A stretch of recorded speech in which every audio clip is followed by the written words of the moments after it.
The committee will come to order.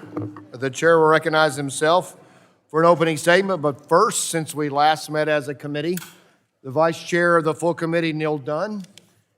Mr. Dunn, Dr. Dunn has announced that he will go back to the private sector after next year. You're a very valuable member of this committee, and we got another year out of it to go, but we're sure going to miss you. So congratulations on your decision, and thank you for your efforts on this committee. Thank you very much, Mr. Chairman. I do believe that's the only one, hopefully, that's made that decision. So since the last time we met, are you leaving? Oh, you're not coming back? I didn't know Mr. Vesey was leaving. That's a while ago. Yeah, you made that. We haven't met, but we haven't met as a full committee since you said that, right? So we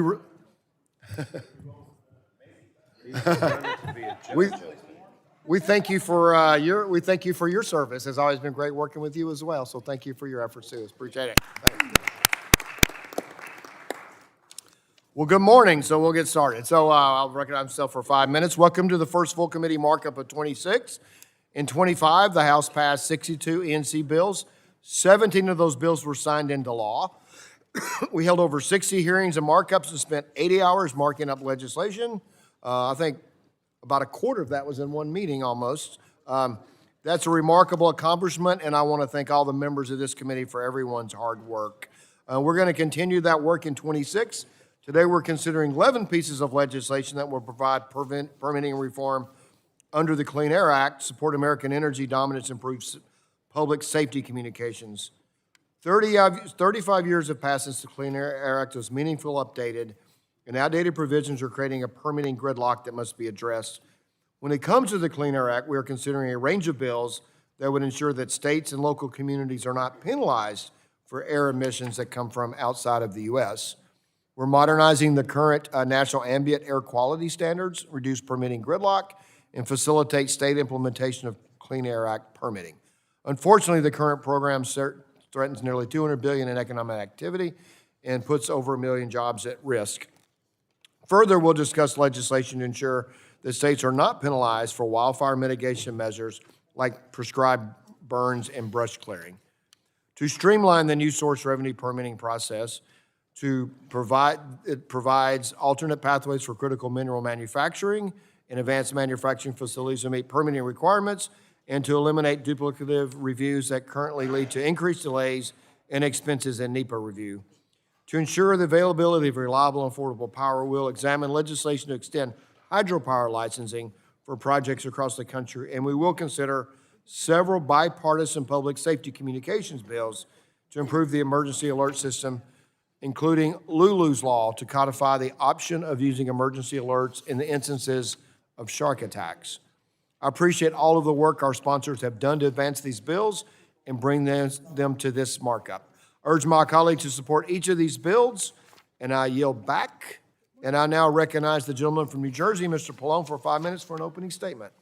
Thank you, Mr. Chairman. Today, the committee is considering 11 bills, some of them out of our Communications and Technology Subcommittee that are bipartisan, while bills out of our Environment Subcommittee will be partisan with Republican initiatives that assault Americans' health care.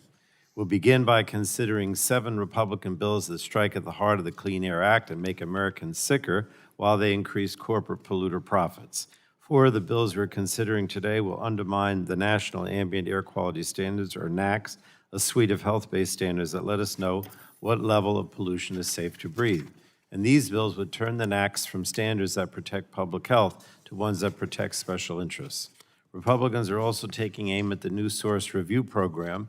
H.R. 161 would simultaneously allow polluters to cook the books on how they measure cancer-causing emissions and remove the ability of the EPA to review the public health and environmental impacts of major projects.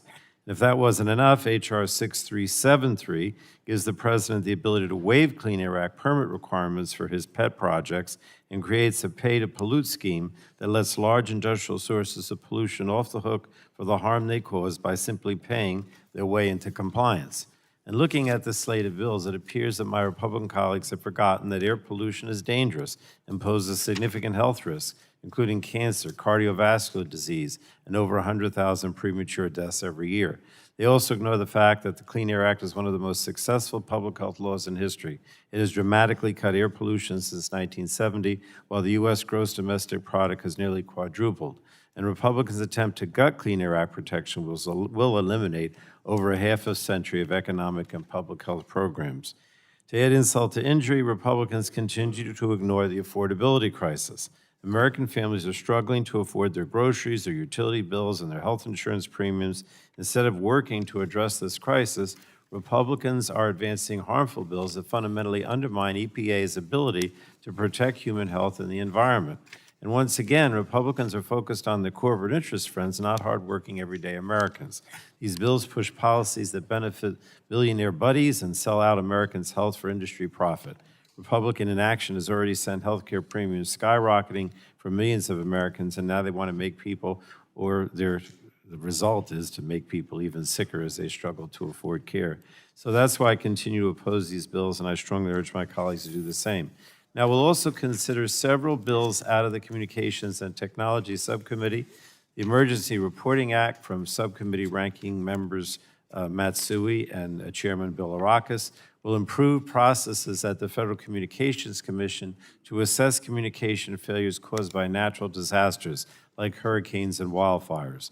This effort is a critical step to ensure that policymakers and regulators are equipped with detailed information to identify trends and inform efforts to address points of vulnerability in preparation for future disasters. We'll also consider the Kari's Law Reporting Act that builds upon a 2018 law. And Kari's Law requires providers of multi-line telephone systems which serve entities like office buildings and hotels to reconfigure their systems to enable callers to simply dial 911 without a prefix to reach emergency assistance. Unfortunately, providers have yet to fully comply with Kari's Law, so this bill provides Congress and the FCC with the tools necessary to track down delinquent providers and ensure they comply with the law.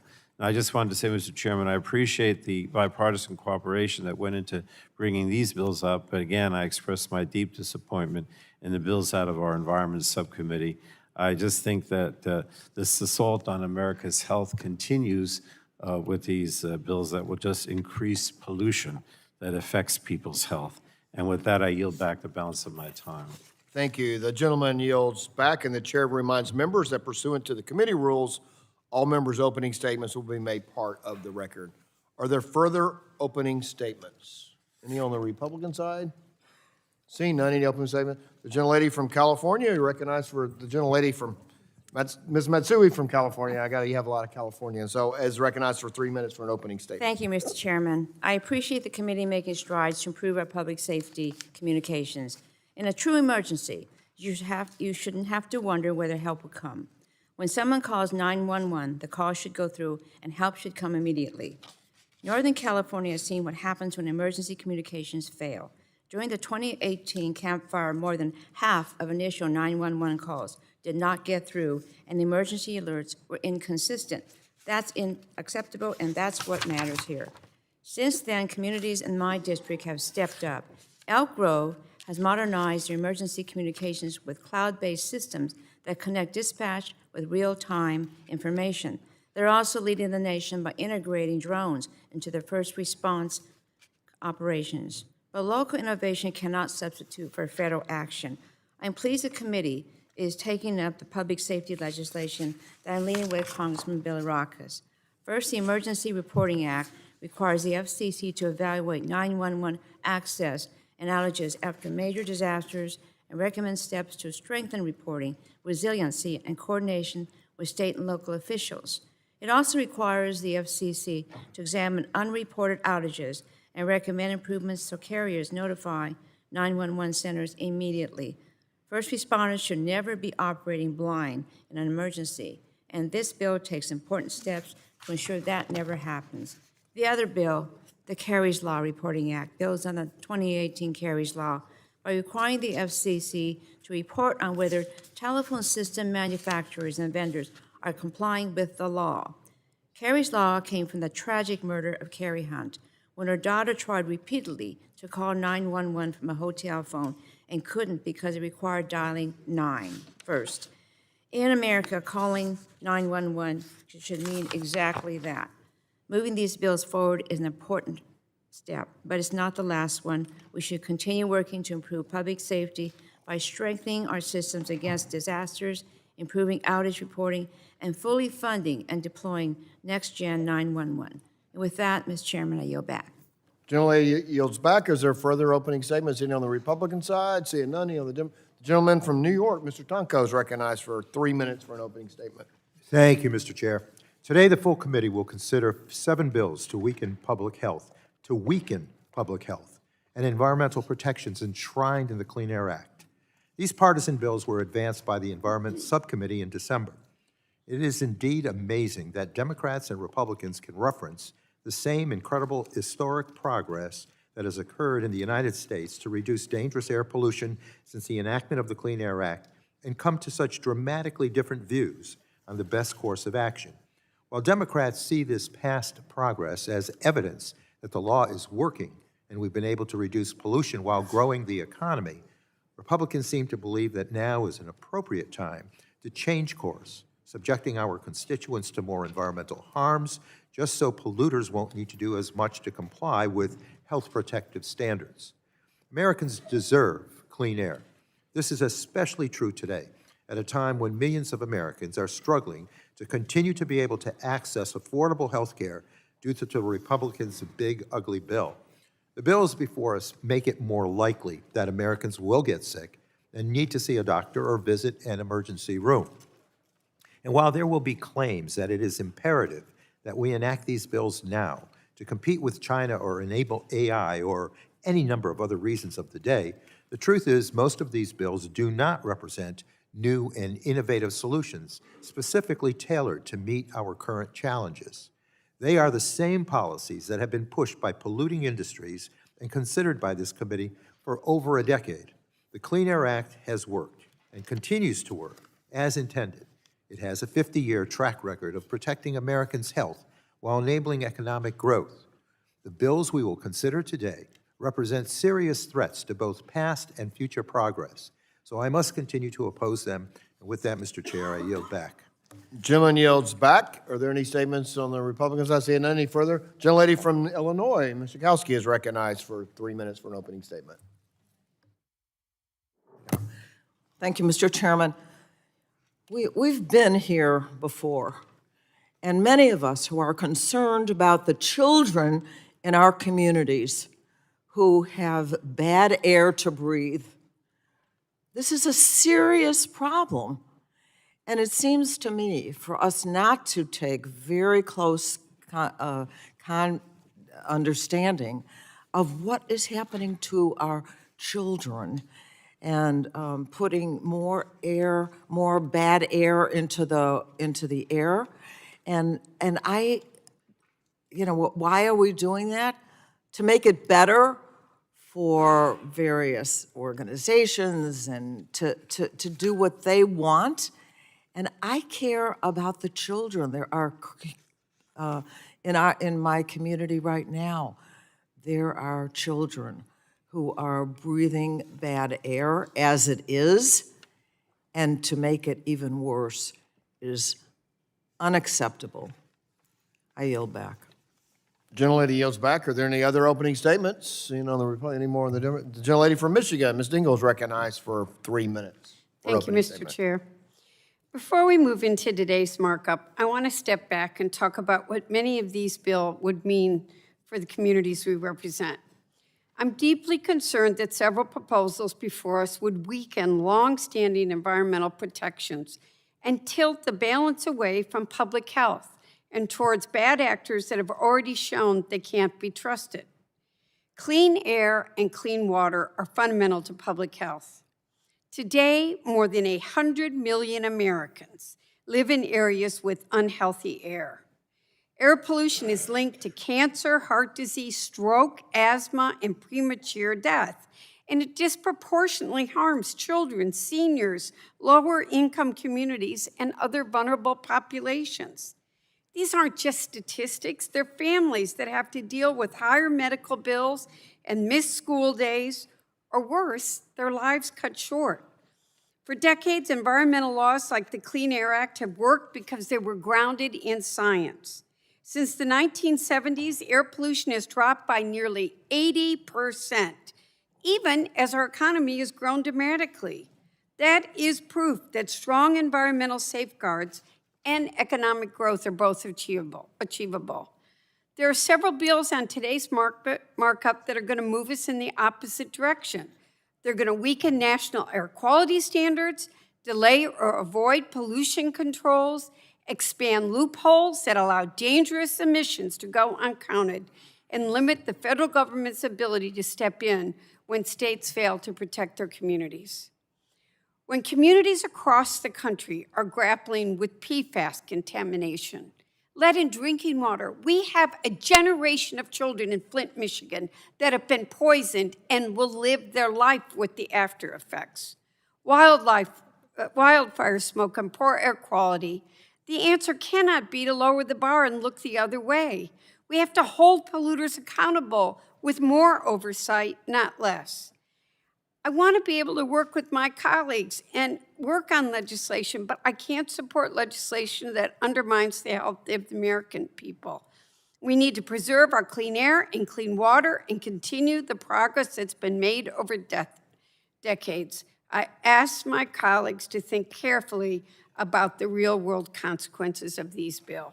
Thank you, Mr. Chair, and I yield back. Thank you. The gentlelady yields back. Seeing none from the Republican side, any more from the Democrat side? Seeing none, the chair calls up H.R. 6409 and asks the clerk to report. H.R. 6409, a bill to amend the Clean Air Act to clarify standards for emissions emanating from outside of the United States. Without objection, the first reading of the bill is dispensed with, and the bill will be open for amendment at any point. So ordered. Does anyone seek to be recognized on the bill? For what purpose does the gentleman from Texas seek recognition? Speak in favor of the bill. You are recognized for 5 minutes to speak on the bill. Thank you, Mr. Chairman, and I'm speaking in favor of H.R. 6409, the Foreign Emissions and Non-Attainment Clarification Economic Stability Act, also known as the Fences Act. States can be pushed into non-attainment because of pollution that they do not control and cannot prevent. Smoke from Canadian wildfires, emissions drifting across the southern border, or other foreign sources can overwhelm local air quality readings even when states are fully compliant and acting in good faith. The Clean Air Act has long acknowledged this problem. Congress intentionally allowed states to account for foreign emissions when those emissions interfere with attainment. That balance was disrupted when EPA guidance under the last administration sharply narrowed what counts as foreign emissions, limiting relief to certain human-caused sources while excluding events like wildfires. That distinction is arbitrary and unworkable. States cannot regulate another country, and they certainly cannot regulate natural disasters. The Fences Act corrects that mistake. It clarifies that all foreign emissions, whether natural or human caused, must be excluded when the EPA makes non-attainment determinations or reviews new source permits. Just as necessary, the bill allows states to raise these issues earlier in the process rather than after years of planning and investment when the consequences are most severe. This issue is not theoretical. In the Permian Basin, we saw how even the possibility of a non-attainment designation can create uncertainty, and that uncertainty affects permitting timelines, capital planning, and long-term investment decisions for both energy producers and local communities. When the stakes are that high, the EPA needs to get the analysis right. In fact, Dr. Earthia Nance, who was the Region 6 EPA director under President Biden, came to the Permian Basin and visited, which I've invited colleagues from the other side of the aisle to also do the same. And she commented during that visit about how much the emissions had been reduced, not knowing all the procedures and all the techniques and the data and the technology that had been put in place to reduce those emissions.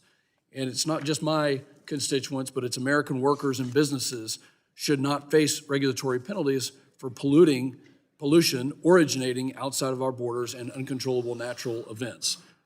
That is not environmental accountability. It is regulatory overreach, and I urge my colleagues to support this bill and yield back. The gentleman yields back, and the chair recognizes Mr. Tonko from New York seek recognition to speak on the bill. Recognize the gentleman from New York for 5 minutes. Yes, sir. Mr. Chair, I move to strike the last word. Gentleman's recognized. Just north of my district are the Adirondack Mountains, which are known for their beauty as well as the ecological damage they suffered from acid rain.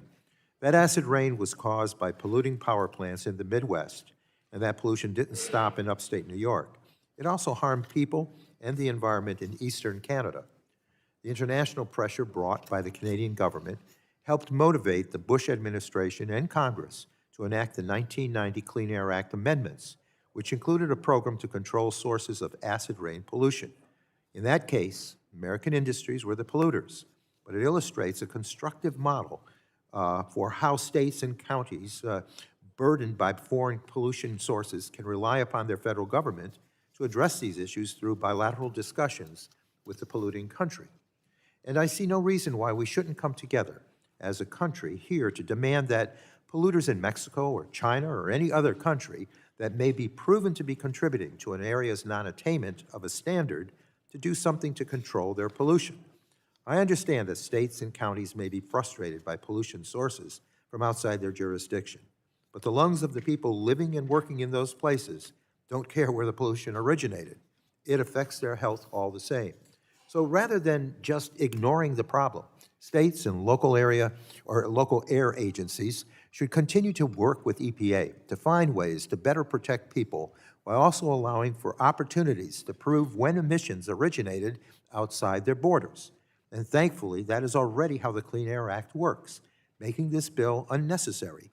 Section 179B of the Clean Air Act currently gives states the opportunity to prove emissions came from an international source and provides regulatory relief when an area would have attained a national ambient air quality standard but for those international emissions.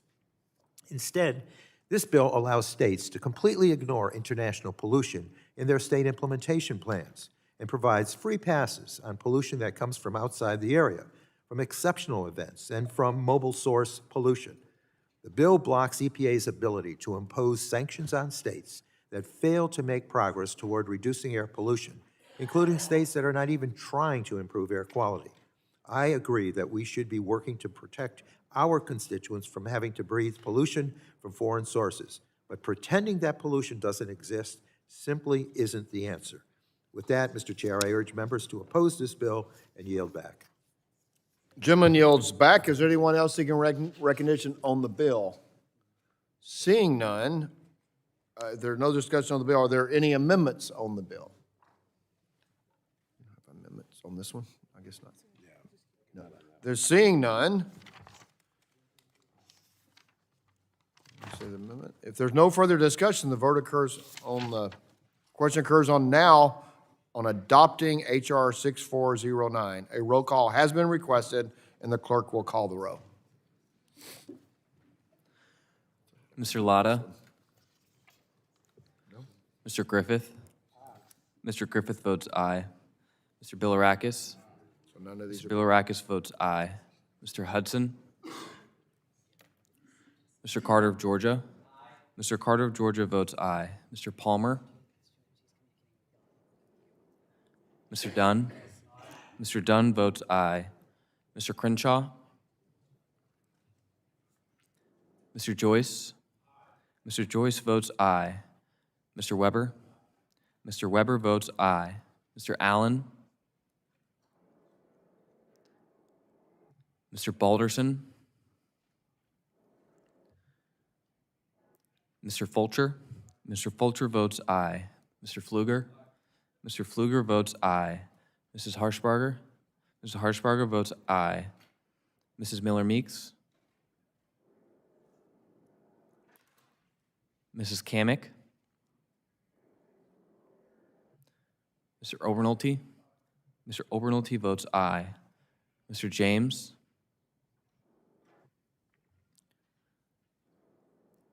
Mr. Bentz? Mr. Bentz votes aye.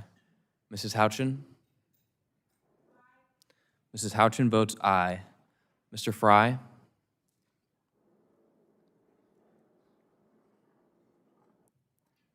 Ms. Lee?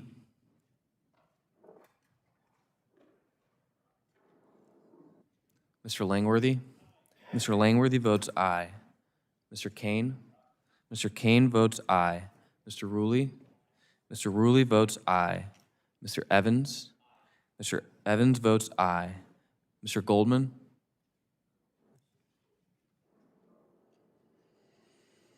Mrs. Fedorchak? Mrs. Fedorchak votes aye. Mr. Pallone? Mr. Pallone votes no. Ms. DeGette? Ms. DeGette votes no. Ms. Schakowsky? Ms. Schakowsky? Ms. Schakowsky votes no. Ms. Matsui? Ms. Matsui votes no. Ms. Castor? Ms. Castor votes no. Mr. Tonko? No. Mr. Tonko votes no. Ms. Clark? Ms. Clark votes no.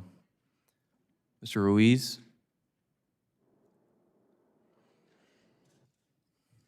Mr. Peters? Mr. Peters votes no. Mrs. Dingell? Mrs. Dingell votes no. Mr. Veazey? Ms. Kelly? Ms. Kelly votes no. Ms. Barragan? Ms. Barragan votes no. Mr. Soto? Mr. Soto votes no. Ms. Schreier? Ms. Schreier votes no. Mr. Hand? Mr. Hand votes no. Ms. Fletcher? Ms. Fletcher votes no. Ms. Ocasio-Cortez? Ms. Ocasio-Cortez votes no. Mr. Auchincloss? Mr. Auchincloss votes no. Mr. Carter of Louisiana?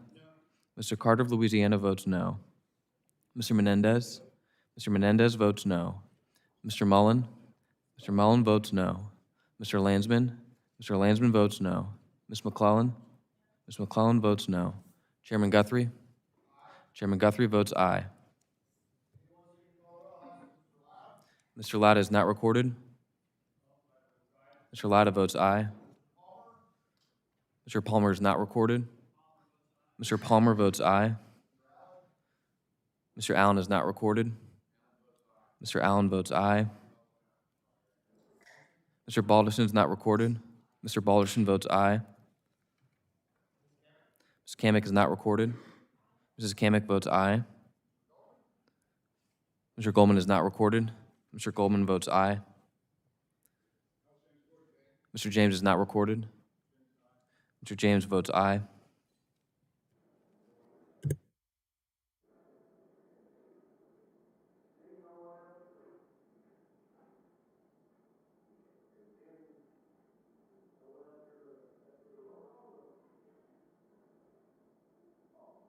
Seeing that no one is here requesting to call the roll or answer the roll, the clerk will report.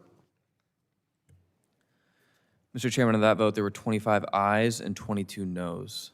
The ayes have it, and the bill is adopted. The clerk calls up H.R. 4218 and asks the clerk to report. H.R. 4218, a bill to amend the Clean Air Act to facilitate state implementation of national ambient air quality standards. Without objection, the first reading of the bill is dispensed with, and the bill will be open for amendment at any point so ordered. Does anyone seek recognition on the bill? All right. Mr. Carter, what purpose does Mr. Carter seek recognition? Mr. Chairman, I rise to speak in support of my bill. You're recognized to speak on the bill for 5 minutes. Mr. Chairman, EPA reviews national ambient air quality standards on 5-year intervals, a standard that EPA is only believed to have met once in the last 35 years, a standard that is only believed to have been met once in the last 35 years. After establishing a national ambient air quality standard, states assume the primary responsibility for implementing and enforcing them. This is an extremely time-consuming process, one that takes years and years. My bill, the CLEAR Act, would give states the time needed to implement standards without rushing the process. This bill also allows states the opportunity to correct deficiencies found by EPA and state implementation plans for NASC before EPA can issue a federal implementation plan. The CLEAR Act offers common-sense solutions to make attaining clear air standards realistic while giving states the time needed to comply. In terms of exceptional events, the CLEAR Act provides much-needed clarification. Under my bill, natural disasters, wildfires, and actions to prevent wildfires that produce emissions are excluded from regulatory penalties. This is not about choosing between the environment and development. This is about common sense. We should not penalize states that are impacted by events out of their control, and they should not be penalized for taking action to prevent exceptional events. Georgia is the top state for business in America. It has been for 12 years. Even with our growth, Georgia's air has never been cleaner since monitoring began years ago, as our witnesses stated in the legislative hearing we had on this bill. If we give our state officials the time they truly need to implement regulations while also ensuring that they are not punished for background levels from natural sources, we can have lasting, meaningful policy and economic growth. I urge my colleagues to support the CLEAR Act, and I yield back. Gentleman yields back. Is there further discussion? Gentlelady from Colorado is recognized to speak on the bill for 5 minutes. Thank you so much, Mr. Chairman.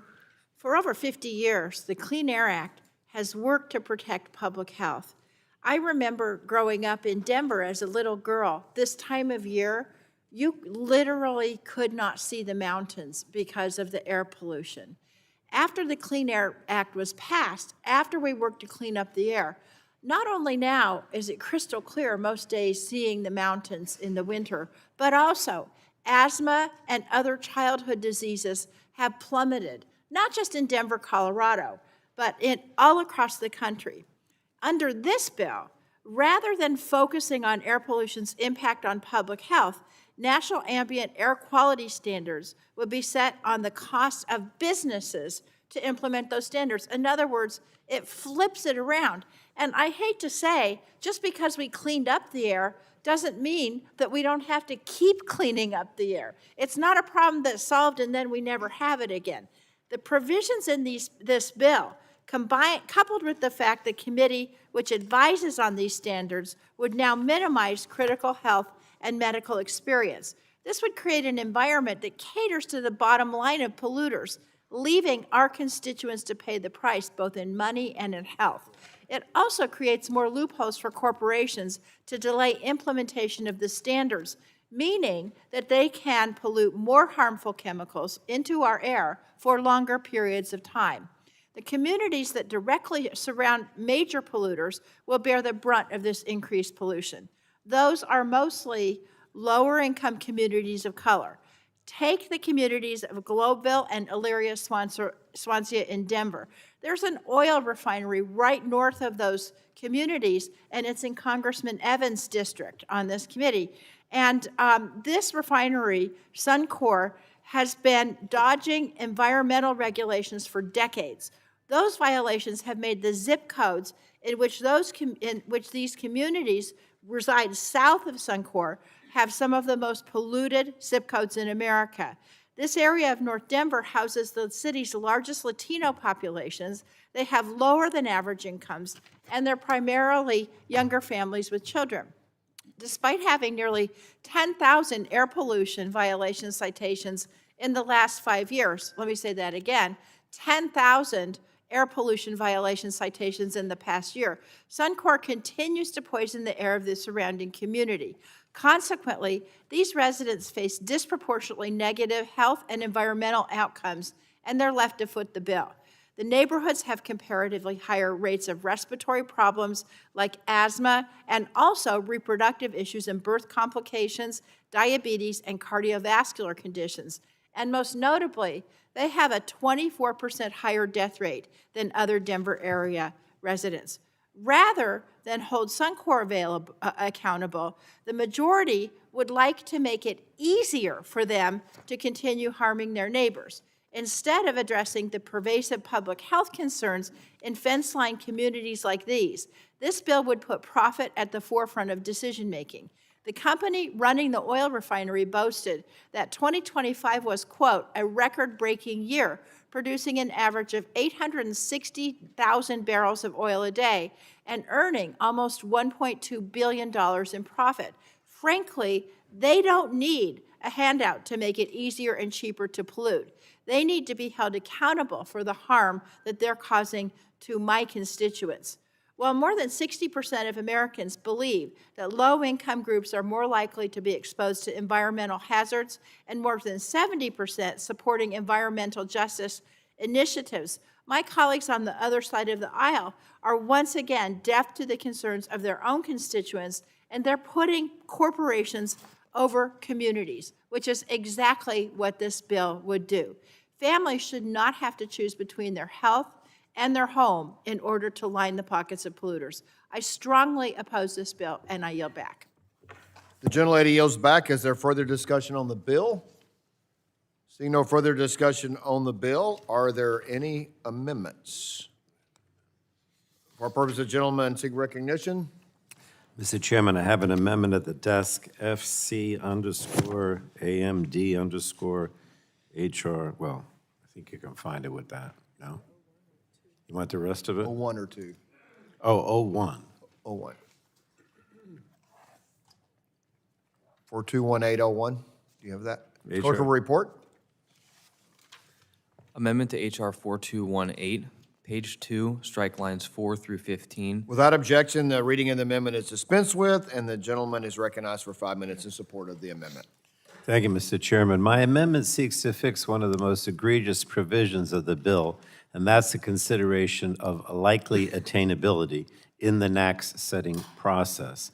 Now, this provision of the bill is far from common sense. It's a radical provision, in my opinion, that would allow polluters to override scientists. But my amendment would refocus the NAAQS around public health as Congress intended. The bill would make so-called likely attainability a factor in the scientific decision about how much pollution is safe for a child to breathe. In other words, this bill tells the EPA to set air quality standards based on the cost to industry rather than the protection of Americans' health and safety. I think it's outrageous to even consider this provision that would make Americans sicker, especially at a time when families across the nation are facing skyrocketing healthcare costs. Requiring EPA to consider attainability or the potential costs of attaining an air quality standard, I think, is a dangerous precedent that ignores the purpose of the Clean Air Act. And this is not to say that attainability and costs aren't considered at any point.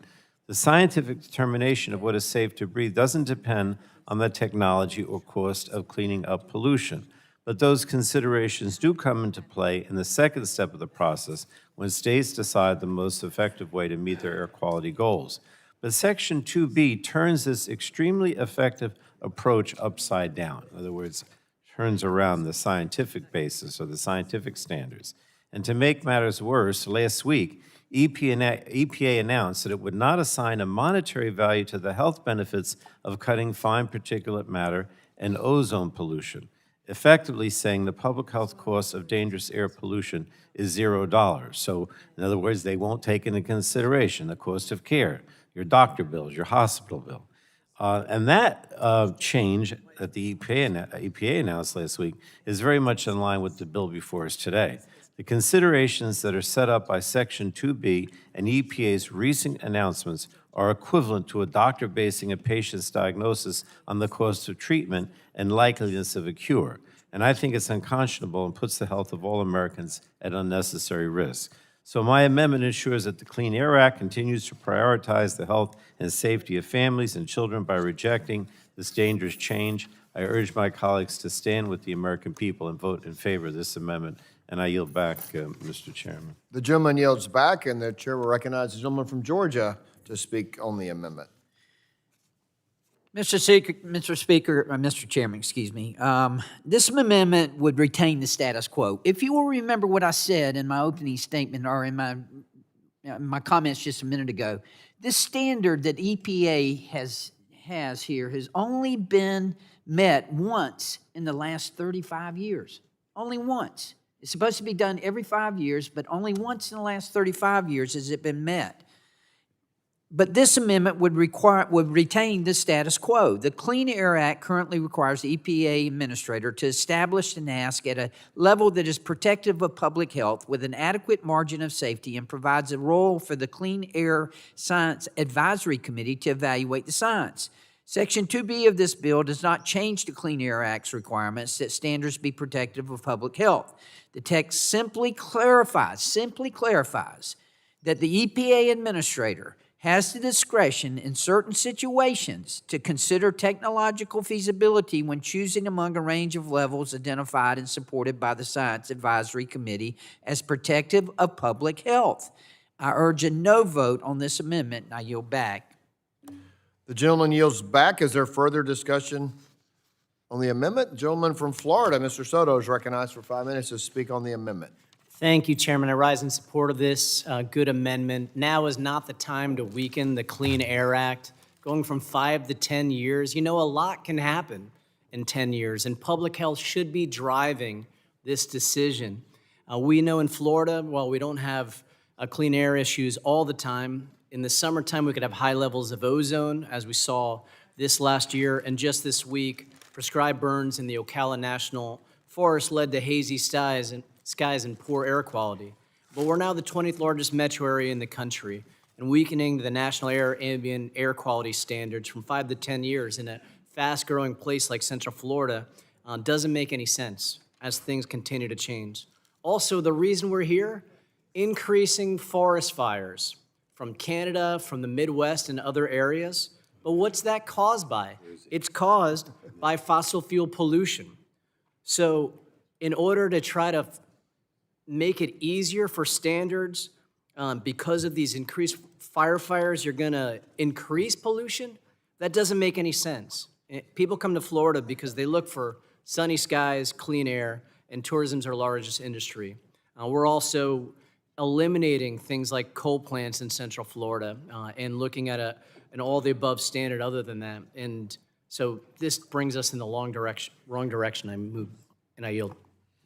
Gentleman yields back. Is there further discussion on the amendment? Seeing none on the Republican, further discussion on the amendment? Gentlelady from Virginia, Ms. McClellan, is recognized for 5 minutes to speak on the amendment. Thank you, Mr. Chair. I speak in strong support of Ranking Member Pallone's amendment. The CLEAR Act attempts to morph the Clean Air Act from a law focused on protecting public health to one that puts the industry's bottom line first. The National Ambient Air Quality Standards set the level of air pollution that is safe to breathe. And once it's set, states and the EPA go to work to implement the standards, which is where the costs are considered. Attempting to change this tried and true structure that has made this law so successful will only lead to health harms in our communities, particularly for children, seniors, and mothers. Exposure to oil and gas well sites during pregnancy has been shown to be associated with increased risk of spontaneous preterm birth. A recent study called the Fueling Sickness, the Hidden Health Costs of Fossil Fuel Pollution, discusses how exposure to fossil fuel pollution is linked to poor pregnancy health, loss, fetal neurodevelopmental disruption, and adverse birth outcomes such as preterm birth, low birth weight, and birth defects, because pregnant women and developing fetuses are especially vulnerable to the impacts of pollution, and we need to do something about that. It's critical we do something about that because in 2024, there were more than 380,000 preterm births nationwide, accounting for nearly 36% of all infant deaths in the United States, and the United States has a D for maternal and infant health, mortality, and preterm rates. This bill will only exacerbate that crisis, leading to more preterm births and further increasing our already unacceptable infant mortality rate. In Fluvanna County, Virginia, a proposed gas plant alone is projected to result in 2 to 3 additional premature deaths each year, approximately 6 new asthma cases, and more than 1,100 asthma symptoms cases annually. It would also lead to 2 additional emergency room visits and 1 non-fatal heart attack every year, according to estimates. This is the reality that Fluvanna and countless other communities across the country will be forced to endure if this bill is pushed through without this amendment. And that is why I strongly support Ranking Member Pallone's amendment, which strikes the requirement that EPA consider likely attainability when setting NAAQS and preserves the heart of the Clean Air Act. Unfortunately, this bill is not an isolated example. Just last week, the EPA announced that it would disregard the value of human life when preparing regulatory impact analysis. With that announcement, the Trump EPA made clear that protecting industry profits, not public health, is its priority, representing a dramatic departure from the agency's core mission to protect human health and the environment. As members of Congress, it is our responsibility to ensure that the federal government serves the American people, particularly the most vulnerable and particularly their health. This bill clearly does not do that. And I urge my colleagues to stand with the American people and support this amendment. Thank you, and I yield back. Gentlelady yields back. Is there further discussion on the amendment? Gentleman from Colorado, Mr. Evans, is recognized for 5 minutes. Thank you, Mr. Chairman, and I just want to discuss a couple of things that have come up so far. Whenever this conversation emerges, we usually hear the juxtaposition of fossil fuels with negative public health outcomes. And I just want to highlight for the record that when the economy is gutted under the weight of regulations, that also has a negative impact on public health because when people can't have jobs or they can't afford the cost of living because their energy sources are being strangled, they don't have insurance, they don't have the discretionary income to be able to go to the doctor, that also increases negative health outcomes. We have a term for that. It's called poverty. And when we strangle our energy economy through regulations, that impacts the poverty rates, that impacts people's ability to have that discretionary funding to be able to go and get that preemptive care from a doctor when health outcomes can be caught, they can be found early. And then that means we not only are spending less money, people are staying healthier because they have that ability to go to the doctor earlier. We also know that if we don't promote our own energy economy in the United States, it's gonna go to other places. We heard some data earlier about my part of the country, Colorado's Front Range. 70% of the air pollution along the Front Range of Colorado doesn't come from Colorado. It comes from external sources. That's not my data. That's the Democrat-controlled data from the Colorado Department of Public Health and Environment. We heard conversations about the negative health impacts of a refinery, which happens to be in my district. And I'll tell you some of the other data points about that refinery. We heard that it has 10,000 missed compliance points. Well, there are over 5 million compliance points levied against that refinery. So when you go and you do the math on it, that refinery is in compliance 99.8% of the time. And we know that many of these regulations in Colorado come from the perspective of banning natural gas entirely, which we saw with the recent Public Utilities Commission ruling that bans natural gas for residential heating in Colorado, which of course also increases the burden that people have when it comes to costs and paying for the daily, cost of living. If you get rid of that oil and gas, you get rid of the refinery, you get rid of these so-called fossil fuels, we know what the impact is on people's wallets and on people's economy. The refinery in my area produces 1/3 of the gasoline, 1/3 of the jet fuel, and half the diesel fuel for the Front Range of Colorado. If that refinery goes down, all of that fuel has to be made up and brought into Colorado by truck. Do you know what all of that truck traffic does, not just to our roadways, but to air quality when you're having to put thousands of trucks over the road to be able to backfill the production of these refineries and these other processors of fossil fuel? It has an even greater impact on air quality, and it also has an impact on people's wallets when they're having to not only pay for the banning of natural gas in Colorado, but now they're having to pay to get their gasoline, their diesel, and their other fuels trucked in and brought into the state. And we've seen that because we saw the data. Denver, Colorado had the highest rate of inflation in the country in September of 2025, and a significant percentage of that is tied directly to the fact that energy in Colorado is being regulated to death, and we know that it does not actually have a positive impact on air quality. You can go look at data from NASA and the Sounder program there, where we've seen as oil and gas production has increased in Colorado in the mid-2000s, 2013 to 2019, as production increased, ethane concentrations actually went down by over 50% because we produce the cleanest energy in the world in the United States in places like Colorado.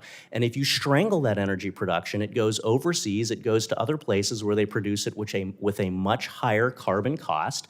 And so we have to make sure that we are producing that energy in the United States. If we don't produce it here, it goes other places and we still get all of the pollution. Again, 70% of the pollution along Colorado's Front Range does not originate from Colorado. And so I just want to make sure that we're highlighting and understanding here that public health is also negatively impacted when the economy is strangled under the weight of these regulations, and that promoting American energy makes sure that we're promoting our economy, that's promoting jobs, that's fixing the cost of living crisis, that's giving people the insurance and the discretionary income they need to be able to go and preemptively see the doctor so that they can solve health problems earlier at a lower cost and where they have better health outcomes. Thank you, Mr. Chairman, and I yield back. Thank you. The gentleman yields back. Is there further discussion on the amendment? Gentlelady from from Colorado is recognized for 5 Thank you. minutes. Well, to speak on the amendment. thank you, Mr. Chairman. I just have to clarify a couple of things my friend to the north said. The first thing and most important thing is Colorado has not banned natural gas for heating. So I don't really know where that's coming from, but thanks for sharing. Secondly, nobody is, well, some people, but not me, are suggesting that we close the Suncor plant. And because my colleague is correct, Mr. Evans is correct, it is the biggest refinery for a large area around there. And so people, at least most people, are not suggesting that we close that refinery down. But if we're going to be running a refinery up there, we sure as heck should be running one that complies with the clean air standards. And what that means is one that complies so that the people just south of that plant in my district, in these environmental justice neighborhoods, are not forced to breathe this polluted air every day, 360 days a year, and I yield back. Would the gentlewoman yield to me? I would be happy to yield to the ranking member. Thank the gentlewoman. The concern I have with the statements that are being made by the gentleman from Colorado is this notion that somehow you can't improve air quality and also still have your refineries and have your production. I mean, I don't buy that. In other words, I think that what we've seen with the Clean Air Act since, I guess, the 70s, I actually was an intern at the time when the Clean Air Act was passed. I shouldn't admit it, but it's true. And what we have found is in all that time, we have improved air quality at the same time that we've improved technology and still produce oil, natural gas, combustion use. And at the same time, there's no, this is a myth, in my opinion, that somehow people have to sacrifice clean air in order to have a job, in order to be able to manufacture, in order to be able to have sufficient energy. It's just not true. And you can't tell that to the public, and I certainly don't intend to. If I went to anybody in my state, in my district, where we have oil refineries, and I said to them, oh, well, you'll have to sacrifice air quality and get sick in order to make sure that we have enough energy or that we can continue to manufacture it, they will categorically not accept that. They would not accept it. And as Mr. Gett suggested, who lives in a lot of times in these areas? Minorities, not only poor people, but oftentimes minorities, Latinos, African Americans. And you know what? The people that used to live there, have moved away because they don't want to have to breathe the dirty air. So it's just not fair. It's not fair to say to these communities around the refineries, to these people, that you have to sacrifice for the good of making sure we have enough energy, we have enough manufacturing, we have jobs. It's just not acceptable. No one is going to buy into that. I understand you're saying it, but I don't think it's the right way to look at this, because there's no reason to believe that we can't have both. Every time we move forward on environmental standards, improving air quality, improve water quality, we still have growth, we still have jobs, and there's no reason to suggest that somehow you can't have both, and I refuse to accept that. But I yield back to the gentlewoman. Gentlelady yields back. Recognize the gentleman from Ohio. Thank you, Chairman. I yield my time to the gentleman from Colorado. Thank you, and I appreciate my colleague from Colorado's comments. Just want to read very briefly here a headline from last month from the Colorado Sun. The PUC, Public Utilities Commission in Colorado, finalizes plans to push natural gas out of Colorado home heating to hit 100% decarbonization. Xcel and other utilities must make 41% cuts to natural gas heating emissions in 10 years, transition fully by 2050. So yes, there's absolutely a push underfoot in Colorado to ban natural gas for residential heating. We know that that's not actually going to have an impact on our air quality because you don't have to take my word for it. Take the word of the Democrat-appointed chair of the Denver Regional Air Quality Council, who admitted that we could, quote, ban oil and gas in Colorado and still still not meet our summertime ozone standards. So if you ban oil and gas in Colorado and you're still not meeting your summertime ozone standards, folks are still suffering under poor air quality, but now they also don't have a job to go along with it. So thank you very much, and yield back to the gentleman from Ohio. Thank you very much. I yield my time back to the chair. Gentleman yields back. Do we have anyone else wishing recognition? Gentlelady from Texas is recognized. Thank you, Mr. Chairman.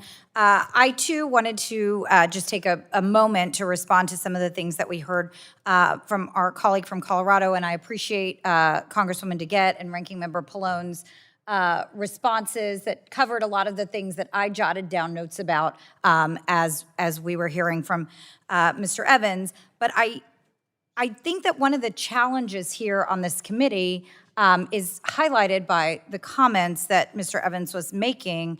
And certainly, I don't think anyone on this committee thinks that I support banning or phasing out natural gas or fossil fuels. And that's not what this amendment does. So I'm not sure why we had a long conversation about that relating to this amendment.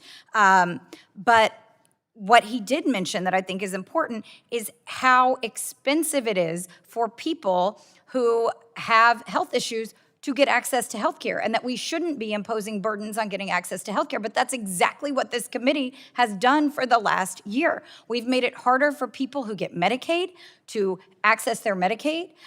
This Congress did not extend the enhanced premium tax credits that are designed to help people get affordable health care and get to a doctor. So I think it's ironic that that's the argument being used against clean air standards here when this Congress is voting to make it harder for people to get access to health care. You know, and the other thing that's driving up costs for everyone are these insane tariffs that the president is instituting on a whim all the time, now apparently over whether NATO countries are going to object to his plan to take over Greenland. And I'm not hearing anything from anyone on this committee objecting to those tariffs. In fact, the Republicans in this Congress put something in our rule vote last fall to prevent us from even talking about tariffs, to prevent us from even having the conversation about, one, whether the president's authorized to do it, which he's not, and two, whether these tariffs are a good idea, which clearly they are not. When we're talking about what's driving up costs for Americans, you can't ignore the tariffs. But everybody in this Congress seems to have their head in the sand about what is driving up costs. And so the idea that air quality restrictions are going to make it harder for people to get to a doctor, and it's going to make it harder on their wallets when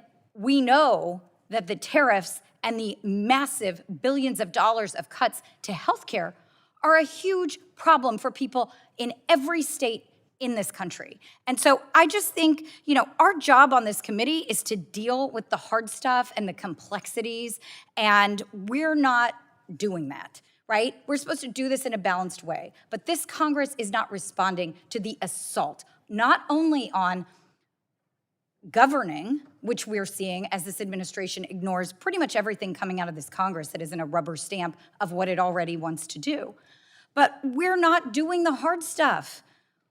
And so I am shocked to hear a response to an amendment to protect clean air standards come around to making sure that people have access to health care, because that is not what this Congress has done. With that, I yield back. Gentlelady yields back. Let me remind members on both sides of the aisle that we have an amendment to a bill in front of us that has a certain subject, and that while we often, in efforts to promote comity, C-O-M-I-T-Y, we let people go far afield, I would just remind everybody that the principles of Jefferson's Manual of Parliamentary Practice and Procedure are to be efficient, and when we go far afield, we are not being efficient. Both sides have done this, and I just ask people to take that into mind when they begin their comments. With that, does somebody else wish to be recognized? Seeing none, we'll now move to the vote on the amendment. And there's a request for recorded vote, so we will do a recorded vote, and those in favor of the amendment will respond with an aye. Those opposed will respond with a nay. Mr. Latta. Nope, not my job. He's got a call. Mr. Latta? Mr. Latta votes no. Mr. Griffith? Mr. Griffith votes no. Mr. Bilirakis? Mr. Bilirakis votes no. Mr. Hudson? Mr. Carter of Georgia? Mr. Carter of Georgia votes no. Mr. Palmer? Mr. Dunn?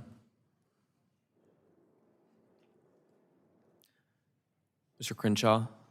Mr. Crenshaw votes no. Mr. Joyce? Mr. Joyce votes no. Mr. Weber? Mr. Weber votes no. Mr. Allen? Mr. Allen votes no. Mr. Balderson? Mr. Balderson votes no. Mr. Fulcher? Mr. Fulcher votes no. Mr. Pfluger? Mrs. Harshbarger? Mrs. Harshbarger votes no. Mrs. Miller-Meeks? Mrs. Miller-Meeks votes no. Mrs. Kamick? Mrs. Kamick votes no. Mr. Obernolte? Mr. Obernolte votes no. Mr. James? Mr. James votes no. Mr. Bentz? Mr. Bentz votes no. Mrs. Houchin? Mrs. Houchin votes no. Mr. Fry? Mr. Fry votes no. Ms. Lee? Mr. Langworthy? Mr. Langworthy votes no. Mr. Kane? Mr. Kane votes no. Mr. Ruley? Mr. Ruley votes no. Mr. Evans? Mr. Evans votes no. Mr. Goldman? Mr. Goldman votes no. Mrs. Fedorchak?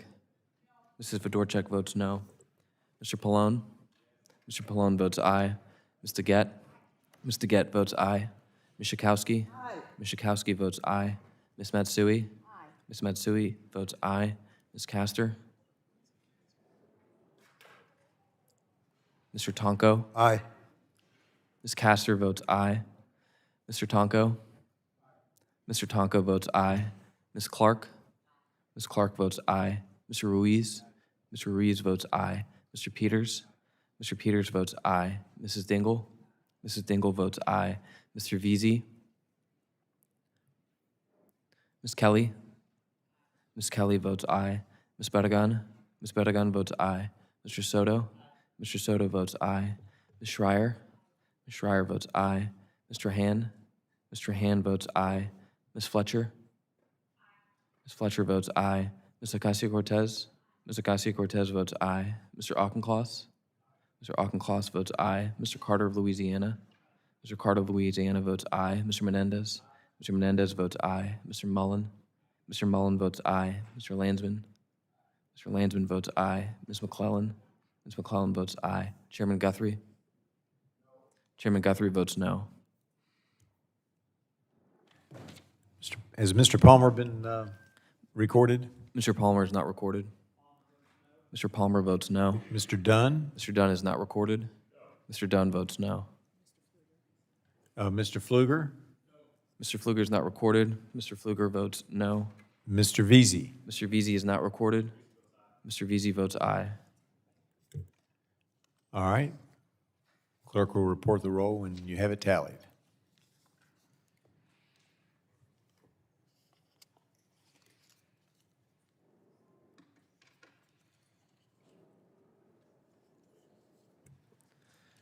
Mr. Chairman, on that vote, there were 24 ayes and 28 noes.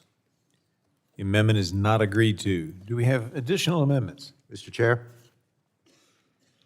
I'm looking for you. Where are you? Oh, Mr. Tonko, gentleman from New York. I have an amendment at the desk. It's labeled FC_AMD_HR4218_02. Clerk will report the amendment.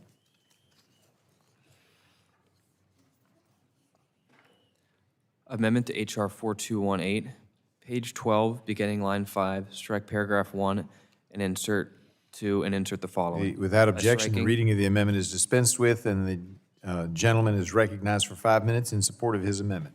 Thank you, Mr. Chair. Every day, scientists make vital contributions to our health, our economy, and our national security. However, over the past year, we have witnessed a troubling pattern. Scientific and public health expertise at our federal agencies being sidelined by political appointees enacting their partisan agendas. Last May, President Trump signed an executive order calling for a rebranding of science and restoration of so-called high scientific standards. What this order really does is undermine years of progress made to enhance scientific integrity while empowering political appointees to make final decisions on scientific guidance under the guise of accountability. This move sends a dangerous message that politics matters more than science and that corporate interests carry more weight than public health. That is simply unacceptable. We've debated provisions included in the CLEAR Act numerous times in the past, including Section 4, which would change the composition of EPA's Clean Air Scientific Advisory Committee, or CASAC. My amendment, which I have proposed versions of in the past, would expand CASAC's membership from 7 to 13, allowing us to achieve the majority's goal, including more states' perspectives without eroding the scientific and technical capabilities of the committee. Additionally, this amendment also includes a new provision to bind the CASAC to the scientific integrity policy framework in effect at the EPA as of January 19 of 2025. This framework builds upon the 2023 Federal Framework for Scientific Integrity Policy and Practice to include a standardized federal definition of scientific integrity, protections for scientists' ability to communicate their work publicly, and the reaffirmation of the importance of policy decisions to be informed by sound science.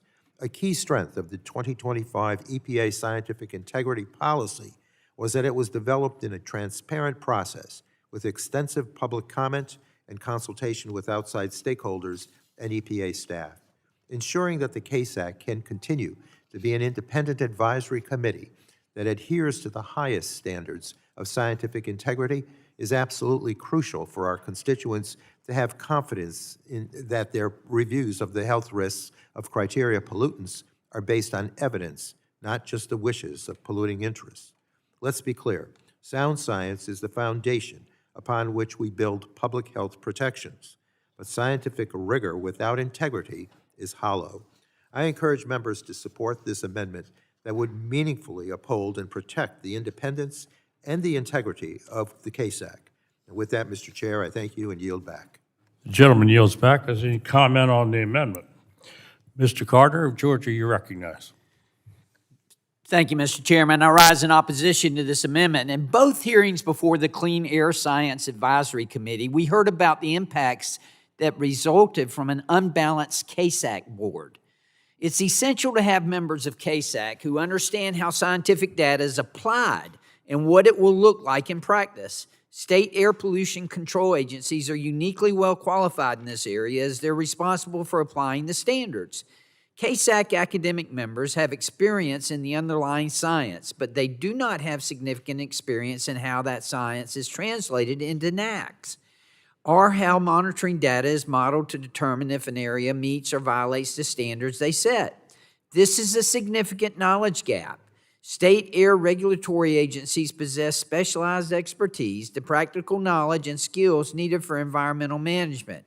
I urge my colleagues to oppose this amendment, and I yield back.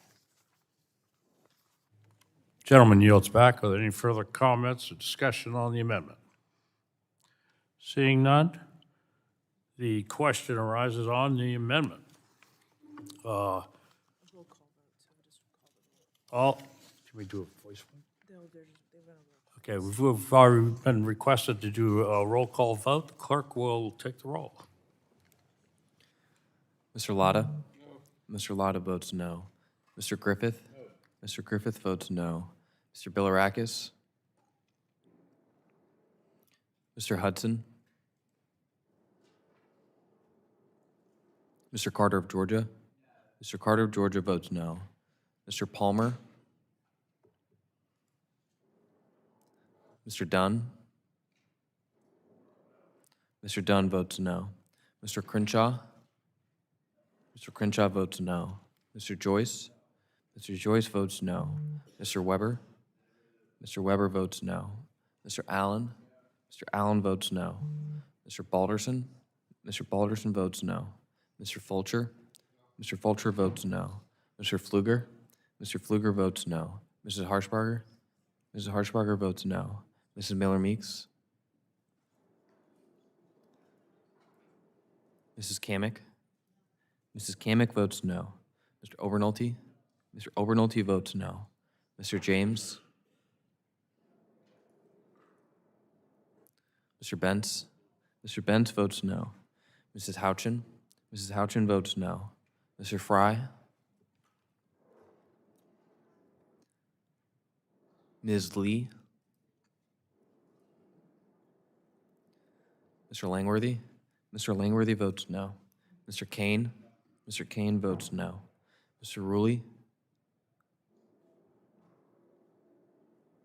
Mr. Evans? Mr. Evans votes no. Mr. Goldman? Mr. Goldman votes no. Mrs. Fedorchak?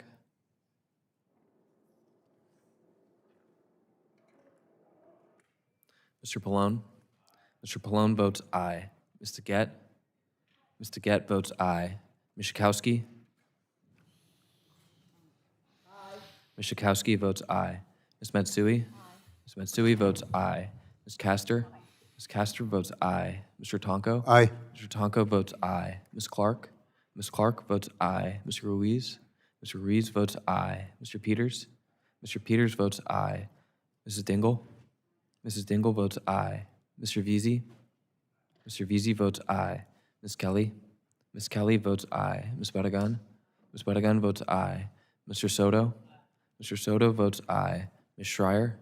Ms. Schreier votes aye. Mr. Hand? Mr. Hand votes aye. Ms. Fletcher? Ms. Fletcher votes aye. Ms. Acacia-Cortez? Ms. Acacia-Cortez votes aye. Mr. Auchincloss? Mr. Auchincloss votes aye. Mr. Carter of Louisiana? Mr. Carter of Louisiana votes aye. Mr. Menendez? Mr. Menendez votes aye. Mr. Mullen? Mr. Mullen votes aye. Mr. Landsman? Mr. Landsman votes aye. Ms. McClellan? Ms. McClellan votes aye. Chairman Guthrie? Chairman Guthrie votes no.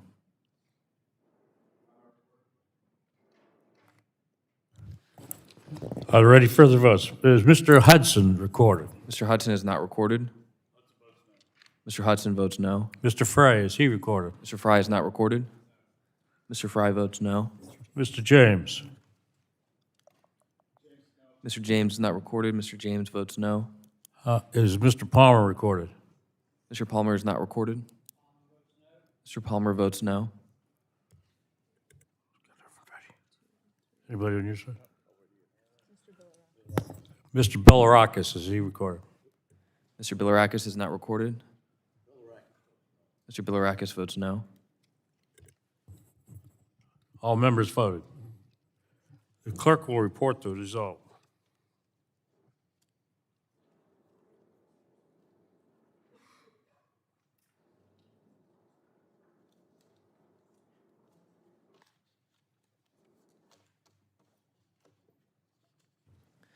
Mr. Chairman, on that vote, there were 24 ayes and 26 noes. The vote is no, and the amendment is not adopted. Are there any further amendments or discussion on the bill? Ms. Nanette, California.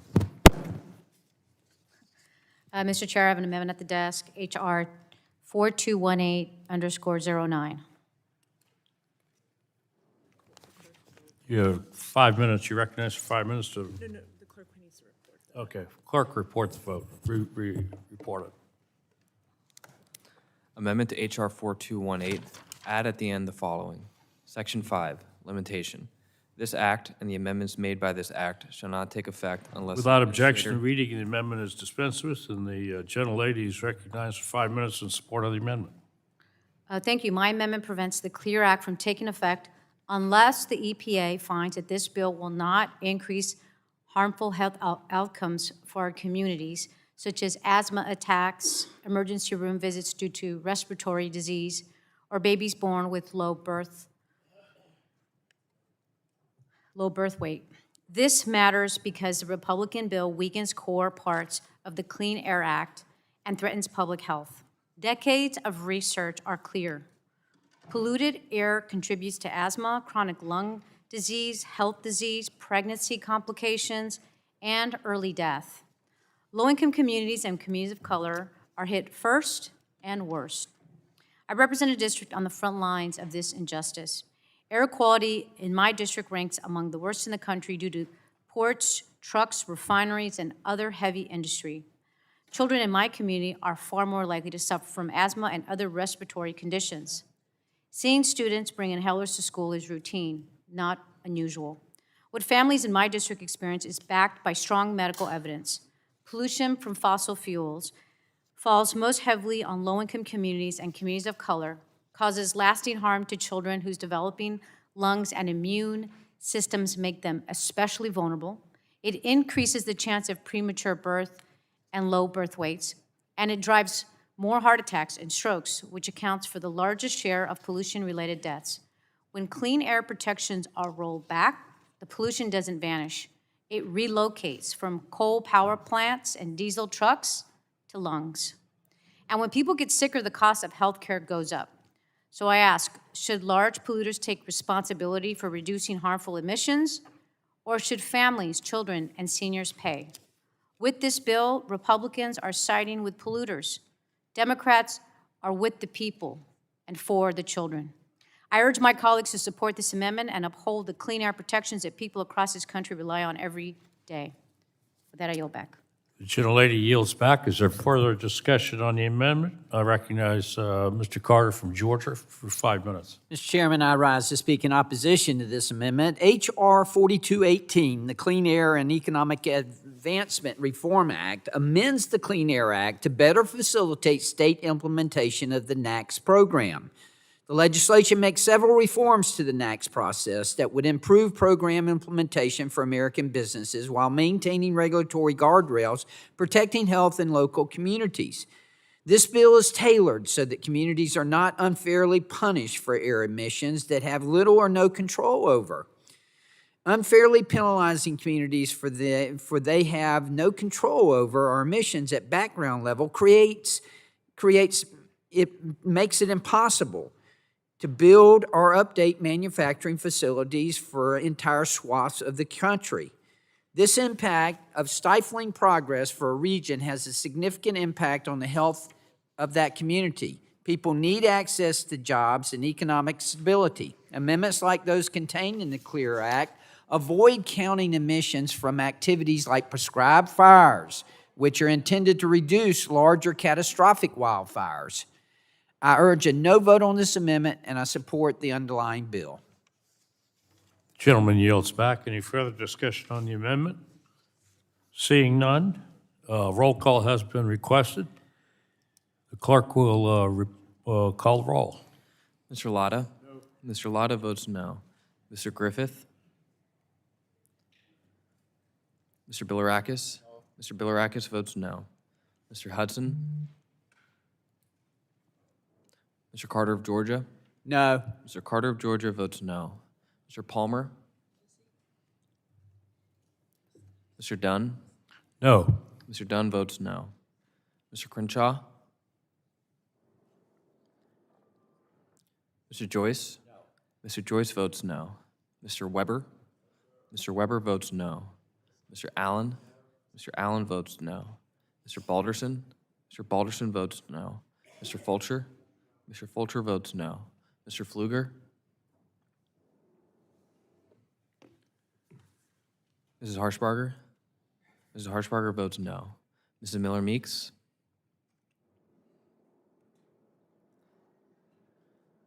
Mrs. Kamick? Mrs. Kamick votes no. Mr. Obernolte? Mr. Obernolte votes no. Mr. James? Mr. Bentz? Mr. Bentz votes no. Mrs. Houchin? Mrs. Houchin votes no. Mr. Fry? Mr. Fry votes no. Ms. Lee? Mr. Langworthy? Mr. Langworthy votes no. Mr. Kane?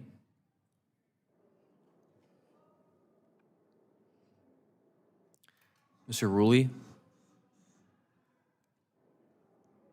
Mr. Evans? Mr. Evans votes no. Mr. Goldman? Mr. Goldman votes no. Mrs. Fedorchak?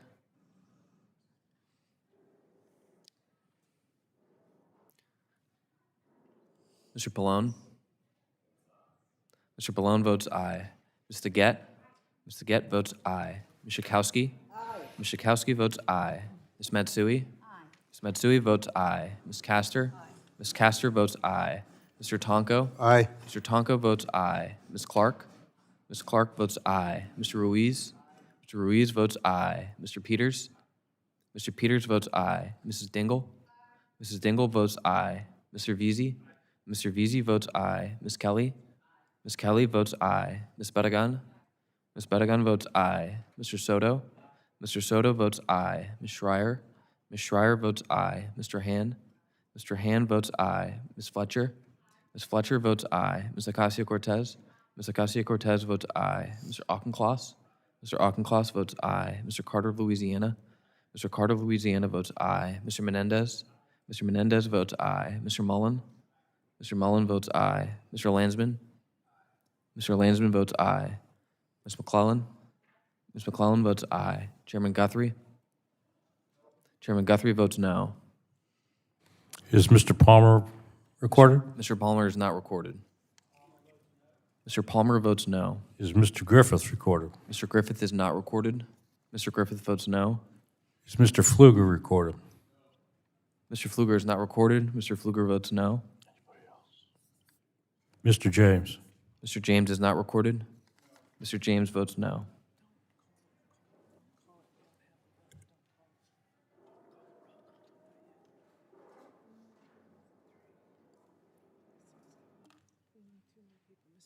Is Mr. Crenshaw recorded? Mr. Crenshaw is not recorded. Mr. Crenshaw votes no.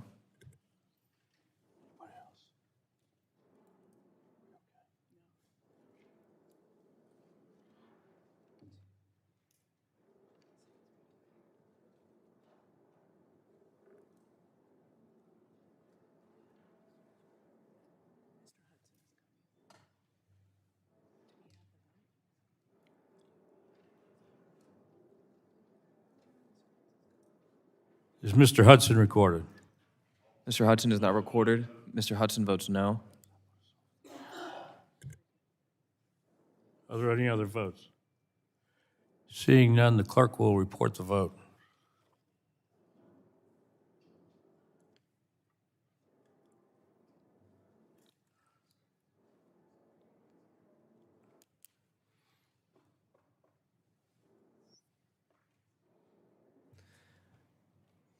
Mr. Chairman, on that vote, there were 24 ayes and 25 noes.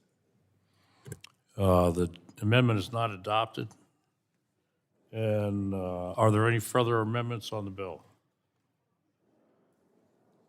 Seeing none, the roll call will be called on the bill. Adoption of the underlying bill. Please call the roll. Mr. Latta? Aye. Mr. Latta votes aye. Mr. Griffith? Mr. Griffith votes aye. Mr. Bilirakis? Mr. Bilirakis votes aye. Mr. Hudson? Mr. Carter of Georgia? Aye. Mr. Carter of Georgia votes aye. Mr. Palmer? Mr. Dunn? Aye. Mr. Dunn votes aye. Mr. Crenshaw? Mr. Joyce? Mr. Joyce votes aye. Mr. Weber?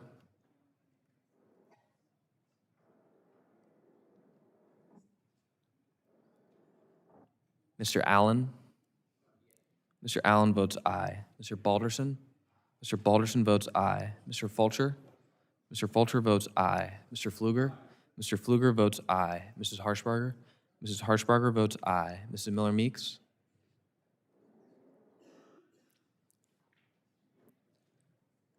Mrs. Kamick?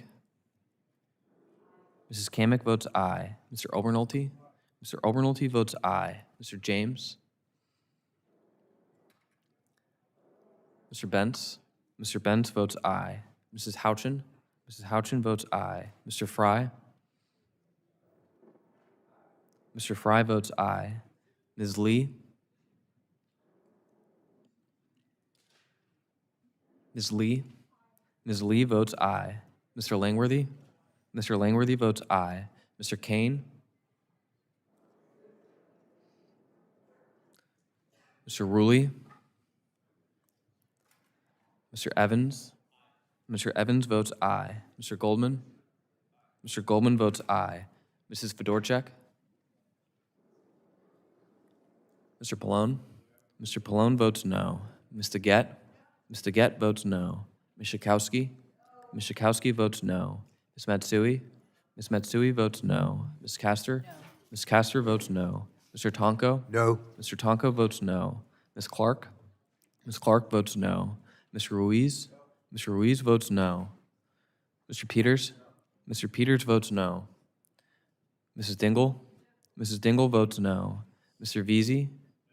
Mr. Veazey votes no. Ms. Kelly?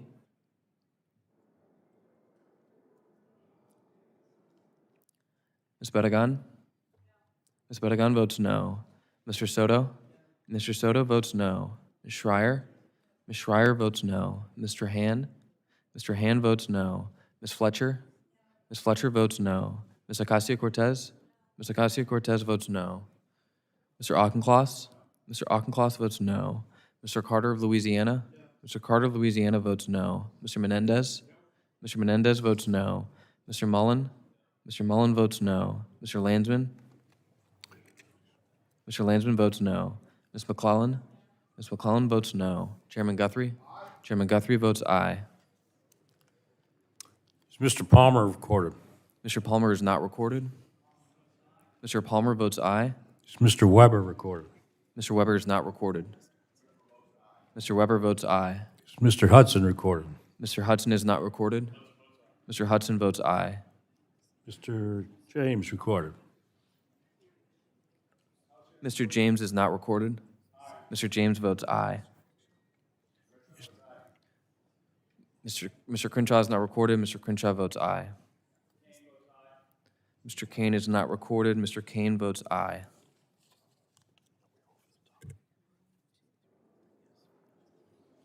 Any further votes?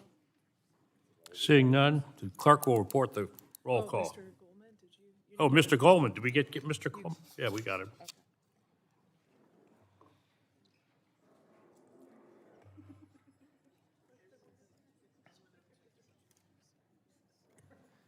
Mr. Chairman, on that vote, there were 27 ayes and 23 noes. The vote is positive, and bill is adopted. I now call H.R. 6387 and ask the clerk to report. H.R. 6387, a bill to amend the Clean Air Act to require revisions to Without objection, the first reading of the bill is dispensed with, and the bill will be open for amendment at any point, so ordered. Is there any discussion on the bill or amendments of the bill? Recognize Mr. Evans from Colorado. Thank you, Mr. Chairman. Move to strike last word. You're recognized for 5 minutes. Thank you, Mr. Chairman. I rise today in strong support of my common sense bipartisan bill that will help address a critical issue in Western states that makes life less affordable for working families. My Fire Improvement and Reforming Exceptional Events Act, or FIRE Act for short, ensures that states like Colorado are not punished for smoke and emissions they can't control while still maintaining strong environmental protections. We've heard the data. 70% of the emissions in Colorado originate from outside of the state's jurisdiction. This includes things like Canadian wildfires, Chinese pollution, and naturally occurring atmospheric events. But the resulting regulations that states like Colorado put onto industry and consumers are a leading cause of the affordability crisis facing families in my district. Things like the Denver metro area having the highest rate of inflation in the country last fall. When the economy is strangled under the weight of costly and poorly designed ozone attainment standards, jobs are lost, prices strike, and financial stress increases negative health outcomes. And let's be clear, I have a kid that struggles with asthma. No one wants cleaner air more than I do. I want a healthy environment for all Coloradans, but when working families are penalized for emissions that they cannot control, this leads to unemployment and higher costs and does not promote healthy living. I'll give you an example. Reformulated gasoline in Colorado. Commuters across my state are forced in the summertime to buy reformulated gasoline that's typically 40 cents more expensive per gallon, despite the fact that this so-called mitigation effort actually reduces ground level ozone levels by about 0.15%. And that's why the legislation this committee is considering today is so important and why my bill, the Fire Act, has garnered bipartisan support. It's a common sense solution that simply clarifies how emissions from wildfires, prescribed burns, and other exceptional events are treated in federal air quality reviews. It prevents American jobs from being penalized for emissions outside of their control or for things like good forest management practices, while still maintaining strong environmental protections and allowing states the flexibility they need to comply with the Clean Air Act. This modernization effort, while simple, is sorely needed, and that's why I'm proud to report that my Fire Act has received the endorsement of more than 20 different national, state, and local organizations, including the U.S. Chamber of Commerce, the Western Governors Association, and Tri-State Generation. This demonstrates that people across all industries and across party lines know that this bill is common sense and will result in lower costs for Americans while still protecting our environment. I want to thank my Democrat co-lead, Congressman Gray from California, whose district and state faces similar challenges to mine when it comes to ozone non-attainment and wildfires. And I'm also grateful for my colleagues on this committee that are championing their own legislation vital to the modernization of the Clean Air Act. I look forward to supporting the Fire Act and all of these bills through the legislative process and urge my colleagues to join me in advancing them out of the committee today and yield back. The gentleman yields back. Is there further discussion on the bill? Yes, you're recognized. Yes, you're recognized for 5 minutes. Okay, me? Yes. Okay, thank you. Thank you, Mr. Chairman. Mr. Chairman, I oppose this bill because it is not just unnecessary, it would actually be harmful to states like Colorado, which regularly deal with the consequences of wildfires.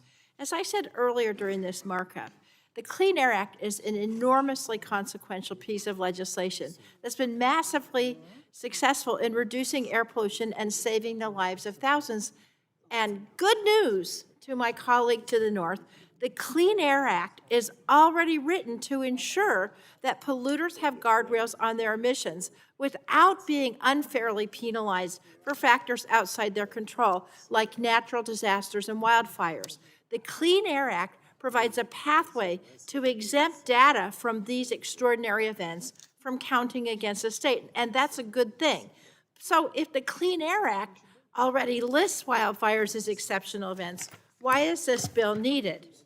This bill would open the door for claiming weather occurrences like high temperatures on a hot day are why a state doesn't meet its national ambient air quality standards and not the industrial plants spewing toxic chemicals in the air. Looking at Colorado's haze and ozone issues, for example, we know for a fact that Suncor, the oil refinery I was talking about before, is a major contributor to the state's air pollution and is a proven emitter of nitrogen oxide and other volatile organic compounds, which create ground-level ozone pollution. And that pollution is made worse on hot summer days. And so under this bill, what would happen would be Suncor, who's already emitting pollutants, would be allowed an exemption from Clean Air Act standards simply because of heat. With the climate changing, certainly that is not an emergency situation, and that is not a situation under which we should be allowing exemptions from having to comply. It would be catastrophic in the West, given the pervasiveness of drought, extreme heat, and wildfire throughout the region, to allow exemptions every single day. Frankly, as climate change only worsens and increases these disasters, the bill could lead to the systemic weakening of air pollution enforcement. Mr. Chairman, I would rather protect my constituents from both the harms of pollution and catastrophic wildfire, rather than pave a way for polluters to skirt responsibility and blame the planet for a problem they caused.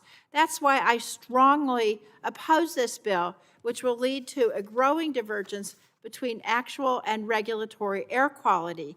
And I just want to give a couple of statistics, because we've been talking about this plant, and there's plants like this all around the United States. I talked earlier that Suncor has 9,000 instances of Clean Air Act violations.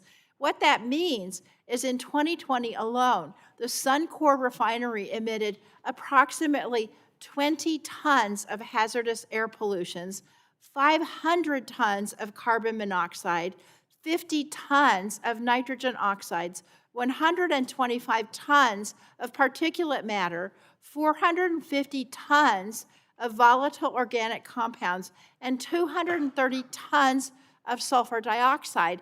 And because of lack of enforcement by the federal government and the state government, a coalition of groups have had to sue. And to be honest, Suncor and these other plants, they could comply. And I think we need to have, them as a refinery, but I also think they need to obey the law. And I for sure don't think that they should be able to get an exemption to this law because it's a hot day, only magnifying the impact of all of these emissions. And let me say PPS, because my colleague has said this several times. The last I heard, high inflation does not cause air pollution. I yield back. The gentlelady yields back. Further discussion on the bill?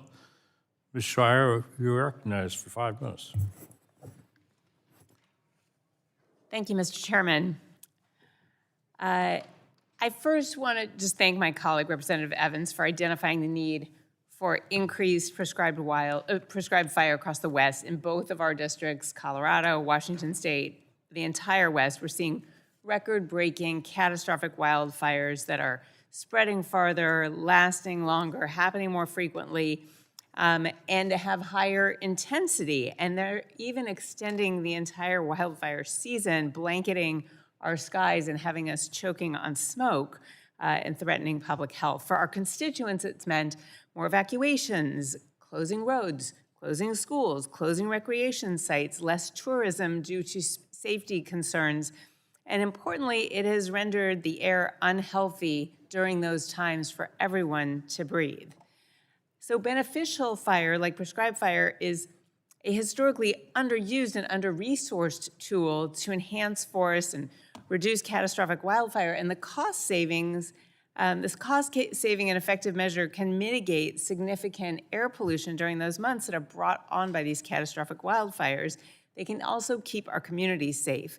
So there is no question we're going to face smoke. The issue is really how we experience smoke. You know, are we going to experience it in a predictable, manageable way when we know to stay in our houses and in a way that's made possible by the already existing exceptional events demonstrations process, or are we going to choke on it all summer?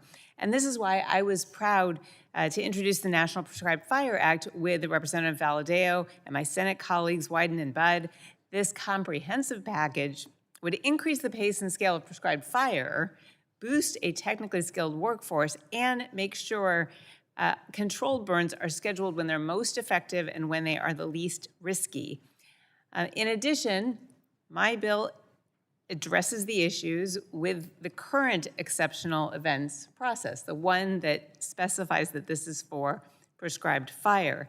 Although EPA has already provided this pathway, as Representative DeGette discussed, challenges remain for land and prescribed fire managers to utilize this pathway due to implementation challenges, including difficulty in accessing federal smoke data. It also remains an administrative process that is not yet codified in statute and untested in the courts in a post-Chevron world.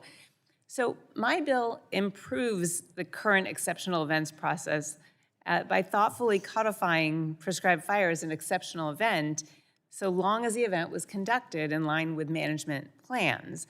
It also requires the EPA to closely coordinate, modernize, and offer technical assistance when requesters rely on that agency's data and cooperation. So I guess the bottom line is that I share Representative Evans' concerns here when it comes to catastrophic wildfires and prescribed burns, but this bill falls short in a couple of ways. First, although it codifies prescribed fire as an exceptional event, it doesn't address the red tape that is affecting states and tribes and local entities. And second, this bill is so broad that it qualifies, as my colleague just said, extreme heat and drought, which are so common now as exceptional events, reducing reporting on air pollution and loosening compliance. And weather events like wildfire and dust storms, those are real conditions that need exceptions. But when you're talking about the weather, it feels like a get-out-of-jail-free card for polluters. So while I can't support the bill in its current form, I do appreciate its consideration. I would welcome discussions with Representative Evans and the chairman on ways that we can make it better. We do desperately need these reforms, and I look forward to also taking up my bill. Thank you, and I yield back. The gentlelady yields back for further discussion on the bill. Mr. Bentz, you recognize for 5 minutes. Thank you, Mr. Chair. Move to strike the last word. You're recognized. Mr. Chair, I rise in strong support of this bill. I'm from Oregon. We have 30 million acres of forest. California has 33 million acres of forest. Washington has 23 million acres of forest. And the time for fiddling here in Congress while the West burns is over. This is the time when we should be passing a bill just like this so that we can do the one thing that would help us reduce the chances of these cataclysmic wildfires that when they start, you cannot put them out. And that's because we haven't removed the literally millions of tons of excess fuel from our forests that's built up over the past 80 or 100 years. This bill would at least give us the foundation to start reducing wildfire risk while avoiding the lawsuits that are then filed. I just want to point out that if you take 2 seconds to Google what caused or was a part of the cause of the forest fires around LA, you will find that a failure to manage the forests in that area led to the cataclysmic loss in Los Angeles. $300 billion is what they think that fire cost. And why in the world we would hesitate for a moment to take care of this or address this as this bill would do is beyond me. So people need to come out and take a look at how and what actually happens in the West when one of these wildfires start. You cannot believe the speed at which these fires move. Now, people will come in and say, well, it's climate change. Okay. Have they ever heard of adaptation? Because one of the proper ways to respond to climate change is to adapt to it, not to sit there and say, well, let's stop China from creating billions of tons of CO2. That's not going to happen. What will happen is that we will burn down in the West if we don't do something about it. This bill does. I yield back. The gentleman yields back. Is there further discussion on the bill? Seeing none, are there any amendments of the bill? Seeing none, the question now occurs on adoption. A roll call has been requested. The clerk will call the roll. Mr. Latta? Aye. Mr. Latta votes aye. Mr. Griffith? Mr. Griffith votes aye. Mr. Bilirakis? Mr. Bilirakis votes aye. Mr. Hudson? Aye. Mr. Hudson votes aye. Mr. Carter of Georgia? Mr. Palmer?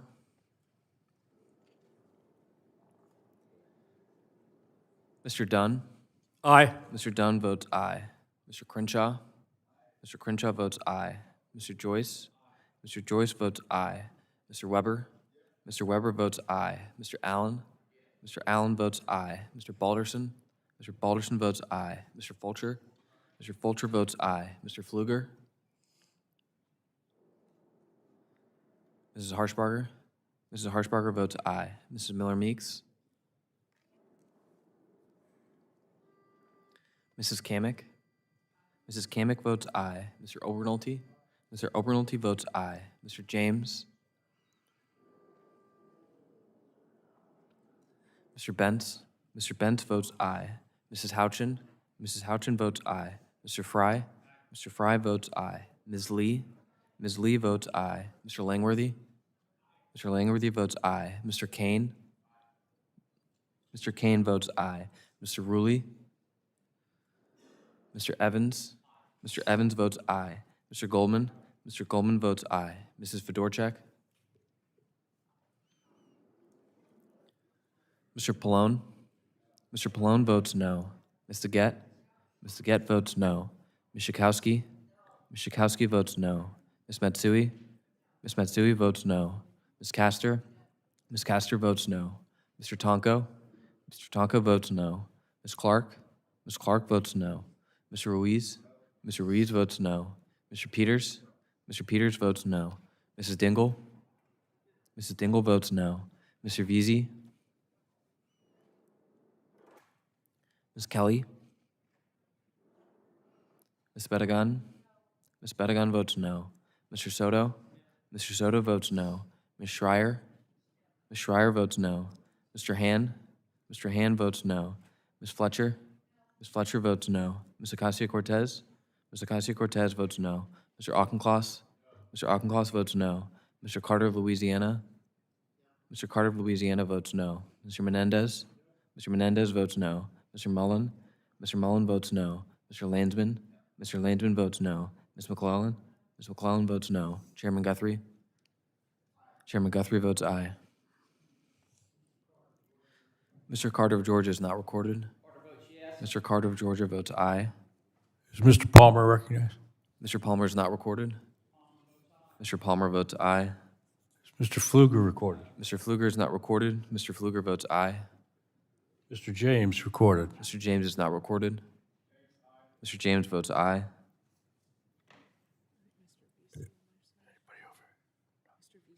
Mr. Veazey recorded? Mr. Veazey is not recorded. Mr. Veazey votes no. Any other votes? Seeing none, the clerk will report the vote. Mr. Chairman, on that vote, there were 27 ayes and 23 noes. The bill is adopted. The chair now calls up H.R. 4214 and asks the clerk to report. H.R. 4214, a bill to require the administrator of the Environmental Protection Agency to publish. Without currently- objection, the first reading of the bill is dispensed with, and the bill will be open for amendment. Does anybody wish to be recognized on the bill? Mr. Allen, you're recognized for 5 minutes. Thank you, Mr. Chairman. I move to strike the last word to speak in favor of my bill, H.R. 4214, the Clean Air and Building Infrastructure Improvement Act.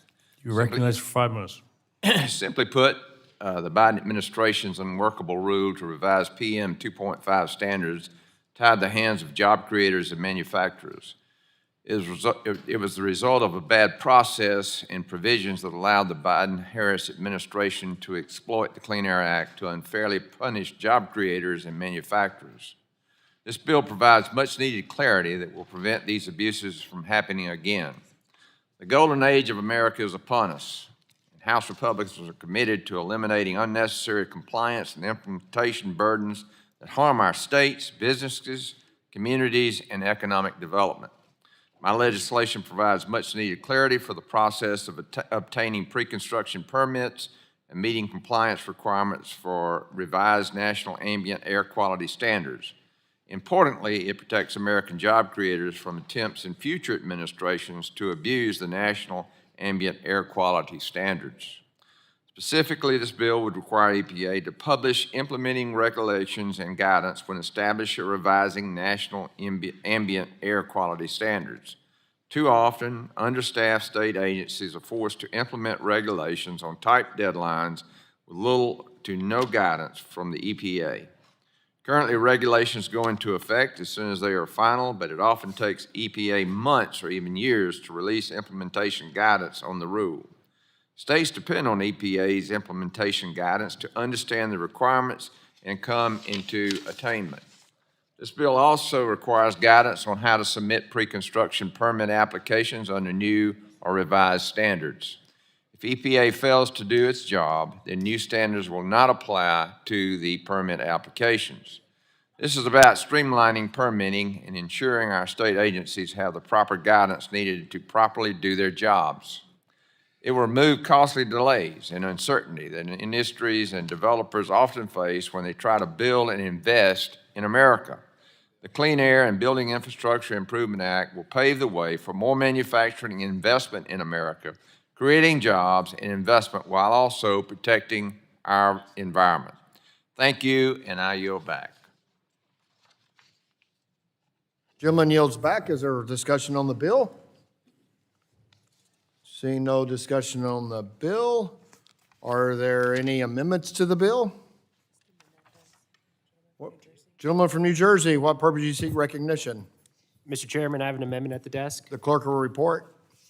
Oh, yeah, what amendment, Mr. Menendez? HR 2414_01. Clerk will report. Amendment to HR 4214, page 2, line. Without objection, the reading of the amendment is dispensed with, and the gentleman from New Jersey is recognized for 5 minutes in support of the amendment. Thank you, Chairman. This is a simple, targeted amendment that strikes a loophole created by Section 2 of the bill, a loophole that would jeopardize both the health of our families and the Clean Air Act's economic benefits. The Clean Air Act requires major new or expanding sources of air pollution to obtain permits before they start construction. That requirement reflects common sense. To clean up ongoing pollution, we must minimize the amount of new pollution that is added in the first place. The amount of pollution those permits allow depends on the National Ambient Air Quality Standards, the NAAQS, that the EPA periodically updates to protect public health. However, this bill imposes new procedural hurdles on the EPA when it updates the NAAQS. If the EPA fails to clear that additional red tape, then the bill would allow new facilities to receive permits under an outdated standard. In practice, that change means that new facilities would emit more than their fair share of pollution. Previous expert witnesses before this committee have called this provision amnesty for new polluters and have testified that it would expose families to dirtier, potentially harmful air. And previous expert witnesses warned that this bill would push the burden of pollution from new facilities to existing ones, forcing businesses already in operation to retrofit to compensate for the excess pollution. Critically, it is far more efficient, cost-effective, and feasible to mitigate pollution and install proper controls at the outset. My Republican colleagues often talk about supporting industry, yet ignore a very foreseeable outcome of this bill. It would raise pollution control costs overall in the manufacturing sector by obligating existing facilities to undertake expensive retrofits. That shift creates an inefficiency in one of our nation's most successful public health laws. It will needlessly make operating under the Clean Air Act more difficult and more expensive for businesses that already play by the rules. We cannot create loopholes in a bedrock public health law that our communities and our economy will pay for. We cannot put the health of the people that we represent at risk. That is why this provision has already been rejected multiple times in previous Congresses, and it is why we should reject it again. I urge my colleagues to vote in favor of my amendment. I yield back. Gentleman yields back. The gentleman from Georgia is recognized for 5 minutes on the amendment. Mr. Chairman, I seek to be recognized to speak in opposition to this amendment. Gentleman is recognized. This amendment would significantly gut the bill and ignore the testimony we received on ways to improve NAAQS and the permitting process. The bill would require EPA to issue implementation guidance at the same time it updates a NAAQS standard. At our 2 hearings this summer, several witnesses testified that the 2024 PM 2.5 NAAQS issued by the Biden-Harris administration was so close to background levels that many states would be prevented from issuing permits for a new business or factory. This permitting gridlock would shut down our economy and could lead to $200 billion in lost economic activity and 1 million lost jobs. This is limited, common sense approach that does not overturn the 2024 NAAQS, even though it should be overturned, but minimizes the negative consequences of this unrealistic standard for projects already going through the permitting process. I urge a no vote on this amendment, and I yield back. Gentleman yields back. Is there further discussion of the amendment? Gentleman from New York is recognized for 5 minutes to speak on the amendment. Thank you, Mr. Chair. I move to strike the last word. I support the amendment offered by Representative Menendez. Regulated entities claim that EPA isn't issuing implementation rules and guidance quickly enough after updating a National Ambient Air Quality Standard, or NAAQS. The bill concludes that the solution is to sacrifice public health by allowing facilities to ignore the new standard. But I'm not surprised, since this is very much in line with Republicans' polluter over people agenda. I reject the trade-off suggested by this provision. I'm not willing to expose our kids to unhealthy air to speed up permits for polluters. But even if you were willing to sacrifice air quality for faster permits, that isn't what this bill does. This bill allows some facilities to pollute more while doing nothing to expedite the permitting process. Under the Clean Air Act, a company that wants to build a new facility must obtain a pre-construction permit that requires the facility to control its pollution. The goal of this permitting process is simple: to ensure that the facility will not significantly increase air pollution above levels that are safe to breathe. Under this bill, if EPA issues a new national ambient air quality standard, that standard doesn't apply for permitting purposes unless and until EPA has issued implementation rules and guidance for the new standard. Besides allowing unhealthy levels of air pollution, this provision doesn't even help states speed up permitting. Witnesses have testified that concurrent guidance isn't always practical or necessary. My colleague's amendment would strike the language in this bill that exempts facilities from complying with new air quality standards. With that, I urge my colleagues to support this amendment, and with that, yield back, Mr. Chair. Gentleman yields back. Is there any further discussion on the Republicans? Seeing none on the Democrat side? Seeing none. If there's no further discussion, the vote occurs on the amendment. A roll call has been requested, and the clerk will call the roll. Mr. Latta? Mr. Latta votes no. Mr. Griffith? Mr. Griffith votes no. Mr. Bilirakis? Mr. Bilirakis votes no. Mr. Hudson? Mr. Hudson votes no. Mr. Carter of Georgia? Mr. Palmer? Mr. Palmer votes no. Mr. Dunn? Mr. Dunn votes no. Mr. Crenshaw? Mr. Joyce? Mr. Joyce votes no. Mr. Weber?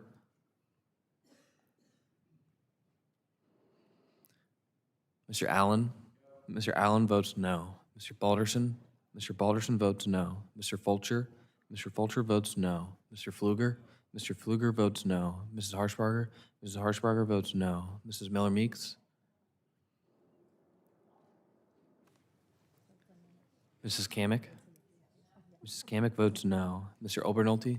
Mr. Obernolte votes no. Mr. James? Mr. Bentz? Mr. Bentz votes no. Mrs. Houchin? Mrs. Houchin votes no. Mr. Fry? Mr. Fry votes no. Ms. Lee?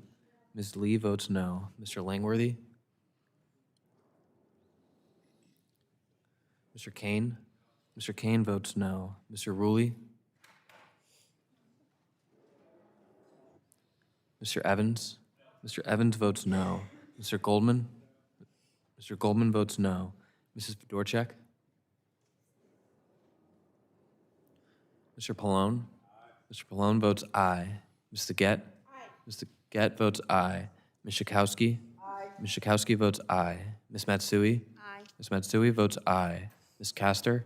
Ms. Castor votes aye. Mr. Tonko? Aye. Mr. Tonko votes aye. Ms. Clark?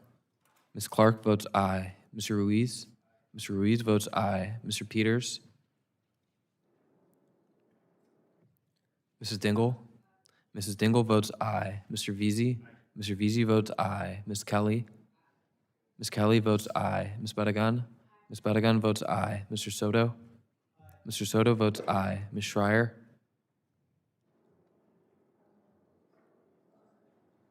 Mr. Han? Mr. Han votes aye. Ms. Fletcher? Ms. Fletcher votes aye. Ms. Ocasio-Cortez? Ms. Ocasio-Cortez votes aye. Mr. Auchincloss? Mr. Auchincloss votes aye. Mr. Carter of Louisiana? Mr. Carter of Louisiana votes aye. Mr. Menendez?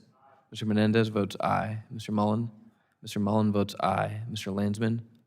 Mr. Landsman votes aye. Ms. McClellan?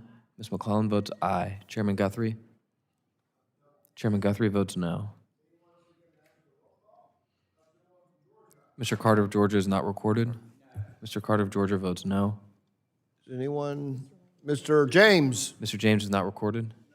Mr. James votes no. Mr. Peters? Mr. Peters is not recorded. Mr. Peters votes aye. Mr. Langworthy? Mr. Langworthy is not recorded. Mr. Langworthy votes no. Mr. Crenshaw? Mr. Crenshaw is not recorded. Mr. Crenshaw votes no.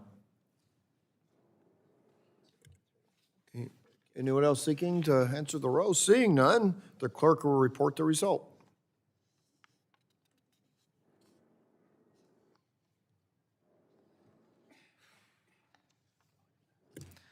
Mr. Chairman, on that vote, there were 23 ayes and 26 noes.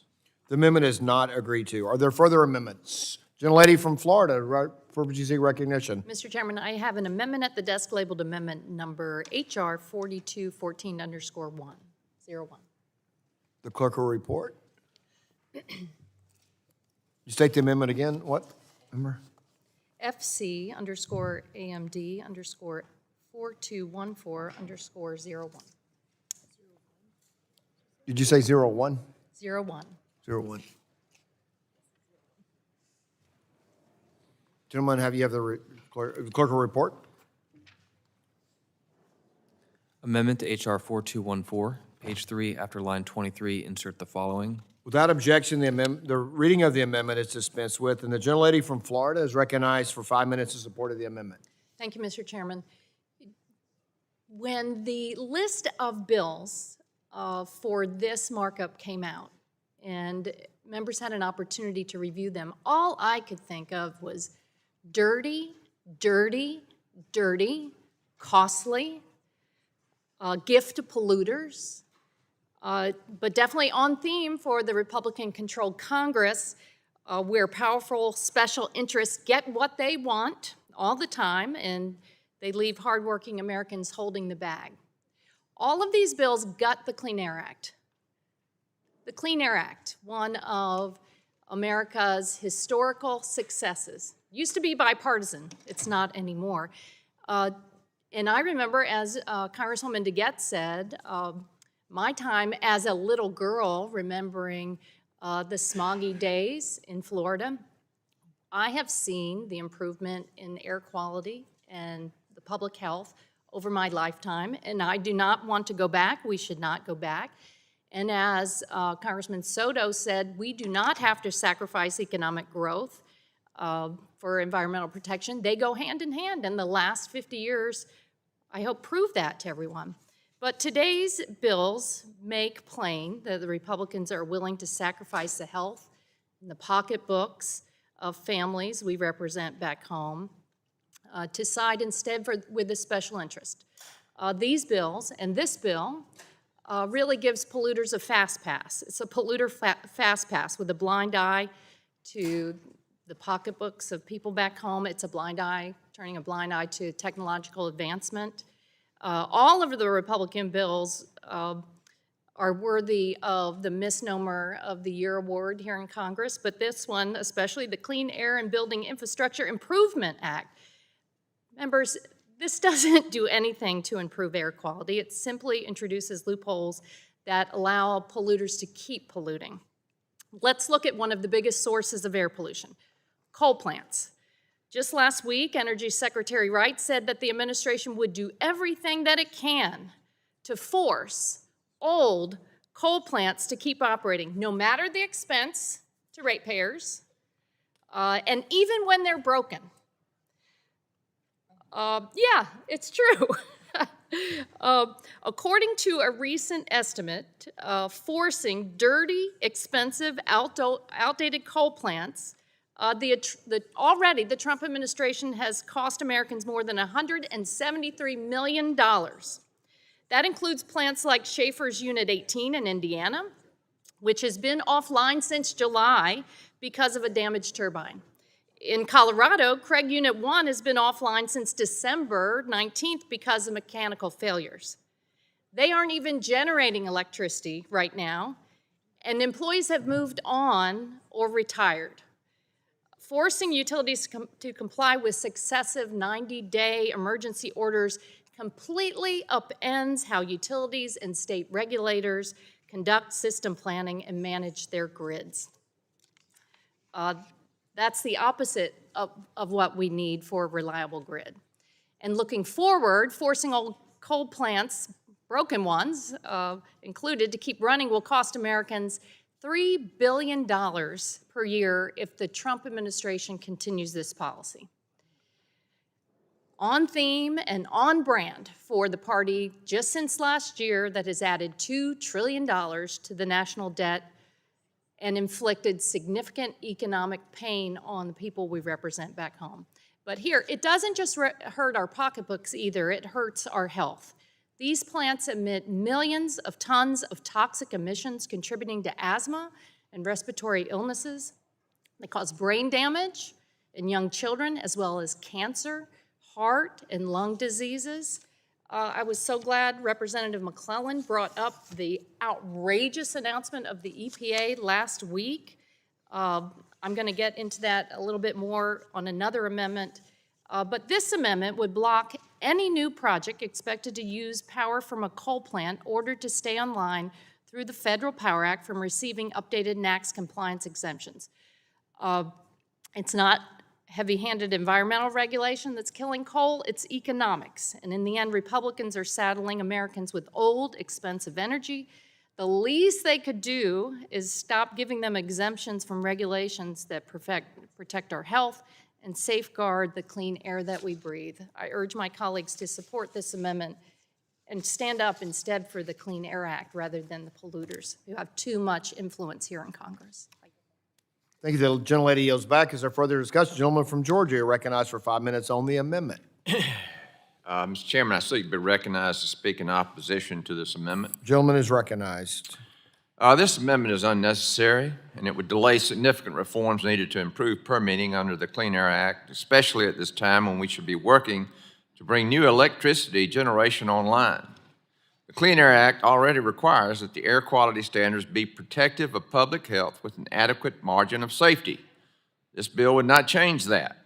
This is a limited common sense approach that does not overturn the 2024 NAAQS, even though it should be overturned, but minimizes the negative consequences of this unrealistic standard for projects already going through the permitting process, including new power generation facilities. I urge a no vote on this amendment, and I yield back. Gentleman yields back. The gentleman from New Jersey seeks recognition on the amendment. You're recognized for 5 minutes. Thank you, Mr. Chairman. I support my colleague from Florida's amendment. This bill is a thinly veiled attempt to let industry save a few dollars by complying with old, unprotected air quality standards. And when combined with President Trump's exploitation of the Federal Power Act to keep expensive, polluting coal plants online, this bill, in my opinion, is dangerous. For once, the Trump administration isn't even trying to misinform the public without the disastrous impacts of their policies on the American people. Last week, the White House National Energy Dominance Council admitted that the cost to keep old, derelict coal plants running will be passed down to ratepayers. And a study by Grid Strategies estimates that keeping these coal plants online could cost Americans $3.1 to $5.9 billion per year. With these policies, the Trump administration is handing billions of dollars to their fossil fuel friends every year, and it's all bankrolled by the American people. But that's apparently not enough. Republican proponents of this bill also want to make it easier for the facilities that will draw power from these coal plants to skirt public health protections like the NAAQS. So I strongly encourage my colleagues to support Congresswoman Castor's amendment, which would close this loophole. I call these the zombie coal plants because they're coming back from the dead.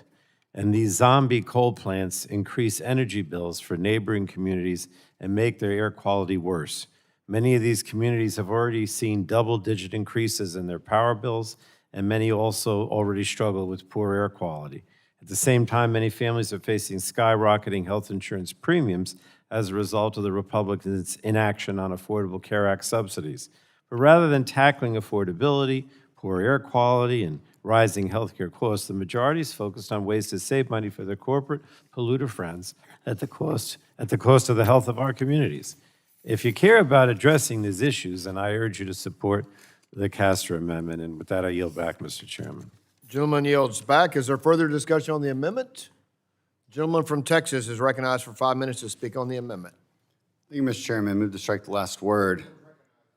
Look, I just want to point out that the legislation today does something Washington doesn't do enough of. It fixes a broken process and puts common sense into practice. Because right now, the Clean Air Act's implementation system is just punishing states for pollution that they don't control. It's whipsawing regulators with constant rule changes, and it's trapping projects that we all need in years of permitting limbo. That doesn't help public health. It doesn't clean the air any faster either. So I want to be clear about what this bill does not do, because we're hearing a lot about what they think it does. It doesn't repeal national ambient air quality standards. It does not weaken EPA's obligation to set health-based standards with an adequate margin of safety. Those guardrails are staying exactly where they are. The bill does restore predictability. It restores realism over ideology, and just basic fairness to a system that has drifted away from all three. All of these pieces of legislation together, they update the NAAQS cycle from 5 years to 10 years. That's very reasonable because science doesn't operate on a very tidy 5-year political or ideological calendar, and neither do state implementation plans, infrastructure investments, permitting decisions. You know, states are often still working to meet one standard when EPA is already revising the next. It makes it impossible to plan ahead for this at the state regulatory level, and especially at the investor level. Again, for projects that I think we all believe we need for human prosperity, 10-year cycle just provides stability, but also preserves the EPA's authority to revise standards when that science truly warrants it. It still gives the EPA that authority. These also strengthen cooperative federalism because it gives states a real opportunity to fix implementation plans, implementation plan issues that arise.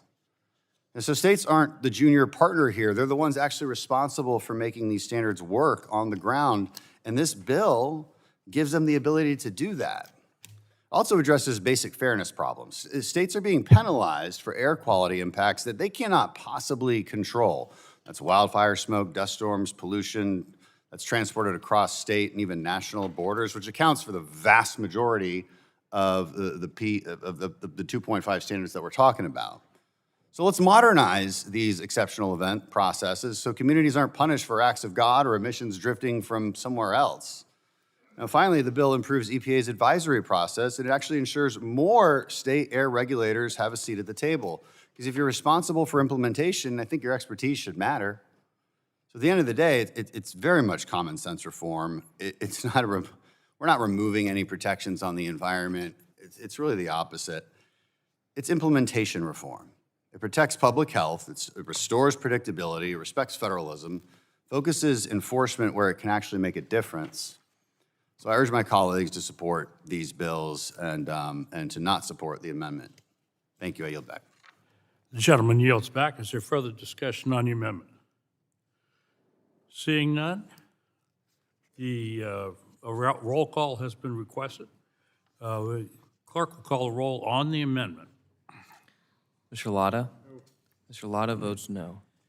Mr. Griffith? Mr. Griffith votes no. Mr. Bilirakis? Mr. Bilirakis votes no. Mr. Hudson? Mr. Hudson votes no. Mr. Carter of Georgia? Mr. Carter of Georgia votes no. Mr. Palmer? Mr. Palmer votes no. Mr. Dunn? No. Mr. Dunn votes no. Mr. Crenshaw? Mr. Crenshaw votes no. Mr. Joyce? Mr. Joyce votes no. Mr. Weber?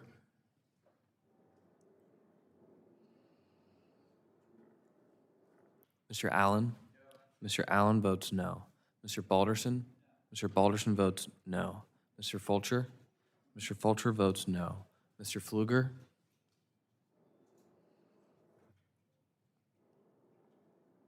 Mrs. Harshbarger? Mrs. Harshbarger votes no. Mrs. Miller-Meeks? Mrs. Kamick? Mrs. Kamick votes no. Mr. Obernolte? Mr. Obernolte votes no. Mr. James?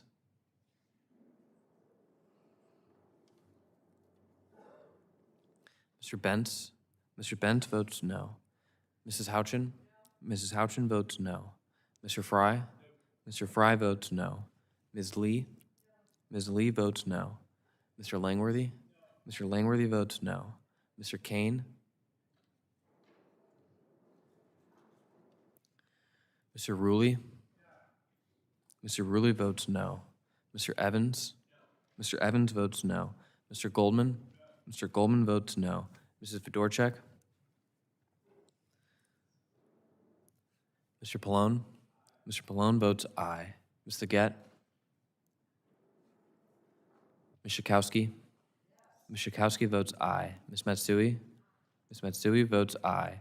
Ms. Castor? Ms. Castor votes aye. Mr. Tonko? Mr. Tonko votes aye. Ms. Clark? Ms. Clark votes aye.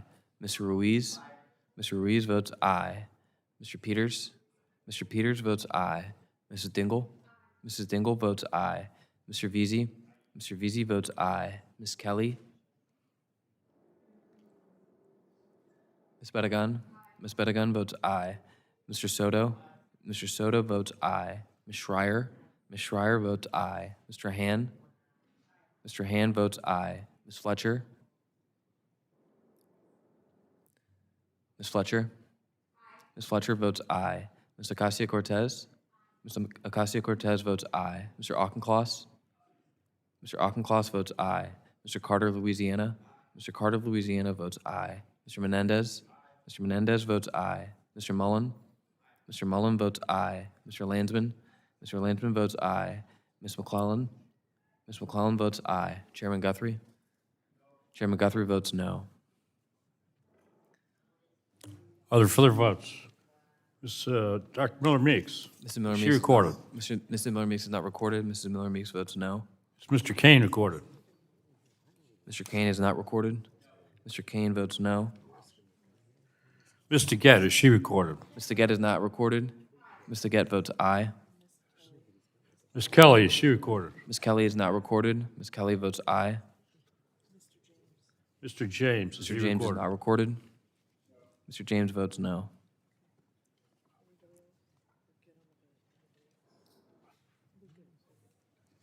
No further votes? All right, the clerk will report the result.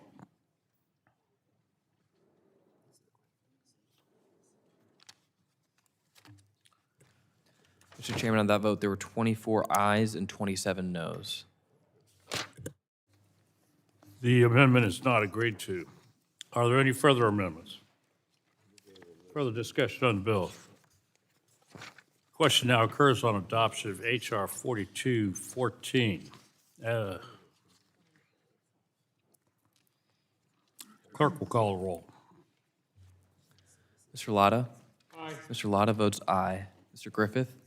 Mr. Griffith votes aye. Mr. Bilirakis? Mr. Bilirakis votes aye. Mr. Hudson? Mr. Hudson votes aye. Mr. Carter of Georgia? Mr. Carter of Georgia votes aye. Mr. Palmer? Mr. Palmer votes aye. Mr. Dunn? Aye. Mr. Dunn votes aye. Mr. Crenshaw? Mr. Crenshaw votes aye. Mr. Joyce? Mr. Joyce votes aye. Mr. Weber? Mr. Allen? Mr. Allen votes aye. Mr. Balderson? Mr. Balderson votes aye. Mr. Fulcher? Mr. Fulcher votes aye. Mr. Pfluger? Mrs. Harshbarger? Mrs. Harshbarger votes aye. Mrs. Miller Meeks? Mrs. Miller Meeks votes aye. Mrs. Kamick? Mr. Obernolte? Mr. Obernolte votes aye. Mr. James? Mr. Bentz? Mr. Bentz votes aye. Mrs. Houchin?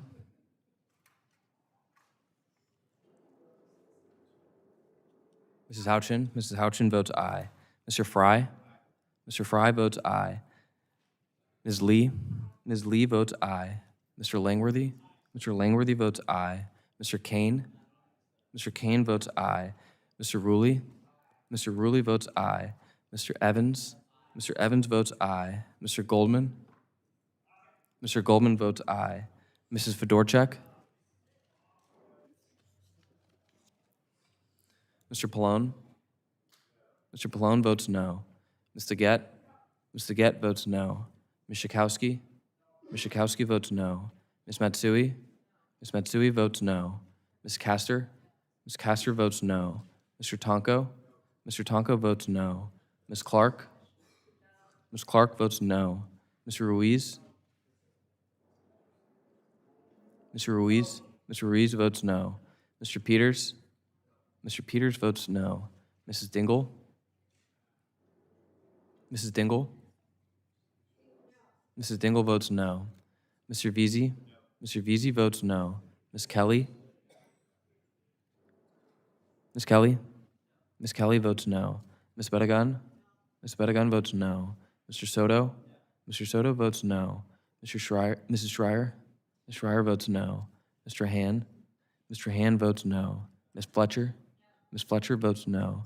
Ms. Ocasio-Cortez? Ms. Ocasio-Cortez votes no. Mr. Auchincloss? Mr. Auchincloss votes no. Mr. Carter of Louisiana?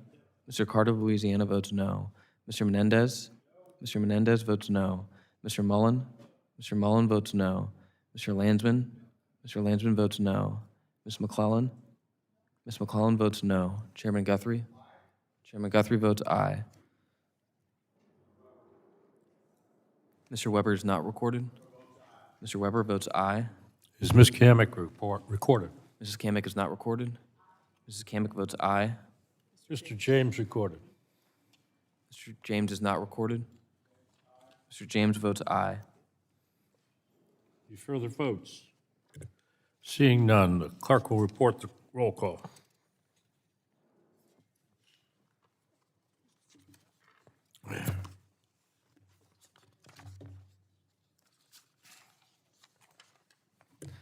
Mr. Chairman, on that vote, there were 28 ayes and 24 noes.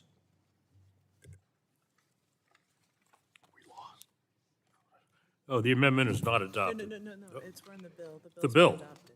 Yeah, approving the bill. That was on the bill. The bill is adopted. The bill is adopted.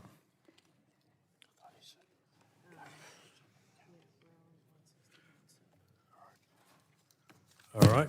The chair calls up H.R. 161 and the clerk asks the clerk to report. H.R. 161, a bill to amend sections 111, 169, and 171 of the Without Clean Air objection, Act. the first reading of the bill is dispensed with, and the bill will be open for amendment at any point. So ordered. Does anyone seek to be recognized on the bill? Mr. Chairman. Mr. Griffith of Virginia, you're recognized for 5 minutes. Thank you, Mr. Chairman. Speaking in favor of my bill, H.R. 161, the New Source Review Permitting Improvement Act. My bill simply clarifies that a modification of a power plant or industrial plant should not include projects to reduce emissions or increase efficiency.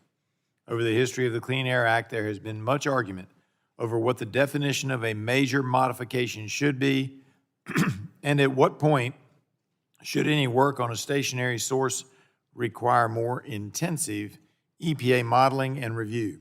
Essentially, at some industrial plants, you have an owner who ends up not installing new pollution controls for fear of having to go through the complex and uncertain new source review permitting process where they might actually lose their air permit. What we are trying to do with this bill is clarify and unify Clean Air Act definitions. I would submit that H.R. 161 is really a permitting bill.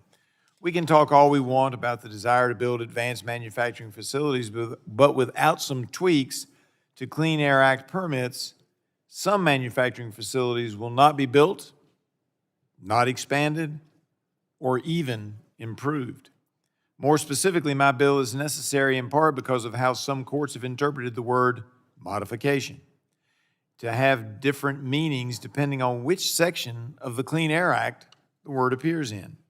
My bill would clarify questions of interpretation by adopting the so-called maximum hourly emission rate test currently utilized under the EPA's new source performance standard program. To ensure that this change to the new source review program is not abused, there is a provision which says that the maximum hourly emission rate cannot be higher than it was over the preceding 10 years. My bill also specifically says that plants have to reduce emissions per kilowatt hour or per piece of furniture or ton of steel produced at the facility. Finally, when clarifying the term modification across the Prevention of Significant Deterioration permitting program and in non-attainment areas, I have included an annual actual emissions test for the entirety of the stationary source. I am pleased to see the committee mark up my bill to fix a statute that is long overdue for an update. Mr. Chairman, I'm proud to have support for H.R. 161 from numerous industry groups, including American Public Power Association, the National Rural Electric Cooperative Association, the Electric Power Supply Association, the American Fuel and Petrochemical Manufacturers, the American Cement Association, the Aluminum Association, the American Petroleum Institute, the Interstate Natural Gas Association of America, the National Association of Manufacturers, the National Mining Association, the American Forest and Paper Association, the U.S. Chamber of Commerce, and Citizens for Responsible Energy Solutions. But wait, Mr. Chairman, there's more. I am also proud to have support of several labor unions for H.R. 161, including the United Mine Workers of America, the Transportation Division of the Sheet Metal, Air, Rail, and Transportation Workers, the International Brotherhood of Boilermakers, the International Brotherhood of Electrical Workers, the Transportation Communications Union, the Iron Workers Union, and the Association of Heat and Frost Insulators and Allied Workers. I urge my colleagues to vote yes and report this bill favorably to the floor, and I yield back on the underlying bill itself, although as the chairman knows, I do have an amendment. Gentleman yields back. Further discussion on the bill. The gentleman is recognized. Thank you, Mr. Chairman. We're not on the manager's amendment yet, right? No. We are not. Okay. I just wanted to express my opposition to the so-called New Source Review Permitting Improvement Act because it does nothing to improve permitting, as the title suggests. At our September hearing on these bills, we heard from a state regulator witness that changing how we measure emissions to, quote, maximum hour emission rate would require facilities to have expansive record keeping and would require state agencies to have adequate staff and time to meticulously go over that information. And that is significant additional work. If there aren't resources to do that additional work, it's very likely these facilities and their increased pollution will fall through the enforcement cracks and go completely unchecked. Changing how emissions are measured, as this bill proposes, would allow facilities, in my opinion, to cook the books when measuring their emissions and operations to make it harder to understand their potential harm to communities. The goal of this bill is not to measure emissions of facilities. Rather, I believe it's to give facilities a way out of regulating their cancer-causing emissions. I'm not saying that's what the sponsor intends, but that's the consequence. And so they're going to end up polluting with reckless abandon, essentially. And this bill also redefines what activities count as a modification or construction at a facility. This change may sound reasonable, but is drafted so broadly that even major changes to a facility that increase emissions would not trigger required emission controls. So I think all in all, this is good for the industrial facility, bad for the neighborhood next to them who will have increased hospitalizations, ER visits, and asthma rates. At the end of the day, the Clean Air Act is a law rooted in protecting public health. If we move forward with this bill, I think we lose sight of the goals of the Clean Air Act, which is to ensure safe and clean air. So with that, I strongly urge a no vote on the bill, and I yield back, Mr. Chairman. The gentleman yields back. Is there further discussion on the bill? Mr. Lotter, you're recognized for 5 minutes. Thank you, Mr. Chairman. Strike the last word. You're recognized. Thank you, Mr. Chairman. My friend, the gentleman from Virginia's 9th Congressional District's legislation, the New Source Review Permitting Improvement Act, will clarify EPA interpretations of New Source Review, NSR, regarding the Clean Air Act. Plants would not have to go through the full NSR process so long as the project does not result in a net increase in hourly emissions. This reform will streamline permitting and reduce regulatory uncertainty and whiplash. Currently, for example, if a cement plant needs to be upgraded with more efficient motors, it cannot do so unless they go through the NSR process. The results in costly technical analysis and permitting costs, even if the motor is identical and more efficient. H.R. 161 will reduce permitting delays for new construction of natural gas plants and making updates to existing coal and gas plants. This is essential to adding more baseload generation. Letting industry start site preparation before a permit will lead to projects being completed faster and without harm to air quality. What this means is more affordable power from natural gas and coal coming online faster. By modernizing the NSR permitting process, manufacturing facilities will be able to keep pace with economic growth and technological advancements. Again, I want to thank the gentleman from Virginia for introducing H.R. 161. to support American manufacturing and energy production. And Mr. Chairman, I yield back the balance of my time. Gentleman yields back. Is there further discussion on the bill? Further amendments? I have an amendment at the desk. Mr. Griffith, you are recognized for 5 minutes. We need to report the amendment first, I think. Clerk will report the amendment.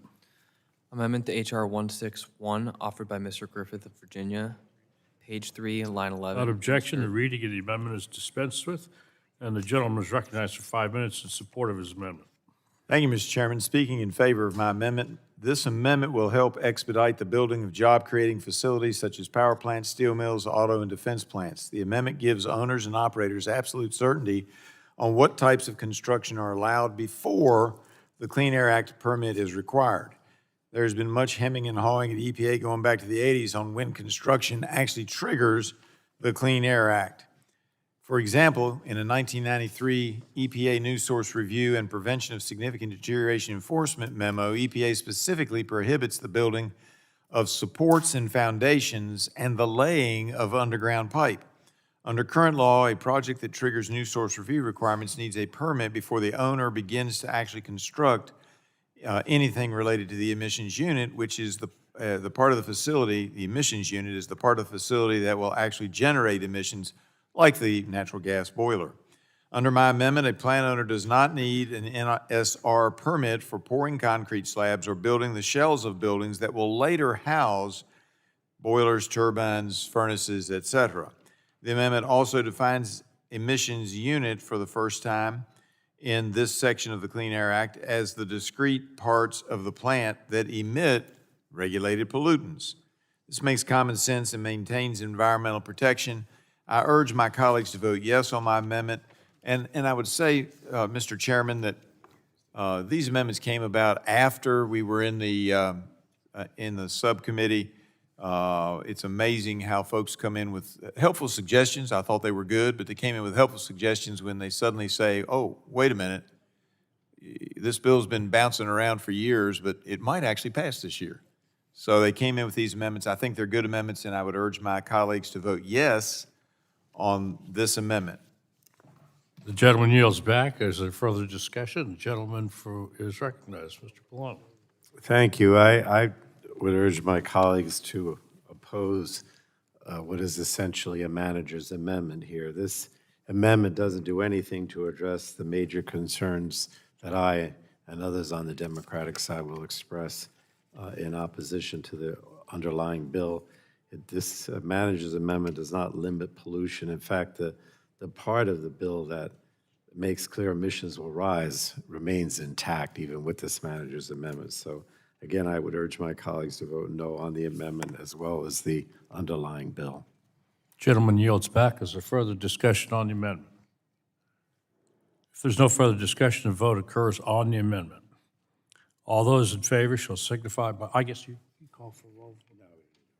All those in favor shall signify by saying aye. Aye.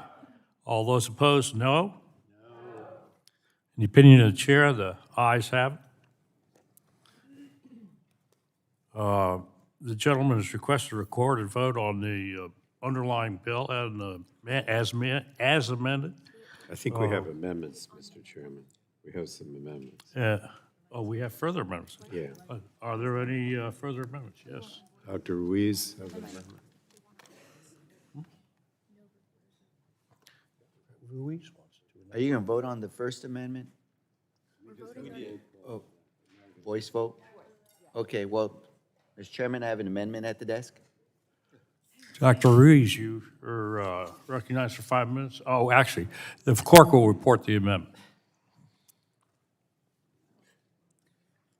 Dr. Ruiz. Am I recognized now? Yes. Yes, sir. Thank you, Mr. Chairman. My amendment clarifies, did you report the amendment? No, he hadn't reported it yet. Oh, SC_AMD_HR_161_01.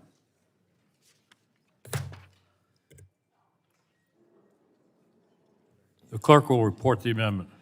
Amendment to H.R. 161, add at the end the following, Section 6, limitation. in Without general. objection, the first reading is dispensed with, and the gentleman is recognized for 5 minutes for his amendment. Thank you, Mr. Chairman.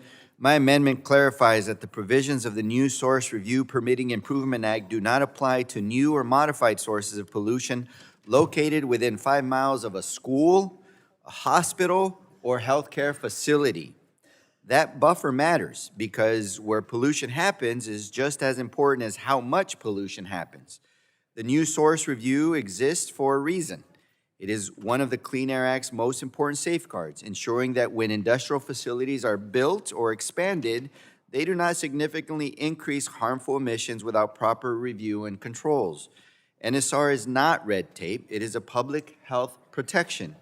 But as currently written, this bill weakens that protection in two dangerous ways. First, the bill changes the definition of what constitutes a quote-unquote modification of a facility. This change explicitly allows facilities to emit more pollution than they otherwise could under current law, while avoiding full permitting review. In plain terms, the bill makes it easier for toxic emissions to rise. Second, the bill contains no meaningful guardrails to protect communities that are already overburdened by pollution, especially communities where people are least able to avoid exposure. Children in schools, patients in hospitals, seniors in long-term facilities, and families seeking medical treatment. We know from decades of public health research and data that proximity matters. The closer to the pollution, the higher the risk for dangerous illnesses. Living or learning near industrial sources is linked to higher rates of asthma, respiratory disease, cardiovascular illness, and cancer. Even facilities that are currently offline, like the one in my district, Coachella Valley Power Plant in Mecca, could be affected by this bill. By changing key definitions and playing with how we measure emissions increases, the legislation could allow such a plant to resume operations or make modifications without a full NSR review, sidestepping critical guardrails. This is unacceptable. The residents of Mecca have already borne the consequences of this plant's past emissions, experiencing higher rates of asthma, respiratory illnesses, and other health impacts, particularly among children and other vulnerable populations. My amendment protects community health by preventing even temporarily idle plants from restarting within 5 miles of schools, hospitals, or healthcare centers. My amendment does not stop development. It does not ban new facilities. What it does is draw a clear, reasonable, common sense line. If a facility wants to take advantage of these looser permitting standards, it should not be allowed to do so within 5 miles of a place where human health is most at risk. This is a modest safeguard, but a critical one. Supporters of this bill argue that it simply modernizes permitting, but modernization should never come at the expense of safety. The underlying bill benefits polluters and puts communities at risk. My amendment clarifies that these changes should not apply where pollution's impact is greatest, and underscores that economic growth and public health can go hand in hand. You can have both, not one at the expense of others. And we can support manufacturing and infrastructure while protecting children, patients, and frontline communities. So this is a common sense, bipartisan, and essential. And I urge my colleagues to support this amendment and defend public health where people are most vulnerable. And I yield back. The gentleman yields back. There's a further discussion on the amendment. See, yes, Mr. Griffith of Virginia, you're recognized for 5 minutes. Thank you, Mr. Chairman. I rise to oppose the amendment offered by the good gentleman. What we're trying to do is to bring in the definition so that it is similar or equal to the EPA's New Source Performance Standards Program. We haven't seen a lot of folks coming in here saying that those tests in the EPA's New Source Performance Standard Program don't work, or that they're somehow detrimental to the environment and so forth. And I would say for those members who are relatively new, for the old ones I apologize, the older ones I apologize, but you may have heard and wondered, why did I say in my opening that the bill specifically says that plants have to reduce emissions per kilowatt hour or per piece of furniture or ton of steel produced. And the whole reason I brought this bill and got interested in this subject in the first place is I have a furniture manufacturer in my district in Galax, Virginia, that I toured, and they have a conveyor belt to nowhere. That conveyor belt goes, my memory serves me, it's a little bit longer than the length of this committee room. And then circles back and comes back around and goes back into the rest of the production process. At one point in time, at the end of that conveyor belt, there was a lacquering station. They took the station out because they no longer needed it. They found a better way to do it, but their lawyers advised them that because removing any part of the conveyor belt system would possibly trigger the Clean Air Act's new source review, that their entire facility could be in jeopardy, that they could lose their air permit. That's the purpose of this bill. And the gentleman's amendment, well, I think it's well-intentioned, guts the bill for any existing facility that happens to be near a school or any healthcare facility. And as one might imagine, that when you're in Appalachia and other regions of the country, the factory comes in this case, at one time, numerous factories came into a little community and brought workers in, and the community developed, and guess what? They wanted their children educated, so they built a school, and they built a hospital, and they built other healthcare facilities. And now they need to get rid of that conveyor belt, and the gentleman's amendment would prevent them from doing so. The bill will allow it, the amendment will not. The amendment guts it. I urge my colleagues to vote no on the amendment. Gentleman yields back. Further discussion on the amendment. Ms. Matsui, you're recognized for 5 minutes. I move to strike the last word and speak in support of this amendment. You recognize. Whatever happened to make America healthy again? Over the last year, it's just been one attack after another on Americans' health and well-being. Immediately after taking office in January 2025, the Trump EPA basically stopped enforcing environmental laws. In April, EPA exempted 66 coal power plants across the country from air pollution regulations. In May, EPA announced the rollback of PFAS limits for drinking water. In June, the EPA announced the rollback of regulations on mercury and other toxic air pollution from coal plants. And the same month, they instructed staff to stop enforcing violations against fossil fuel companies. In August, they announced the rollback of vehicle pollution limits. In November, the administration asked courts to overturn the national air quality standards for soot. Just last week, EPA announced they will stop calculating the health benefits and lives saved from air pollution regulations for soot and ozone pollution. Now, this list goes on and on. And now, Republicans are forcing through 7 partisan bills that would further gut federal pollution protections and create new loopholes for industrial facilities. My Republican colleagues will tell you they're cutting through unnecessary bureaucracy or liberating Americans from government overreach. But the truth is, they're just giving kickbacks to big corporations. Make America Healthy Again is just a cover for making failing industries wealthy again. If they cared about your health, EPA wouldn't be hiding the health impacts of these pollution rollbacks. If congressional Republicans cared about your health, they would have voted to extend the advanced premium tax credits that 24 million Americans rely on. If they cared about your health, they wouldn't stand idly by while this administration destroys our public health and research ecosystems.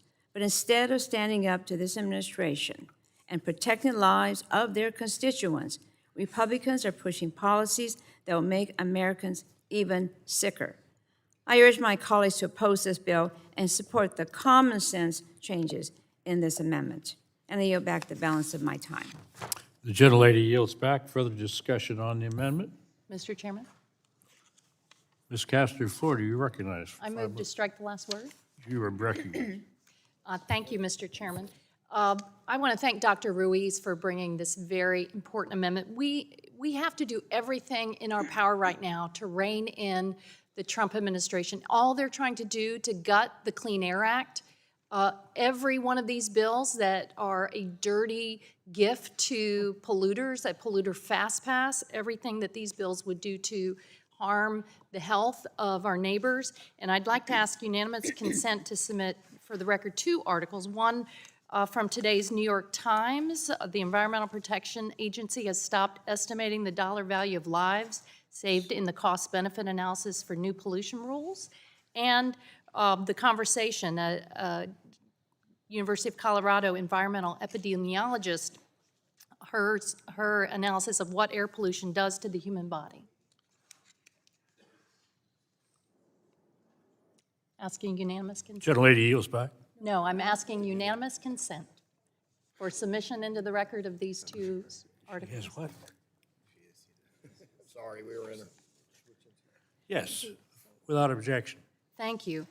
And let me read a little bit from the New York Times story. For the first time ever, last week, the EPA stopped estimating the monetary value of lives saved when setting limits on 2 of the most widespread, deadly air pollutants, fine particulate matter and ozone. Instead, the agency is calculating only the cost to the companies of complying with pollution regulations. The Trump administration is saying literally that they put 0 value on human life.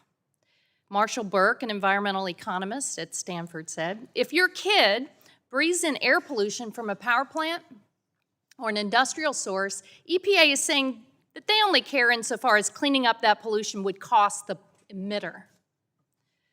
It's a drastic change to the way the government weighs the cost of curbing air pollution against the benefits to public health and the environment. It could lead to looser controls on pollutants from coal-burning power plants, oil refineries, steel mills, and other industrial sites across the country, resulting in dirtier air.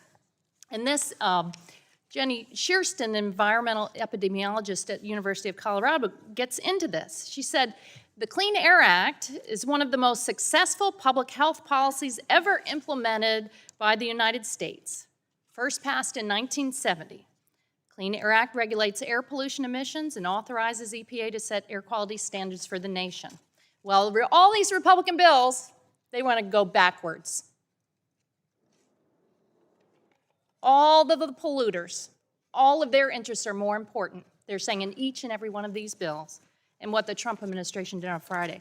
She says breathing in air pollution like ozone and PM 2.5 harms nearly every major system in the human body. It's particularly hard on the cardiovascular, respiratory, and neurological systems. Numerous studies have found that PM 2.5 exposure is associated with increased death from cardiovascular diseases like coronary heart disease. Even short-term exposure can increase hospitalization for heart attacks and strokes. Several studies show that the impact of pollution sources like power plants on human health are pretty severe.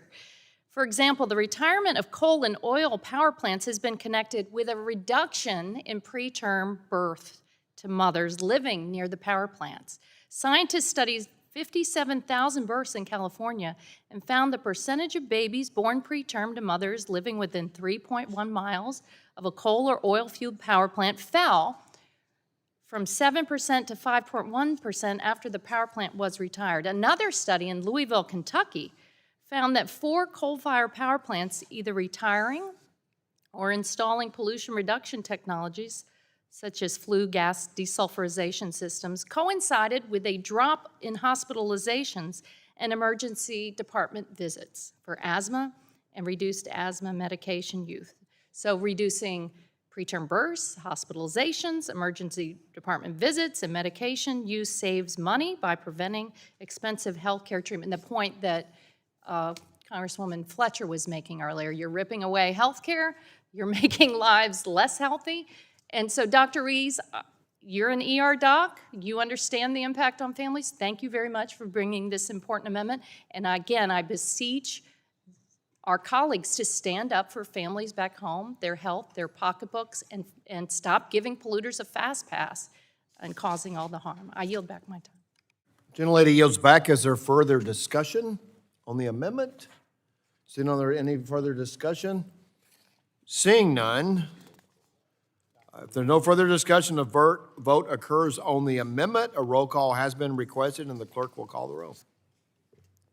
Mr. Lotta? Mr. Lotta votes no. Mr. Griffith? Mr. Griffith votes no. Mr. Bilirakis? This is for the record. Mr. Hudson? Mr. Carter of Georgia? Mr. Carter of Georgia votes no. Mr. Palmer? Mr. Palmer votes no. Mr. Dunn? Mr. Crenshaw? Mr. Crenshaw votes no. Mr. Joyce? Mr. Joyce votes no. Mr. Weber?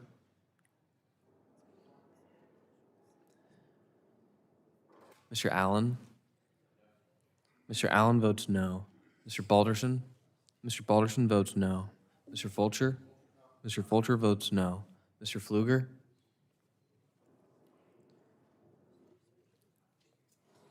Mrs. Harshbarger? Mrs. Miller-Meeks? Mrs. Miller-Meeks votes no. Mrs. Kamick? Mr. Obernolte? Mr. Obernolte votes no. Mr. James? Mr. James votes no. Mr. Bentz? Mr. Bentz votes no. Mrs. Houchin? Mrs. Houchin votes no. Mr. Fry? Mr. Fry votes no. Ms. Lee? Ms. Lee votes no. Mr. Langworthy? Mr. Langworthy votes no. Mr. Kane? Mr. Kane votes no. Mr. Ruley? Mr. Ruley votes no. Mr. Evans? Mr. Evans votes no. Mr. Goldman? Mr. Goldman votes no. Mrs. Fedorchak? Mr. Pallone? Mr. Pallone votes aye. Mr. Gett? Mr. Gett votes aye. Ms. Schakowsky? Ms. Schakowsky votes aye. Ms. Matsui? Ms. Matsui votes aye. Ms. Castor? Aye. Ms. Castor votes aye. Mr. Tonko? Aye. Mr. Tonko votes aye. Ms. Clark? Aye. Ms. Clark votes aye. Mr. Ruiz? Mr. Ruiz votes aye. Mr. Peters? Mr. Peters votes aye. Mrs. Dingell? Mrs. Dingell votes aye. Mr. Veazey? Mr. Veazey votes aye. Ms. Kelly? Ms. Kelly votes aye. Ms. Bedegan? Ms. Bedegan votes aye. Mr. Soto?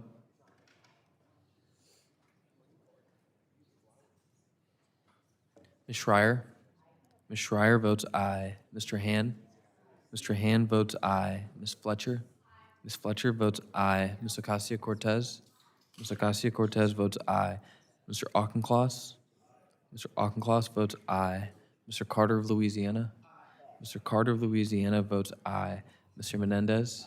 Mr. Menendez votes aye. Mr. Mullen? Mr. Mullen votes aye. Mr. Landsman? Mr. Landsman votes aye. Ms. McClellan? Ms. McClellan votes aye.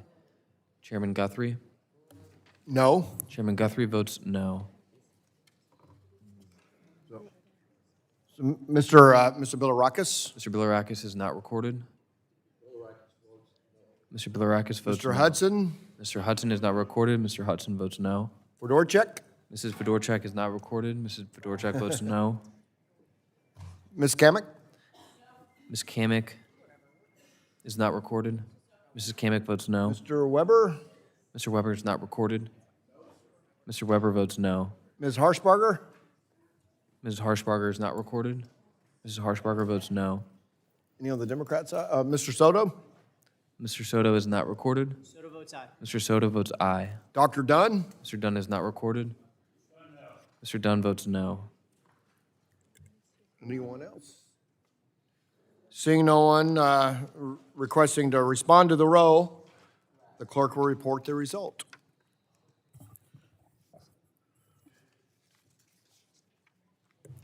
Mr. Chairman, on that vote, there were 24 ayes and 29 noes. The amendment is not agreed to. Are there further amendments? Chair, I have an amendment at the desk. Gentleman from New York is recognized. His amendment at the desk. Thank you, sir. Identify the amendment. It's labeled FC_AMD_HR161_01.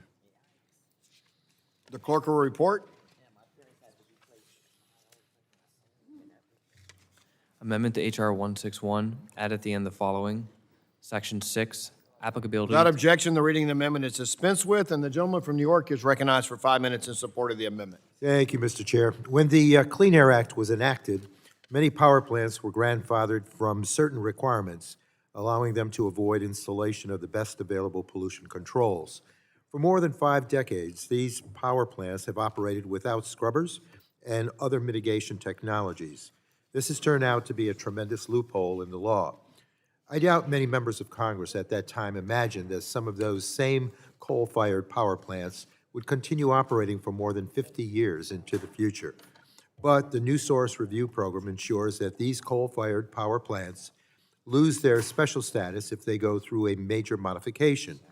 H.R. 161 would, among other changes, exclude a wide variety of facility upgrades from being considered a modification, allowing the dirtiest, most polluting power plants to continue to be able to operate while avoiding taking actions to reduce their emissions.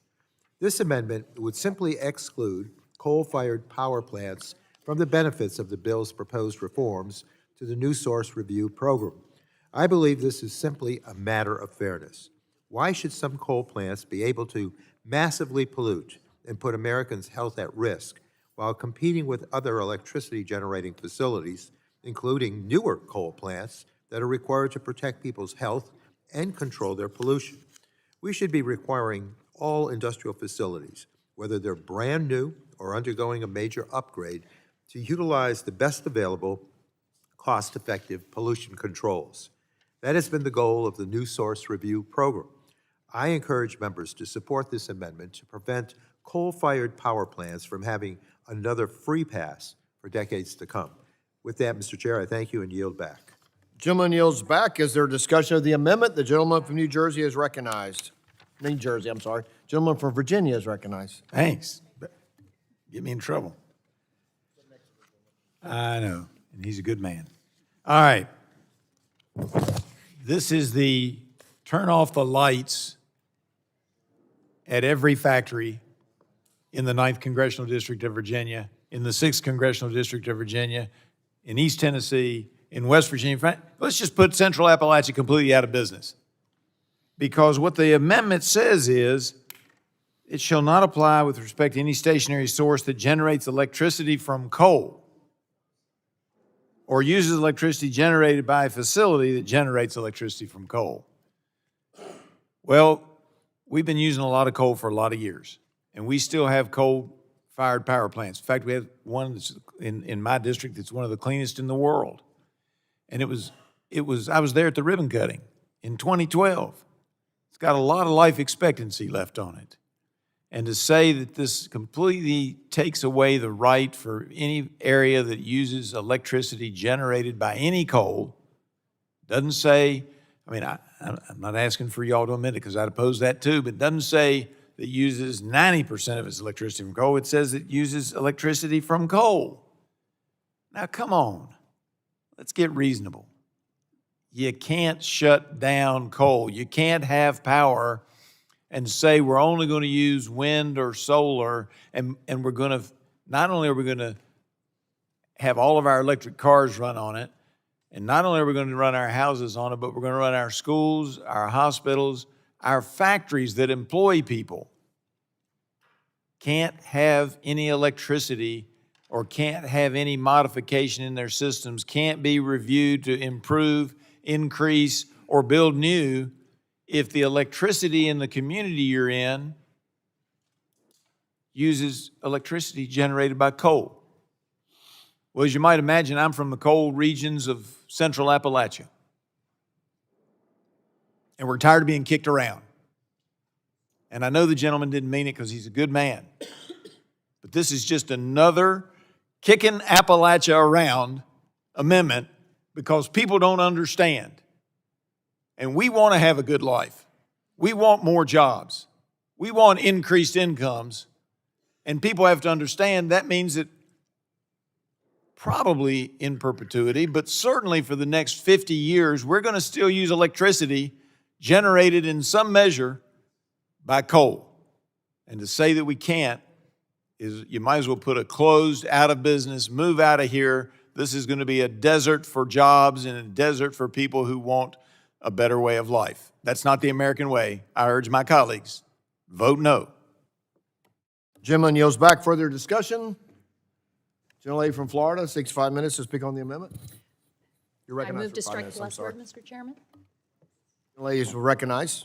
Thank you, Mr. Chairman. I strongly support the amendment offered by Ranking Member Tonko.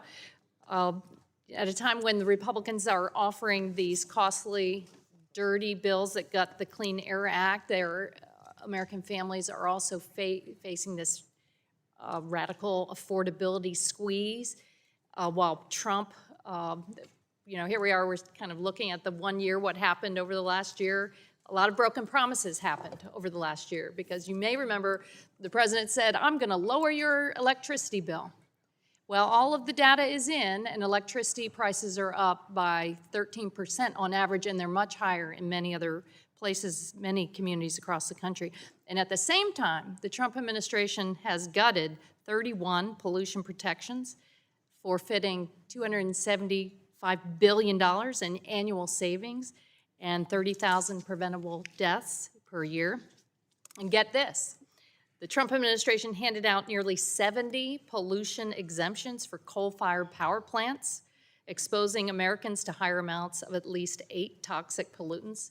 And I know that my colleague from Virginia fights for his people, but it's not regulations that have harmed the coal industry. It's frack gas. It's cheaper. What's hurt coal over time is economics. Coal accounted for 20% of U.S. electricity generated in 2024, but that was down from about 50% in the year 2000. And the main reason for that decline is simple. Coal is more expensive than the other options we have today. Republicans, nevertheless, have chosen to double down, bringing forth this package of bills today, the polluter free-for-all, the polluter fast passes, paid for by hardworking American families, their pocketbooks, their health. But what's really quite simple is, thanks to American innovation, we have newer, modern technologies. These are technologies we did not have back in 1970, when Congress first allowed the grandfathering of old energy plants under the Clean Air Act. And as a result, those very old and inefficient plants are forced to innovate. That happened back home in Tampa at the Tampa Electric Company. A coal-fired power plant provided our power for many years. Then the technology became available for scrubbers. They instituted that. But now they've moved mainly to gas, and they should be moving faster to solar. But all of these innovations are very important. Otherwise, you all are going to keep us stuck in the past, stuck in the bad old days. And the bad old days are very expensive, and the bad old days are very unhealthy. The bad old days, if you take us back to the bad old days, you'll continue to boost Chinese technologies. And you're going to do that at a time when the president is insulting our allies and driving our friends and allies into the arms of our adversaries. It's not smart. People deserve a lot better.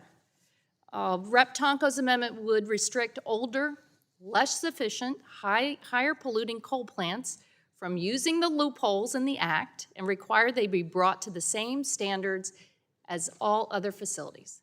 That's fair. My Republican colleagues also often speak about winning the AI race, but they're not serious about it. They just use it as an excuse to side with polluters every time. We can't win the AI competition for the 21st century with energy policies from the 20th century. We can't stay in the bad old days. We have to move forward. This is the United States of America. We can have clean air, and we can have cheaper, cleaner energy at the same time.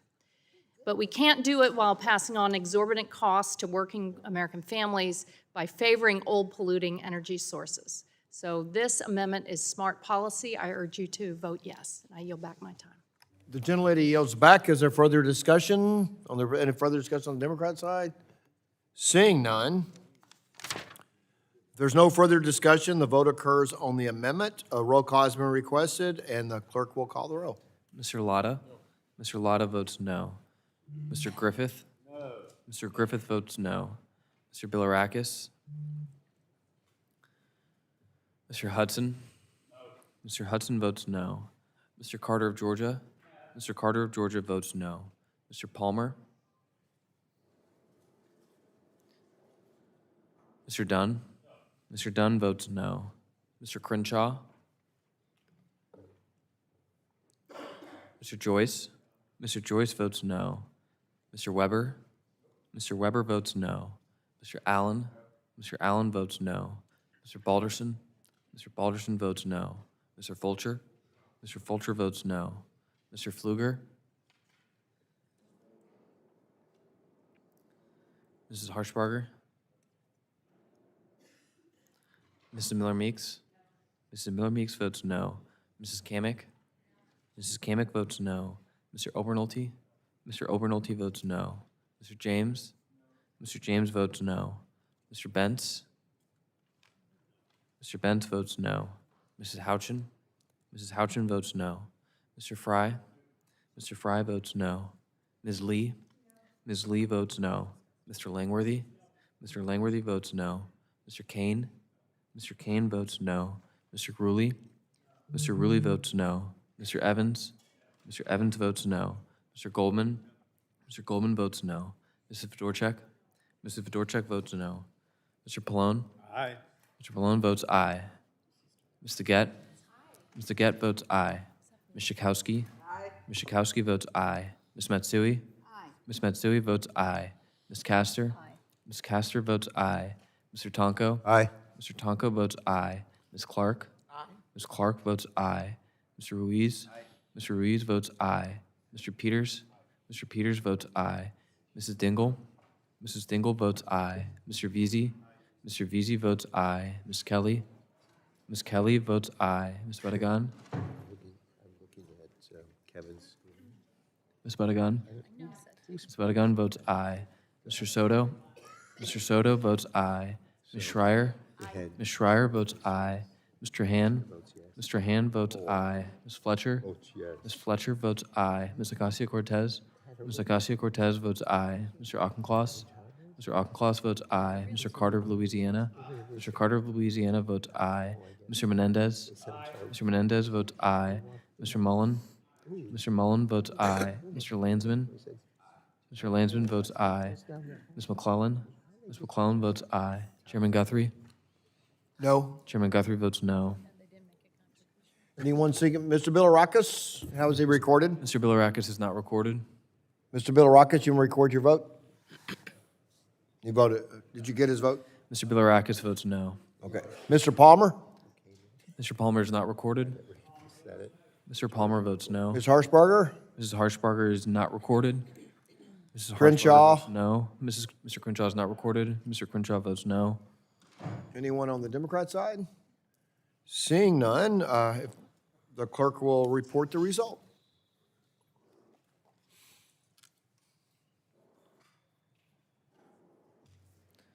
Mr. Chairman, on that vote, there were 24 ayes and 29 noes.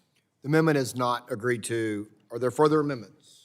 The gentleman from Louisiana, what purpose do you seek recognition? Mr. Chairman, I have an amendment at the desk. Identify the amendment. SC_AMD_HR 161_07. Clerk will report. 16107. Clerk will report. Amendment to HR 161, add at the end the following. Section 6. Without objection, the reading of the amendment is dispensed with, and the gentleman from Louisiana is recognized for 5 minutes of support of the amendment. Thank you, Mr. Chairman. I urge my colleagues to support my common sense amendment that would protect public health, especially for communities near industrial facilities. This amendment requires that industry prove that their modifications to facilities do not cause additional emissions by installing air monitors at the facilities that directly report emissions to the EPA and to the public. If my Republican colleagues are serious about their new definition of modifications in this bill, they should wholeheartedly support my amendment. It ensures transparency because under this bill, a facility's modification to the plant will not trigger new source reviewing permitting. These air monitors and reporting requirements ensure that facilities can't cook the books or manipulate their operations to make their emissions appear lower than they truly are under this new bill's new weaker definition of modifications and construction. Our constituents could quickly verify on the EPA website that the nearby facility is in compliance and that their family is breathing clean and healthy air. The additional protections from this amendment are especially vital for the safety of communities like mine in South Louisiana, where emissions from industrial facilities are always at the forefront of their minds and in direct view from their backyards. We do not need to choose between supporting industry or constituents' rights to breathe clean air. Let's hold these industries accountable and ensure families living next to them have the information they need to stay safe.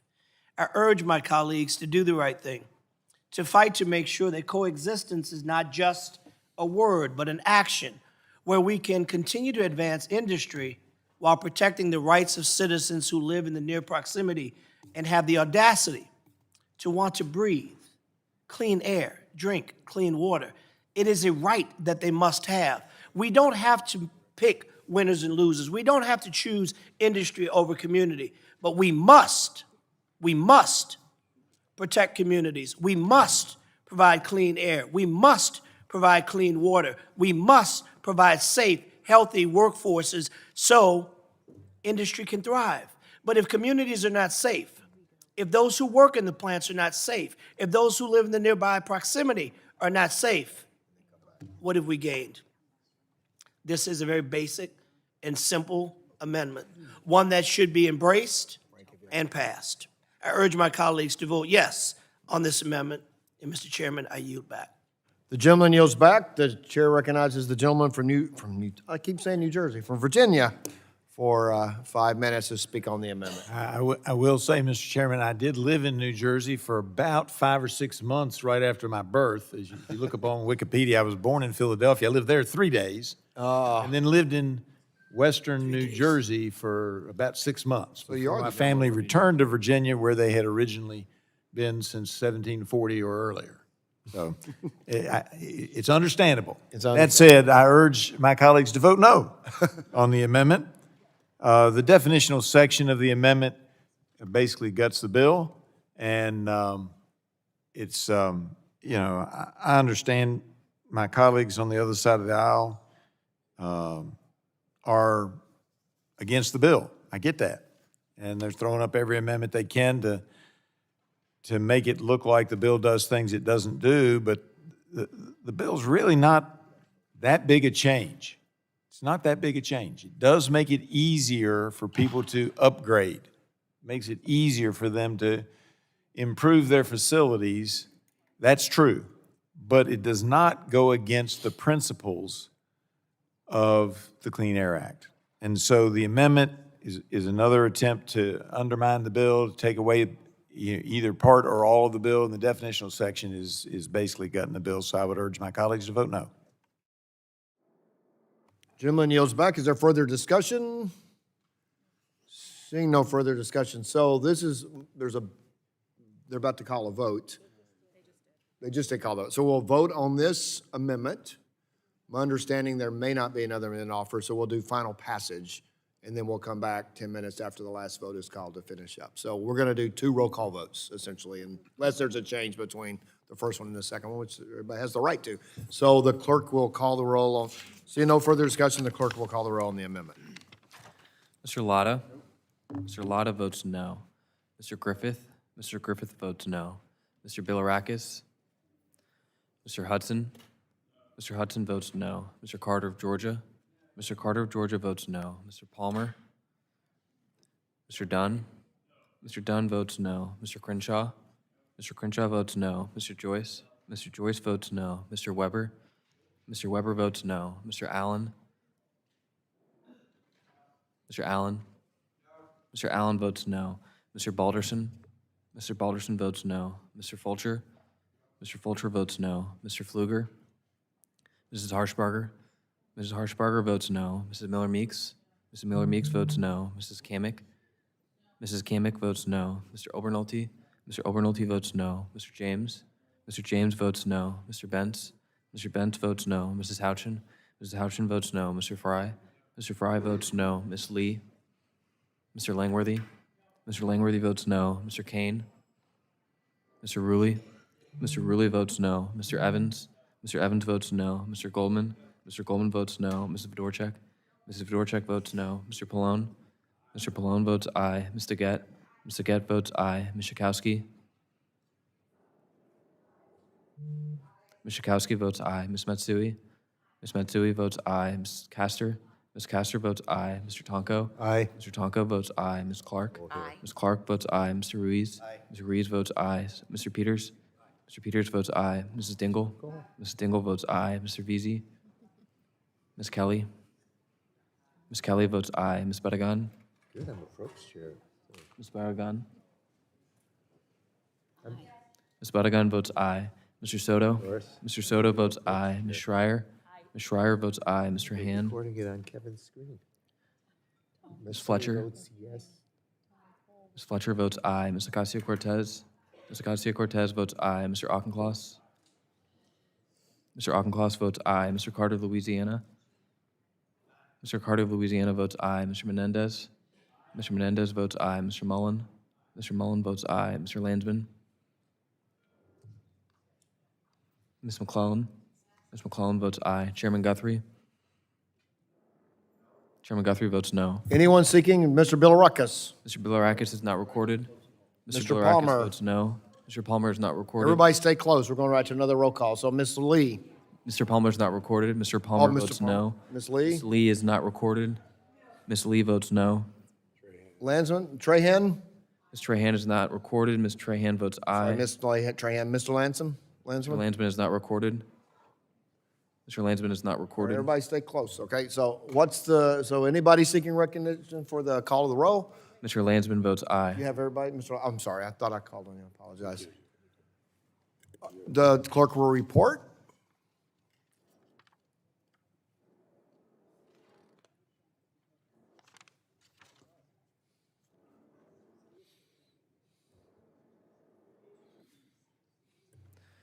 Mr. Chairman, on that vote, there were 23 ayes and 28 noes. The amendment is not agreed to. Are there further amendments? Since there's no further amendments, we'll do a roll call on the bill, and will be no further committee action until 10 minutes after the final vote is called, not when the gavel for the vote to be called, 10 minutes after that. So the question now occurs on adopting H.R. 161. A roll call has been requested, and the clerk will call the roll. Mr. Latta? Mr. Latta votes aye. Mr. Griffith? Mr. Griffith votes aye. Mr. Bilirakis? Mr. Bilirakis votes aye. Mr. Hudson? Mr. Hudson votes aye. Mr. Carter of Georgia? Mr. Carter of Georgia votes aye. Mr. Palmer? Mr. Palmer votes aye. Mr. Dunn? Mr. Dunn votes aye. Mr. Crenshaw? Mr. Crenshaw votes aye. Mr. Joyce? Mr. Joyce votes aye. Mr. Weber? Mr. Weber votes aye. Mr. Allen? Mr. Allen votes aye. Mr. Balderson? Mr. Balderson votes aye. Mr. Fulcher? Mr. Fulcher votes aye. Mr. Pfluger? Mrs. Harshbarger? Mrs. Harshbarger votes aye. Mrs. Miller Meeks? Mrs. Miller Meeks votes aye. Mrs. Kamick? Mrs. Kamick votes aye. Mr. Obernolte? Mr. Obernolte votes aye. Mr. James? Mr. James votes aye. Mr. Bentz? Mr. Bentz votes aye. Mrs. Houchin? Mrs. Houchin? Mrs. Houchin votes aye. Mr. Fry? Mr. Fry votes aye. Ms. Lee? Ms. Lee votes aye. Mr. Langworthy? Mr. Langworthy votes aye. Mr. Kane? Mr. Ruley? Mr. Ruley votes aye. Mr. Evans? Mr. Evans votes aye. Mr. Goldman? Mr. Goldman votes aye. Mrs. Fedorchak?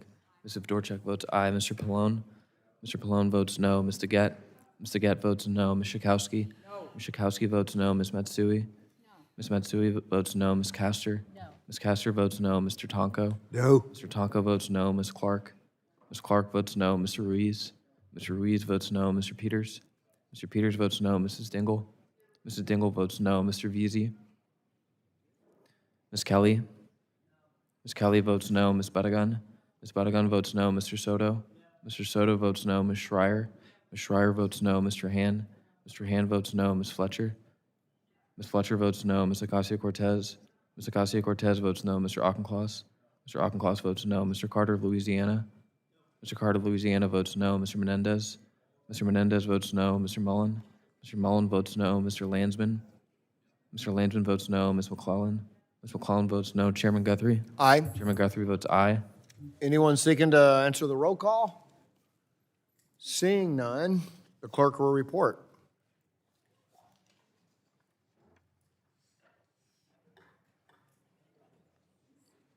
Mr. Chairman, on that vote, there were 28 ayes and 23 noes. The ayes have it. The bill is adopted, and the committee is in recess until 10 minutes after the call of the last vote.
The committee will come to order.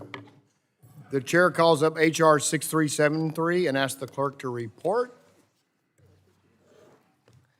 H.R. 6373, a bill to amend the Clean Air Act to establish authority for the president to waive the requirement for an advanced manufacturing facility or critical mineral facility to offset increased emissions of any air pollutant and for other purposes. Without objection, the first reading of the bill is dispensed with, and the bill will be open for amendment at any point so ordered. And I will recognize myself for 5 minutes to speak on the bill. I'm speaking in favor of HR 6373. I've said it before, and I'll say it again. Access to processed, refined, critical minerals and rare earth elements is an enormous vulnerability that threatens the future of the United States. There is both single major refinery for RE in the Western Hemisphere, only 9 in the world. The United States lack of ability to process and refine critical minerals in REE is major national security threat. As I have said in this committee many times, and as Gary Palmer said in this committee many times, we are, my friend from Alabama, we are in an AI arms race with China, and access to refund critical minerals and REEs is essential. It is, if the U.S. had all the nickel, copper, gallium, uranium, yttrium, neodymium we ever need it, we would still be relying on China to refine their critical minerals, and the REEs in our economy needs to function that our national defense depend on. We must act quickly to secure our own supply chain by building the processing and tester facilities we need. That is why Chairman of this Environment Subcommittee, Palmer, introduced the Air Permitting Improvements to Protect National Security Act, and that's what he hopes to resolve with this bill. The critical mineral vulnerability is this generation's space race. HR 6373 will help eliminate U.S. reliance on China by prioritizing development of crucial national security infrastructure, as we all saw last spring when China put a hold on the critical minerals they were sending. It had the potential of stopping enormous amount of manufacturing. I know the automotive industry's talked about it. I know people from my good friend from Ms. Dingell's district has talked about it. And so this is an area that hopefully we need to resolve and work together on. So I will yield back, and does anybody see recognition to speak on the bill? Gentleman from two gentlemen from California. Dr. Ruiz, you will go first. Yeah, I move to strike the last For word. 5 minutes, you're recognized for 5 minutes. Thank you, Mr. Chairman. As it stands, the Air Permitting Improvements to Protect National Security Act changes the rules for when industrial facilities are required to update their permits. My Republican colleagues would have you believe this is just a technical change, but for families living near these facilities, the consequences are anything but technical. By changing what counts as a quote-unquote modification, the bill lets facilities increase production without improving their pollution controls. So I opposed this bill during subcommittee markup because I believe we can support permitting, economic growth, and national security without putting people's healths and lives at risk. Protecting our nation means protecting our people, their health, their safety, and the communities they call home. Permitting matters, and efficiency matters, but those goals should never come at the expense of the health and safety of our communities and the communities we represent. That means more toxic emissions in the air people breathe every day at home, work, and school. Communities across the country are already struggling with poor air quality, and this bill would only make that burden heavier. Many schools, hospitals, and healthcare facilities are located near industrial sites. These are places where children learn, where patients try to heal, and where seniors receive care. So this bill would allow pollution to increase around those places. And as a physician, I've seen the real-world consequences of polluted air. I've treated children with asthma who come in the emergency room struggling to breathe. I've treated seniors whose heart and lung conditions are made worse by pollution. These are not abstract outcomes. They are everyday realities in too many communities. And when people get sick more often, healthcare costs go up. Families pay more for doctor visits, medications, and hospital stays. Public health programs like Medicare and Medicaid face higher costs. Ultimately, American families and taxpayers are left to pick up the bill. This is why I opposed this legislation during subcommittee, and I oppose it now. It weakens protections that keep our air clean, shifts the cost of pollution from polluters onto families and working people, and makes our healthcare system more expensive and more strained. I support responsible permitting. I support economic growth. And I support policies that strengthen our national security by protecting the health and lives of the American people. But I do not support policies that worsen air quality, increase health risks, and raise healthcare costs for the very people we are supposed to protect. We should not be forced to choose between efficiency and safety. We can do both, but this bill as written does not. For these reasons, I urge my colleagues to oppose this legislation. I yield back. Gentleman yields back. The gentlelady from Florida, Ms. Lee, is recognized for 5 minutes to speak on the bill. Thank you, Mr. Chairman. The Clean Air Act has not been updated in 35 years and needs to be modernized for the 21st century. In its outdated form, the regulatory framework often results in expensive and inefficient regulations with harmful economic effects and little environmental gain. These aren't hypothetical concerns. Job creators across the country are having their growth stunted due to burdensome regulations. Testimony before the Environment Subcommittee illustrated the impact that these regulations have on companies that are trying to build and expand in America. We heard about how these regulations put over 1 million jobs at risk. Witnesses shared examples of companies that wanted to build or expand in the United States but could not. One company hoping to expand found 400 sites that could meet its labor requirements. But when they considered the Clean Air Act's outdated requirements, that number was narrowed to 8. After considering whether they'd have access to the proper supply chain and energy, it became clear that they couldn't expand their company. This is the reality that American job creators are facing. The Clean Air Act must be updated to fit modern realities. The Air Permitting Improvements to Protect National Security Act does this by expanding the national security exemptions contained in Section 173 of the Clean Air Act to advanced manufacturing and critical mineral facilities. Including these facilities makes them exempt from certain emissions offset requirements when offsets are unavailable. The facilities are still required to comply with other environmental standards. Building these facilities is essential for national security and energy independence. Modernizing the Clean Air Act is not about giving polluters a free pass or abolishing environmental protections. At the core of the Clean Air Act is the idea that we can both protect our environment and facilitate economic growth and development. We can protect Americans while avoiding outdated and needless regulatory burdens that have little benefit but severely impede economic growth. I urge my colleagues to support this bill, and I yield back. Gentlelady yields back. A gentleman from California, Mr. Peters, is recognized for 5 minutes to speak on the bill. Thank you, Mr. Chairman. None of the permitting reform bills we're considering today are bipartisan, but I want to say I appreciate Representative Palmer and his team reaching out to mine to discuss the potential for us to work together on this bill since we spoke about it at the subcommittee. And I understand the goal of the bill, even though I disagree with the approach. When we did the Bipartisan Chips and Science Act, we recognized as a Congress that there was a national security interest in our need to provide semiconductors domestically. We provided over $50 billion via grant funding and tax credits to our domestic semiconductor industry. And that was a critical investment in American manufacturing that will improve national security, create jobs, and ensure we can compete in the 21st century. And that was a determination we made here in Congress. This bill gives, again, assigns to the president the final say on whether something is a matter of national security. And I must say, given what I've seen over the first year, that I don't think a lot of Democrats really trust the president to make that determination. He said, for instance, he had to stop wind farm permits or pull wind farm permits that had already been issued and relied upon because of national security. Of course, the courts ruled that he had no evidence for that, and they've so far not allowed him to do that.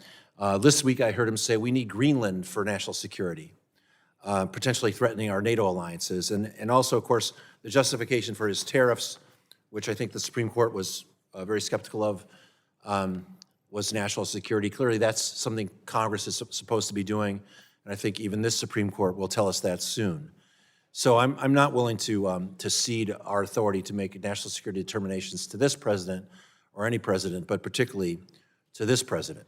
I would support, however, making it easier for companies to comply with this law and making the permitting process more efficient. So let me tell you what I would support in this context. One is we should consider providing more state-by-state flexibility to trade emissions credits, not just to bordering states, but to states that are not contiguous.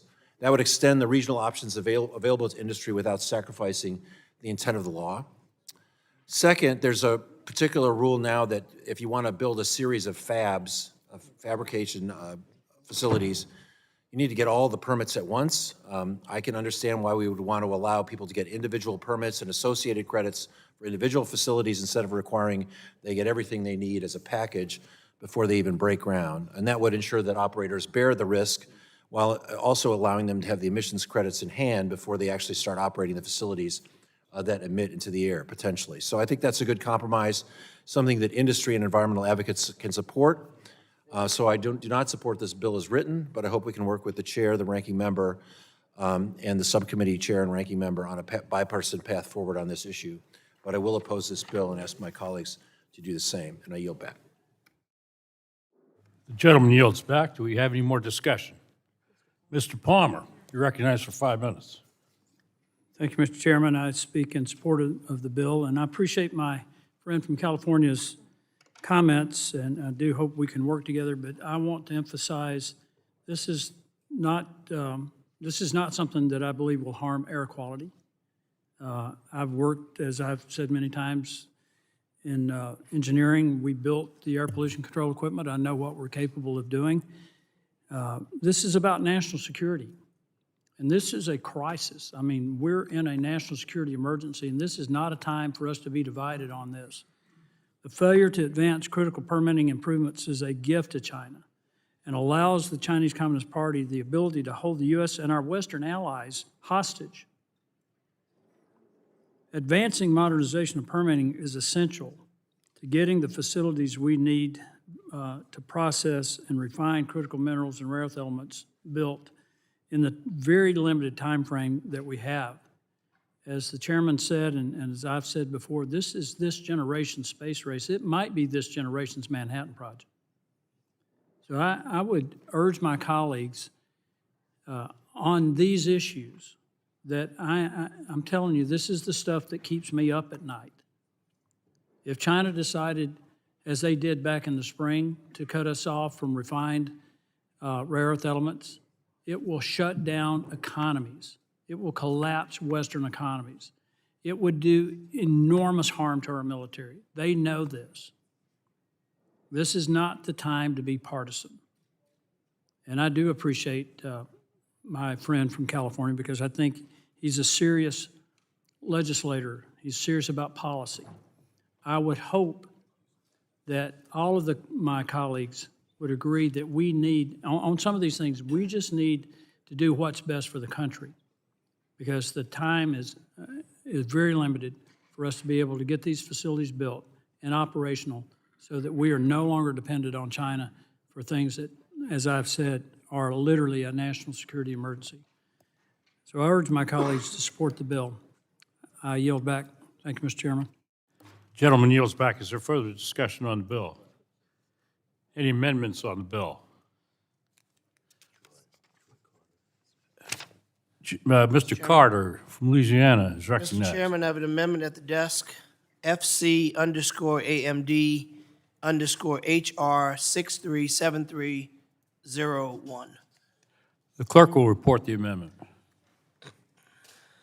Amendment to H.R. 6373, add at the end the following. Section 3, limited. Without objection, we will dispense with reading the amendment. Is there any, or actually, Mr. Carter, you're recognized to discuss your amendment for 5 minutes. Thank you, Mr. Chairman.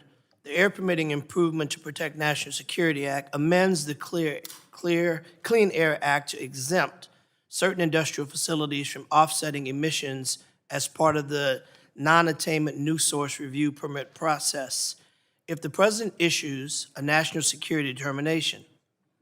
The bill also establishes a pay-to-play scheme that allows facilities that pay state regulators a nominal fee in lieu of controlling harmful pollution. I was criticized by my Republican colleagues for opposing an amendment during the previous markup of this bill. That amendment aimed to prevent these waivers and exemptions used to justify increased industrial pollution and cloaked under the vague guise of national security from being exploited to enrich the president's family and businesses. It also sought to ensure that these waivers could not be purchased with funds for lavish White House renovations. If you think this isn't a serious concern, I have a Trump meme coin I'd like to sell you. Since some of my colleagues across the aisle continue to willfully ignore the president's excesses, this amendment just makes it clear that if we're going to be giving national security waivers to Trump friends and donors, we at least should check that it won't be making vulnerable communities sick in the process. This amendment requires that the bill cannot take effect until EPA, in coordination with the Clean Air Scientific Advisory Committee, certifies that the bill would not harm the health of nearby communities, ensuring industries of communities can coexist without compromising public health in a fundamental concern. I represent a community in Louisiana, unfortunately known as the painful nickname Cancer Alley, as industrialized stretch along Mississippi River, which suffers from high cancer rates among residents believed to be linked to industrial pollution. I've heard these stories of families who've lost loved ones far too soon, parents, siblings, and neighbors. These communities disproportionately are Black and working class, already face higher exposure to toxic air and water pollution. Additional exemptions under the vague pretext of national security will put them at greater risk. This amendment would ensure that EPA prioritizes community health, especially that of the most vulnerable and historically marginalized. The American people deserve clean air. So I encourage my colleagues to do the right thing, to look deep into their hearts, to recognize that as we attempt to give shortcuts, to give passes to those who would violate simply because they have powerful friends, or simply because they have access to resources to pay to play. This is not the America that we should be.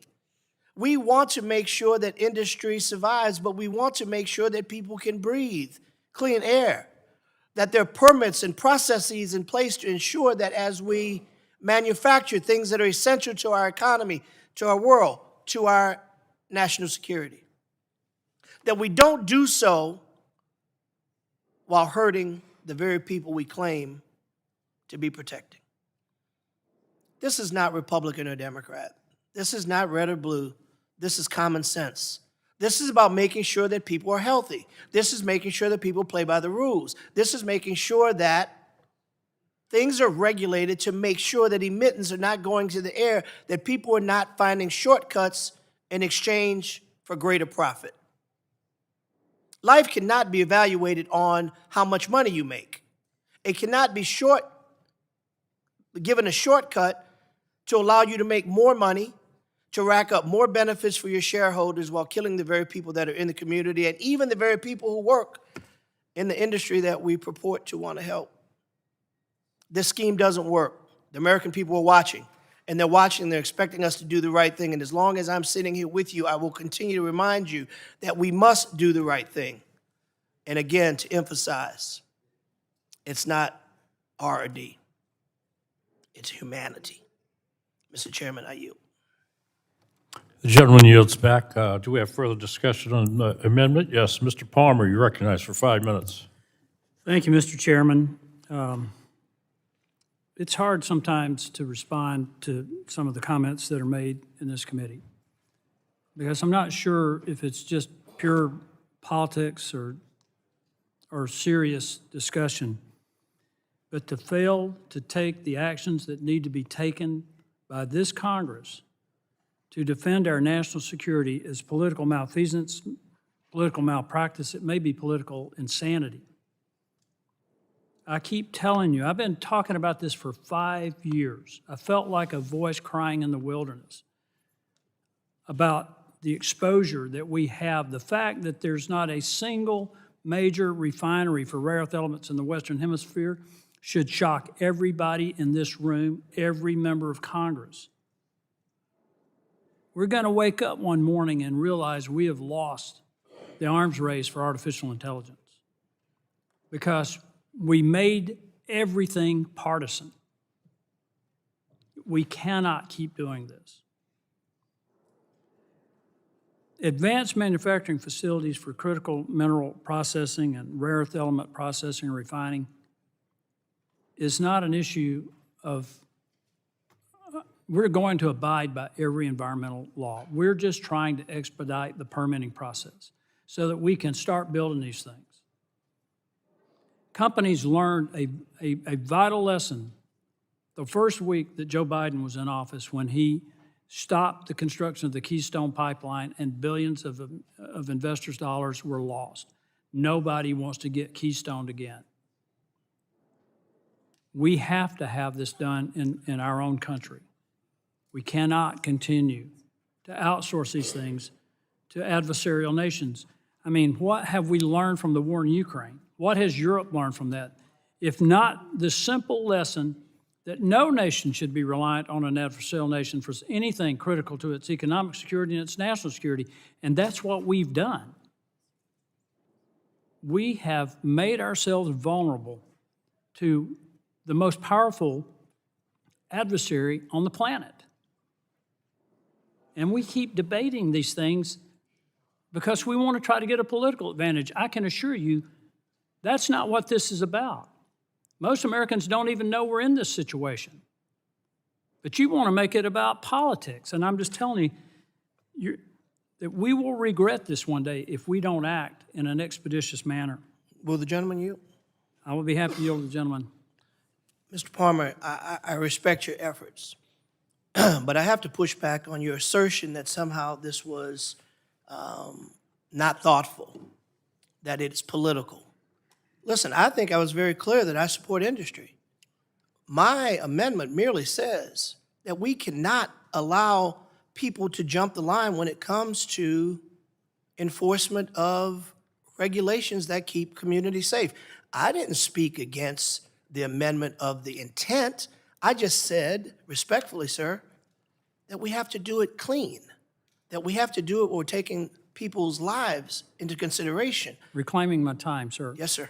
And I appreciate your response and particularly the manner in which you made it. I want to emphasize that this is not going to exempt anyone from following our environmental laws. This is about permitting, giving us the opportunity to start the construction of these facilities. They will still have to abide by all of the environmental laws. Like I said, I worked in engineering building these equipment that has given us much cleaner air, much cleaner water. I understand this, but what I'm trying to get across is that this is one area where we need to work together because, as I pointed this out, I was asked to be on a panel with the members of the European Parliament. And obviously, we have a lot of differences. But I made this point that the competition is not between the United States and Europe. It's not between the U.S. and Canada. It's between the West and China. We all have to work together on this, all of us.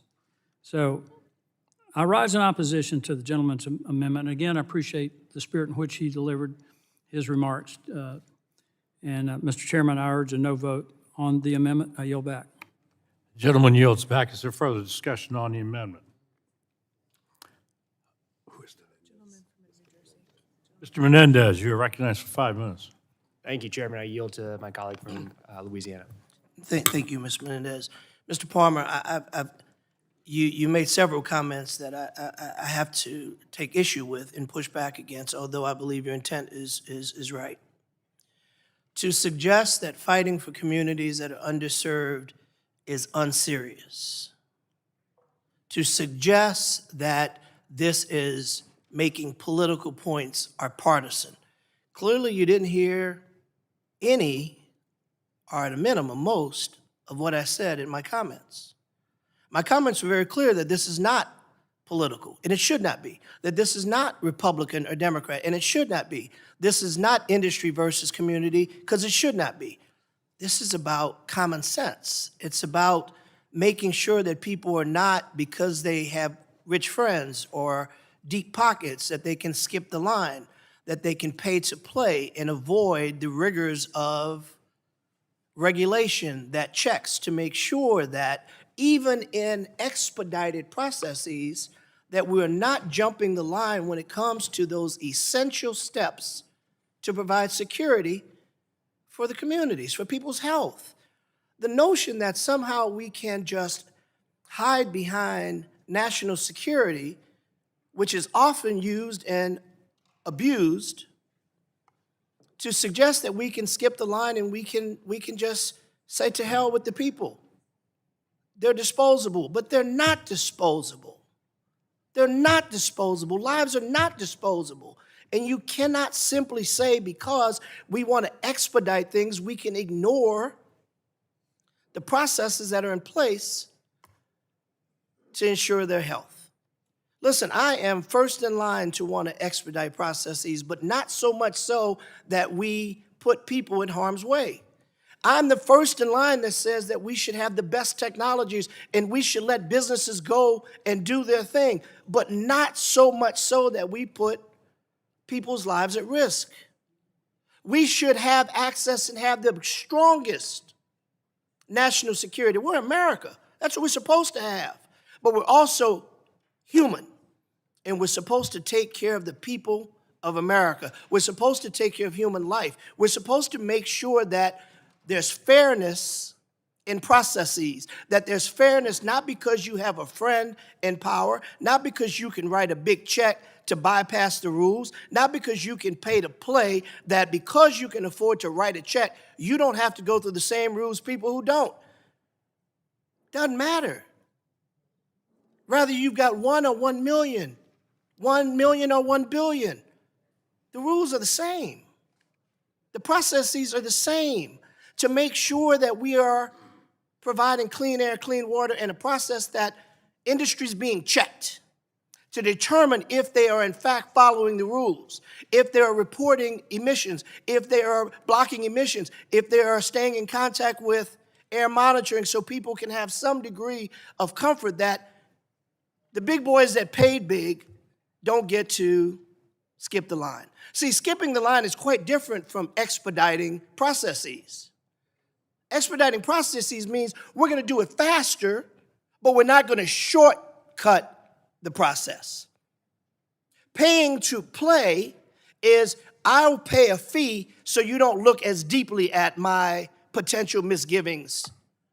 That's not fair. That's not fair. That's not what America's made of. That's not the message we send to our children. That's not the message we send to people. We're members of Congress and we're sworn to uphold the rule of law. Yes, national security is important. Yes, making sure that we're sending businesses a message that we want to expedite processes, but short-circuiting process that keeps people alive and makes sure that people are playing by the rules, making sure that people are doing the right thing as it relates to regulatory controls and the right for people to be able to breathe clean air and not have someone look the other way because you've paid to play. That's not expediting. That's cheating. And I urge this committee and this Congress to do better. I yield. Gentleman yields back. Is there further discussion on the amendment? Yes, Dr. Miller-Meeks, you are recognized for 5 minutes. Thank you, Mr. Chair. I yield my time to Representative Palmer. I thank the gentlelady for yielding her time. I don't understand what my friend from Louisiana doesn't understand. This is not about air polluting or hurting impoverished communities. I mean, there hasn't even been a discussion about where these facilities be located. How could you make the assumption that it's going to harm disadvantaged communities? The discussions that I've had the location for these facilities wouldn't be an issue like that. I don't understand. Would the gentleman yield? Because I'll help you No, understand. we need to get to the end of this, and we can keep this going. Well, as long you as want to but- understand, I'm happy to help you. But what I'm concerned about is that this is a national security emergency. I mean, China has an enormous advantage over us. I don't know if you've been involved in building facilities, but you don't get them overnight. It takes a while to build them. It takes a while we don't even have the equipment here anymore. China came in and not only put our processing and refining facilities, our ability to make the magnets and the other products that we need from rare elements, they put those companies out of business. And then they came in and bought the equipment. I don't think this ought to be about who the president is. I don't think it ought to be about Democrat, Republican. This is about Americans. It's about every American, rich, poor, it doesn't matter. If we fail to rise to this challenge, it's going to be enormous harm to this country. I don't know that we will ever recover. I would urge every one of my colleagues to get a classified briefing on where we are. Again, I don't want this to be partisan. I want this to be about what's best for the country. It's not rich or poor. It's not the favored versus the unfavored. It's not Democrat, Republican. It's about American. We have got to get a handle on this. We have got to act on this. And if we don't, we're going to pay an enormous price. You won't be talking about, we won't be talking about some things we've been talking about in here if we fail in this effort. I emphasize again, let's fight these battles on other issues, which we do, and have serious discussions about how people are treated. I think that's fair. But this is not about favoring big industry or people with that can write big checks. This is about what is, I think, going to be determinative of our future, our economic future and our national security. Thanks, the gentlelady, for yielding, and I yield back to her. Dr. Miller-Meeks? I yield back. The gentlelady yields back. Further discussion. Mr. Soto of Florida, you're recognized for 5 minutes. Thank you, Chairman. You know, with 435 members of this Congress and over 60 members of this committee, compromise is what produces lasting results. I know I was in the environmental subcommittee, and there were some promises that we'd get a bipartisan product out for this committee hearing. I remember specifically Rep. Peters asking for that, and on the environmental justice issues, Mr. Carter. Fun fact, California is the only state that actually processes rare earth metals right now, so I would think their delegation would know a thing or two. And so if this is so important, why are we not dealing with a bipartisan bill today where there were some certain compromises made to make sure we get an advanced product? That's the reason why we're at this standstill, and with that, I yield to the gentleman from Louisiana. Thank you, Mr. Soto. Mr. Palmer, you carefully and craftily are attempting to conflate issues, and I, in good faith and good conscience, cannot allow you to do that. I think I've been abundantly clear, yet every time you take the mic, you try again to twist my words. Thank God for recordings.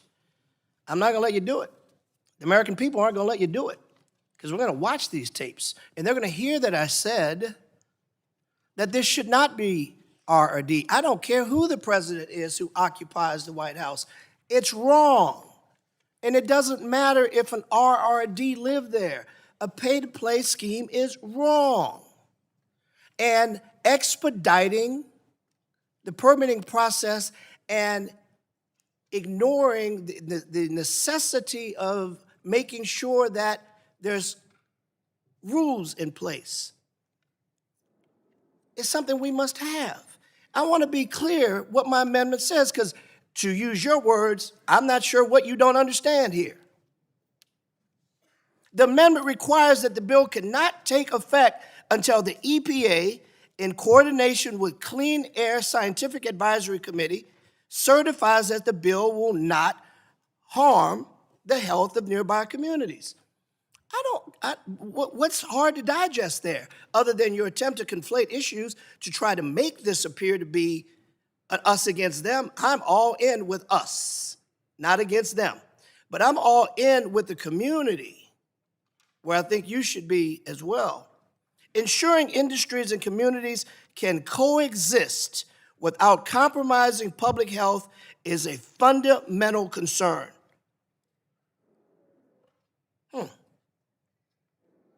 It's not that difficult. This doesn't say you can't do it. This doesn't say let's ignore national security. This doesn't say where it might be, if it might be. It's just wherever it might be. Might be in your backyard, I don't know. Probably not, but if it were, let's make sure that as we expedite, that we not ignore the science. So the amendment just says, the amendment requires that the bill cannot take effect until EPA, in coordination with Clean Air Scientific Advisory Committee, certifies that the bill would not harm, or the industry would not harm, the health of nearby communities. That's real simple. That should be something that should be attached to every single bill that comes to this committee, that we should do a battery of tests to make sure, however fast, however expeditious, however clear we want to advance a technology, that we make sure that we test, at least baseline, that this is not going to cause more harm than good. Fast is not always good. Expediting is not always best. Pushing to the head of the line is not always the best thing. There's a reason we have processes. If they've been determined to be onerous, let's modify them. If they've determined to be unnecessary, let's correct them. But when it comes to health and safety, let's enhance them and let's embrace them, because it's the right thing to do. Now, I hope that you don't come back and say you don't understand anymore, because I'm going to keep asking for time to help you understand.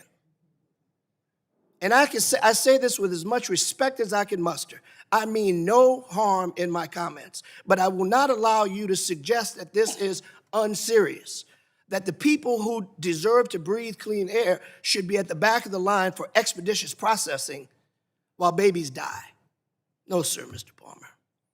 I hope you understand now, but I'm happy to have more conversation if you don't. I yield. Yield back. Gentleman's time is expired. Any further discussion on the amendment? Further discussion on the amendment? All right. If there's no further discussion, vote occurs on the amendment. Roll call has been requested. Clerk will call the roll. Mr. Latta? Mr. Griffith? Mr. Griffith votes no. Mr. Bilirakis? Mr. Bilirakis votes no. Mr. Hudson? Mr. Hudson votes no. Mr. Carter of Georgia? Mr. Palmer? Mr. Palmer votes no. Mr. Dunn? Mr. Dunn votes no. Mr. Crenshaw? Mr. Joyce? Mr. Joyce votes no. Mr. Weber? Mr. Weber votes no. Mr. Allen? Mr. Allen votes no. Mr. Balderson? Mr. Balderson votes no. Mr. Fulcher? Mr. Fulcher votes no. Mr. Pfluger?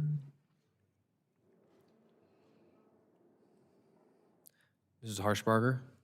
Mrs. Harshbarger votes no. Mrs. Miller-Meeks? Mrs. Miller-Meeks votes no. Mrs. Kamick?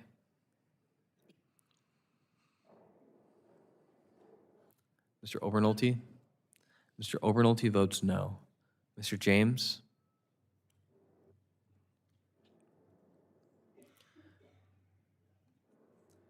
Mr. Bentz? Mr. Bentz votes no. Mrs. Houchin?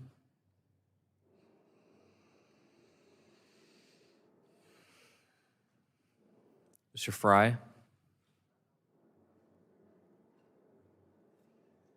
Ms. Lee. Ms. Lee votes no. Mr. Langworthy. Mr. Langworthy votes no. Mr. Kane. Mr. Kane votes no. Mr. Ruley.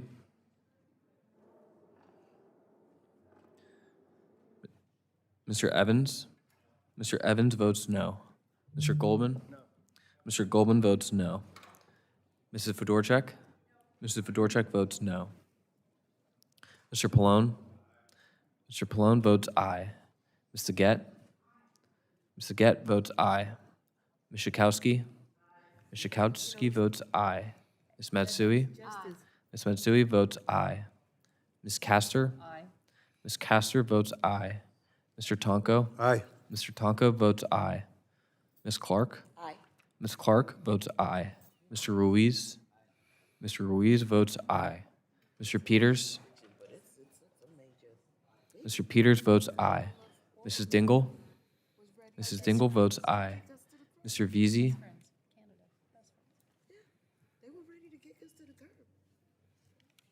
Ms. Kelly. Ms. Kelly votes aye. Ms. Bedegan. Ms. Bedegan votes aye. Mr. Soto. Mr. Soto votes aye. Ms. Schreier. Ms. Schreier votes aye. Mr. Han. Mr. Han votes aye. Ms. Fletcher. Ms. Fletcher votes aye. Ms. Acacia-Cortez. Ms. Acacia-Cortez votes aye. Mr. Auchincloss. Mr. Auchincloss votes aye. Mr. Carter of Louisiana. Mr. Carter of Louisiana votes aye. Mr. Menendez. Mr. Menendez votes aye. Mr. Mullen. Mr. Mullen votes aye. Mr. Landsman. Mr. Landsman.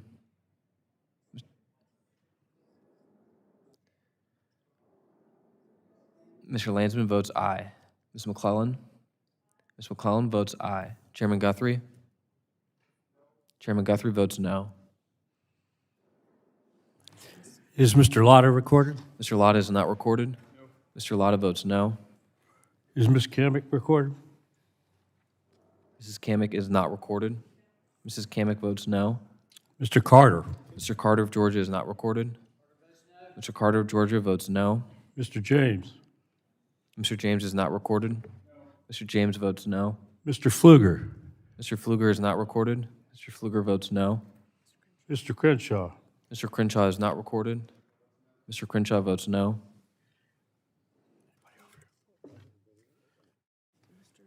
Any more votes? All right.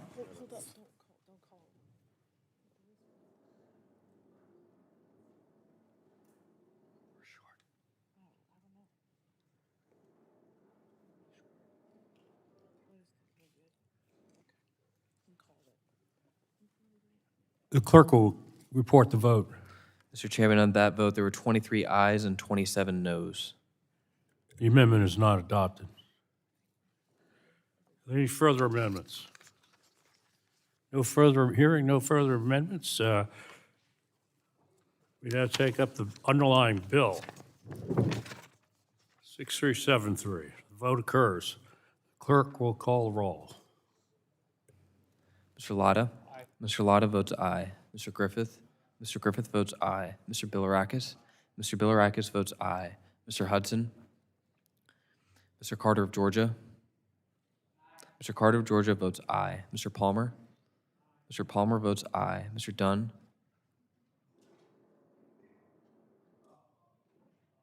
Mr. Dunn votes aye. Mr. Crenshaw? Mr. Crenshaw votes aye. Mr. Joyce? Mr. Joyce votes aye. Mr. Weber? Mr. Weber votes aye. Mr. Allen? Mr. Allen votes aye. Mr. Balderson? Mr. Balderson votes aye. Mr. Fulcher? Mr. Fulcher votes aye. Mr. Pfluger? Mr. Pfluger votes aye. Mrs. Harshbarger? Mrs. Harshbarger votes aye. Mr. Miller-Meeks? Mr. Miller-Meeks votes aye. Mrs. Kamick? Mrs. Kamick votes aye. Mr. Obernolte? Mr. Obernolte votes aye. Mr. James? Mr. James votes aye. Mr. Bentz? Mr. Bentz votes aye. Mrs. Houchin? Mr. Fry?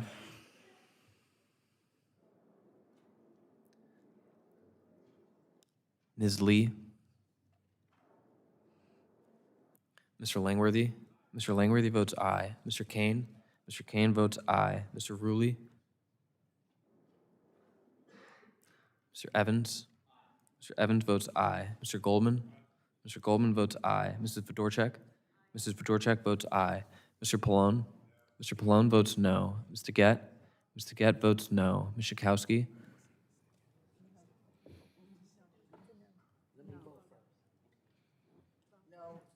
Ms. Schakowsky votes no. Ms. Matsui? Ms. Matsui votes no. Ms. Castor? No. Ms. Castor votes no. Mr. Tonko? No. Mr. Tonko votes no. Ms. Clark? Ms. Clark votes no. Mr. Ruiz? Mr. Ruiz votes no. Mr. Peters? Mr. Peters votes no. Mrs. Dingell? Mrs. Dingell votes no. Mr. Veazey? Ms. Kelly? Ms. Kelly votes no. Ms. Badagan? Ms. Badagan votes no. Mr. Soto? Mr. Soto votes no. Ms. Schreier? Ms. Schreier votes no. Mr. Han? Mr. Han? Mr. Han votes no. Ms. Fletcher? Ms. Fletcher votes no. Ms. Ocasio-Cortez? Ms. Ocasio-Cortez votes no. Mr. Auchincloss? Mr. Auchincloss votes no. Mr. Carter of Louisiana? Mr. Carter of Louisiana votes no. Mr. Menendez? Mr. Menendez votes no. Mr. Mullen? Mr. Mullen votes no. Mr. Landsman? Mr. Landsman votes no. Ms. McClellan? Ms. McClellan votes no. Chairman Guthrie? Chairman Guthrie votes aye. How is Mr. Hudson recorded? How is Mr. Kane recorded? Kane recorded? Mr. Kane is not recorded, or Mr. Kane is recorded as aye.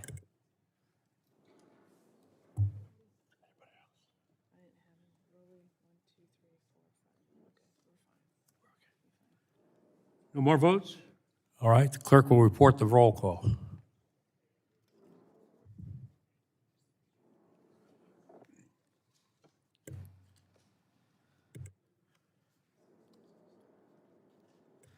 Mr. Chairman, on that vote, there were 25 ayes and 23 noes. The ayes have it. The bill is adopted. That brings up 6398. The clerk will report the bill. H.R. 6398, a bill to amend the Clean Air Act relating to review by the Environmental Protection Agency of proposed legislation. Without objection, the first reading is dispensed with, and the bill will be open for amendment at any point so ordered. Does anyone seek to be recognized on the bill?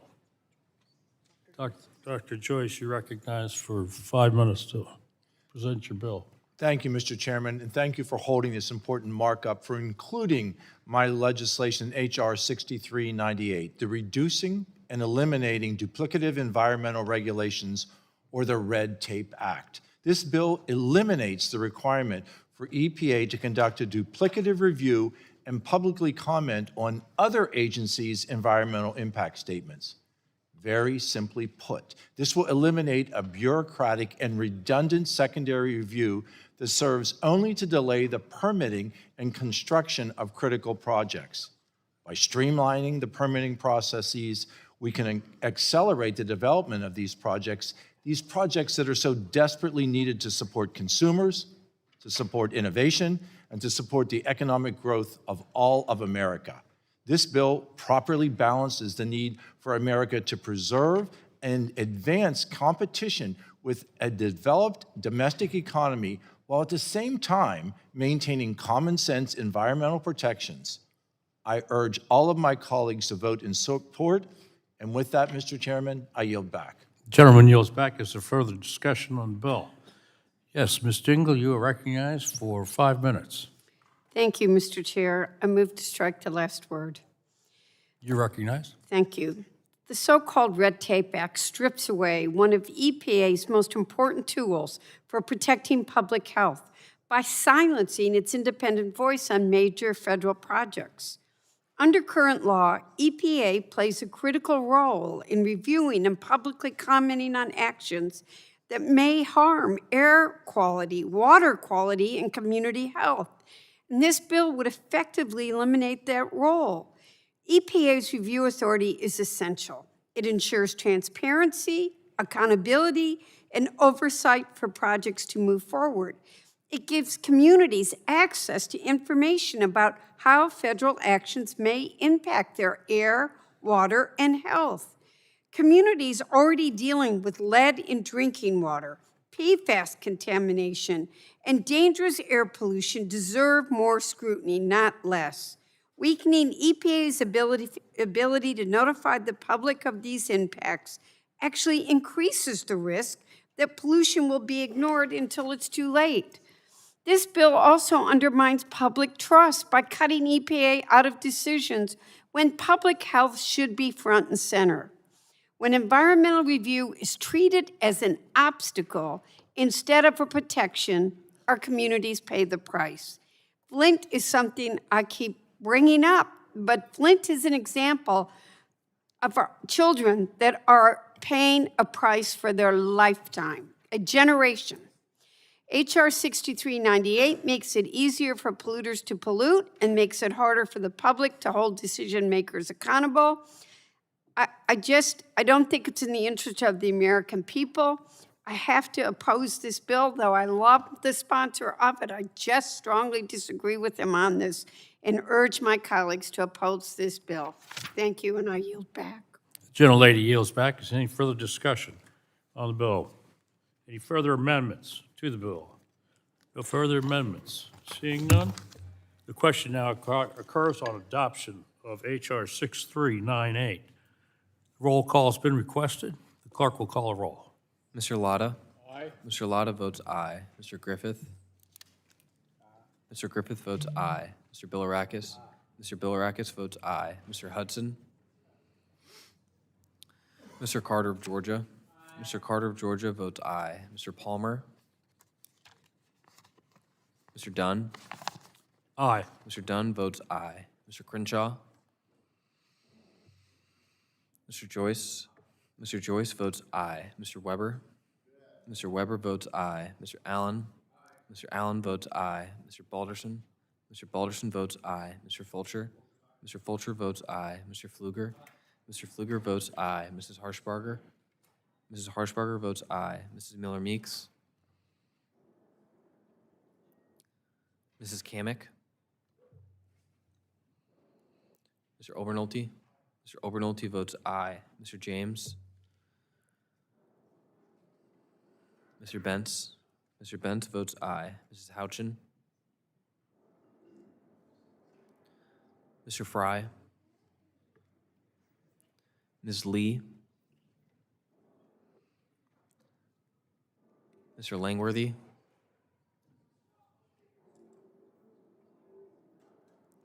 Mr. Kane? Mr. Kane votes aye. Mr. Ruley?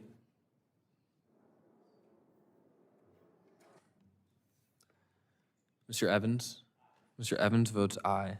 Mr. Goldman? Mr. Goldman votes aye. Mrs. Fedorchak? Mrs. Fedorchak votes aye. Mr. Pallone? Mr. Pallone votes no. Ms. Saget? Ms. Saget votes no. Ms. Schakowsky? No. Ms. Schakowsky votes no. Ms. Matsui? No. Ms. Matsui votes no. Ms. Castor? No. Ms. Castor votes no.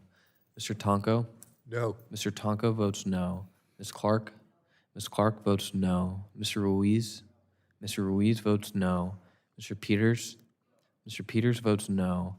Mrs. Dingell? Mrs. Dingell votes no. Mr. Veazey?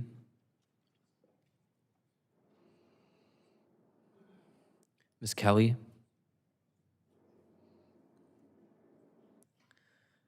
Ms. Bedegan?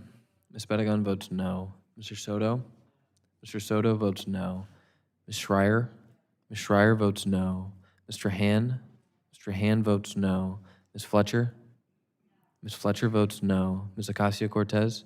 Ms. Acacia-Cortez votes no. Mr. Auchincloss?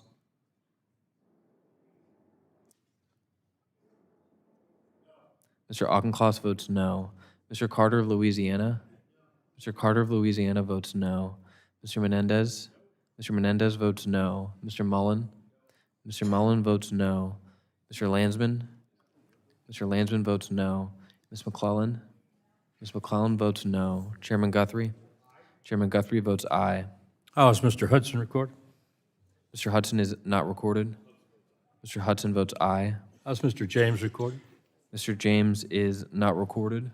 How's Ms. Kamick recorded? Mr. James votes aye. Mrs. Kamick is not recorded. Mrs. Kamick votes aye. How's Mr. Crenshaw recorded? Mr. Crenshaw is not recorded. Mr. Crenshaw votes aye.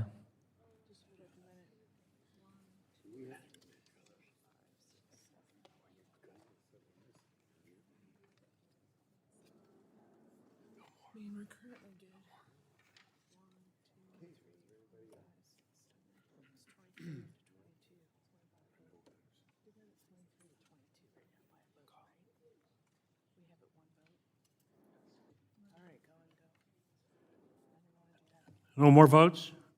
All right, the clerk will report the vote. Mr. Chairman, on that vote, there were 23 ayes and 22 noes. The ayes have it. The bill is adopted. This brings it up 2072. Ask the clerk to report. H.R. 2072, a bill to require the Federal Energy Regulatory Commission to extend the time period during which licensees Without required- objection, the first reading is dispensed with. Does anyone seek to be recognized on the bill? Mr. Lotter, you're recognized for 5 minutes. Well, thank you, Mr. Chairman. Strike the last word on HR 2072. You're recognized. Thank you. Mr. Chairman, HR 2072 is sponsored by the gentleman from Washington's 4th District. This will require the Federal Energy Regulatory Commission to extend the time period during which licensees are required to commence construction of certain hydropower projects. Hydropower is critical to part of our nation's energy mix, supplying power to approximately 30 million homes and businesses and accounting for 40% of our black start capacity, which means they can restart themselves without external power. The legislation requires the Federal Energy Regulatory Commission to extend the time period in which licensees are required to commence construction of relevant hydropower projects. The extension of time to commence construction shall not consist of more than 3 consecutive 2-year periods and only applies to projects issued a license from FERC prior to March 13th, 2020. This is when the COVID-19 pandemic turned global supply chains upside down and halted many construction projects. As mentioned, current law requires projects to commence construction within 10 years of receiving a license.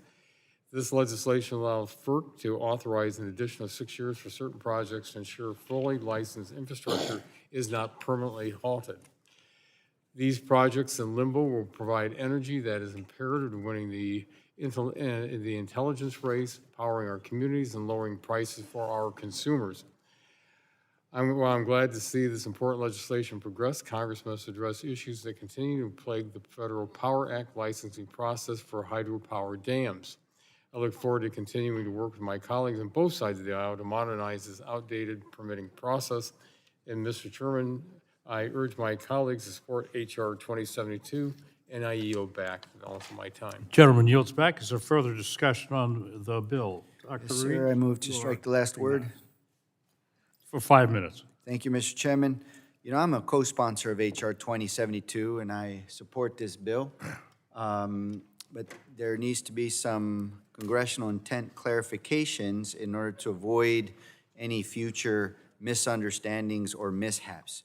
Extending the construction deadline for hydropower licenses can be an important tool to help viable projects overcome legitimate delays and move forward, especially when those delays are outside of a developer's control, like many of the delays that projects suffered in the wake of COVID.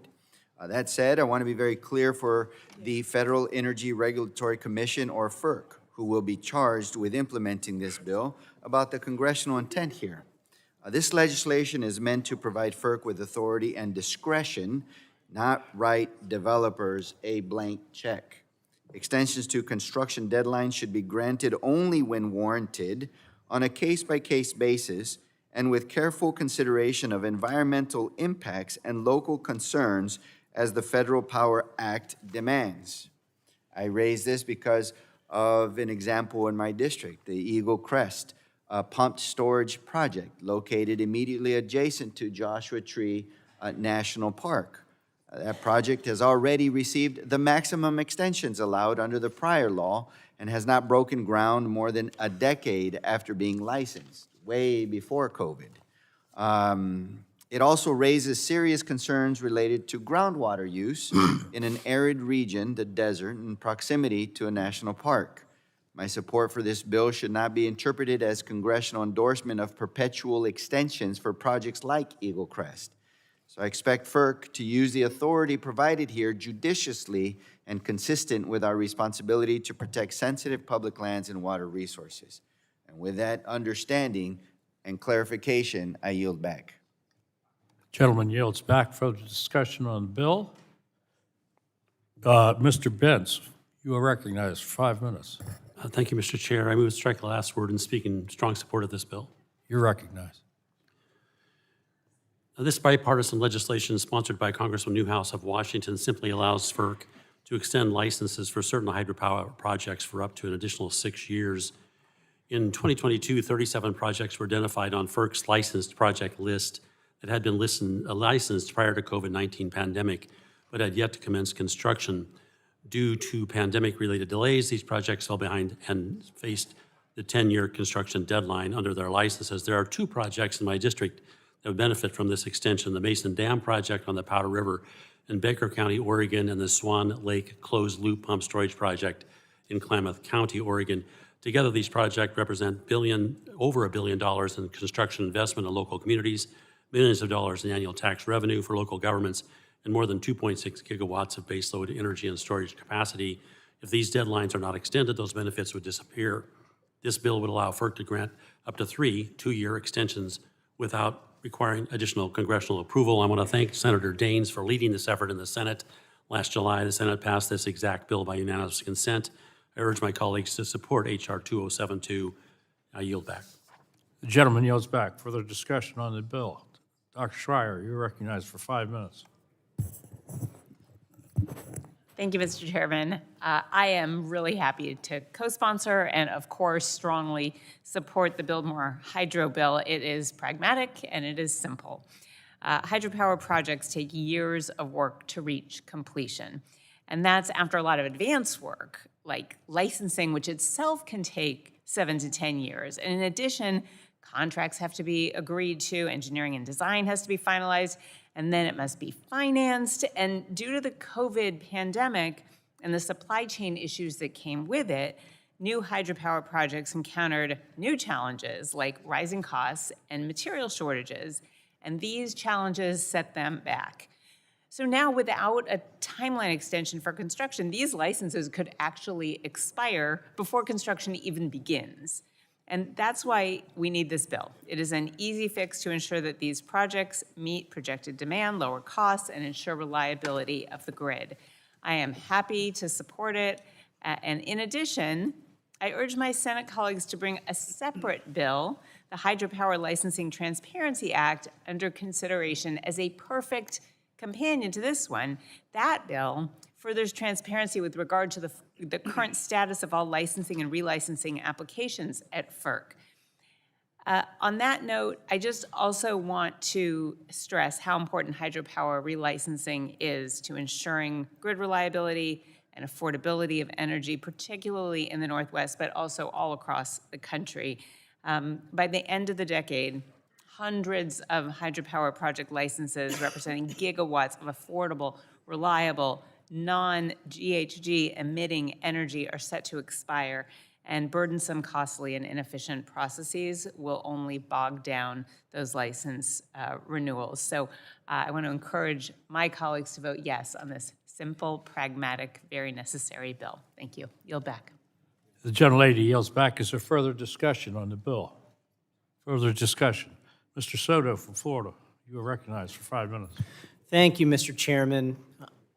A great bill to help increase energy output, especially clean energy like hydropower. We know this flexibility is going to help get more energy on the grid. Mr. Chairman, prices are going up for energy. Utility bills are going up. We see tariffs from Trump has hurt with construction and equipment. Then we have rising demand from data centers, which we need to help store data from our cell phones and our computers and keep AI moving forward, but we need to add more electrons to the system. This bill will do that. We also see that the Trump administration eliminated billions in clean energy projects over this last year. This is a step in the right direction to buck that trend. The courts are trying to stop this unlawful withholding of funds from these clean energy projects, especially wind and some of the solar projects. But the court shouldn't have to. The Congress should be stepping up to reassert our authority. Clean energy is cheap energy, and doing this for pure politics is unnecessary. We need an all of the above approach, or at least a forward-thinking one with solar, wind, natural gas, hydrogen, nuclear, hydro, like in this bill, and geothermal. Lastly, we saw the big ugly law. It pulled back a lot of these incentives for electric vehicles, for residential clean energy, for solar and wind facilities. In Central Florida, we're building one of the biggest green energy hydrogen plants in the nation to help really solve the solar storage issue. We can do this. We need more energy on the system, and bills like this are a step in the right direction. And I yield back. The gentleman yields back. Further discussion on the bill. Any amendments to the bill? Hearing none. The question now occurs on adoption of H.R. 2072. And a roll call has been requested. The clerk will call a roll. Mr. Latta? Aye. Mr. Latta votes aye. Mr. Griffith? Mr. Griffith votes aye. Mr. Bilirakis? Mr. Bilirakis votes aye. Mr. Hudson? Mr. Hudson votes aye. Mr. Carter of Georgia? Mr. Carter of Georgia votes aye. Mr. Palmer? Mr. Dunn? Mr. Dunn votes aye. Mr. Crenshaw? Mr. Crenshaw votes aye. Mr. Joyce? Mr. Joyce votes aye. Mr. Weber? Mr. Weber votes aye. Mr. Allen? Mr. Allen votes aye. Mr. Balderson? Mr. Balderson votes aye. Mr. Fulcher? Mr. Fulcher votes aye. Mr. Pfluger? Mrs. Harshbarger? Mrs. Harshbarger votes aye. Mrs. Miller-Meeks? Mrs. Miller-Meeks votes aye. Mrs. Kamick? Mr. Obernolte? Mr. Obernolte votes aye. Mr. James? Mr. Bentz? Mr. Bentz votes aye. Mrs. Houchin? Mr. Fry? Ms. Lee? Mr. Langworthy? Mr. Kane? Mr. Kane votes aye. Mr. Ruley? Mr. Evans? Mr. Evans votes aye. Mr. Goldman? Mr. Goldman votes aye. Mrs. Fedorchak? Mr. Pallone?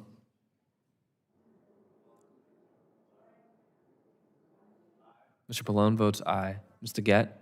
Mr. Gett votes aye. Ms. Schakowsky? Aye. Ms. Schakowsky votes aye. Ms. Matsui? Aye. Ms. Matsui votes aye. Ms. Castor? Ms. Castor votes aye. Mr. Tonko? Aye. Mr. Tonko votes aye. Ms. Clark? Aye. Ms. Clark votes aye. Mr. Ruiz? Mr. Ruiz votes aye. Mr. Peters? Mr. Peters votes aye. Mrs. Dingell? Aye. Mrs. Dingell votes aye. Mr. Veazey? Ms. Kelly? Ms. Bedegan? Ms. Bedegan votes aye. Mr. Soto? Mr. Soto votes aye. Ms. Schreier? Ms. Schreier votes aye. Mr. Hand? Mr. Hand votes aye. Ms. Fletcher? Ms. Fletcher votes aye. Ms. Ocasio-Cortez? Ms. Ocasio-Cortez votes aye. Mr. Auchincloss? Mr. Auchincloss? Yes. Mr. Auchincloss votes aye. Mr. Carter, Louisiana? Mr. Carter, Louisiana votes aye. Mr. Menendez? Mr. Menendez votes aye. Mr. Mullen? Mr. Mullen votes aye. Mr. Landsman? Mr. Landsman votes aye. Ms. McClellan? Ms. McClellan votes aye. Chairman Guthrie?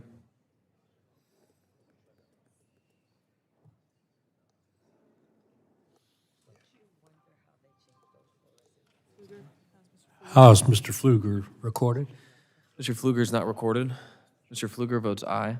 How's Mr. James recorded? Mr. James is not recorded. Mr. James votes aye.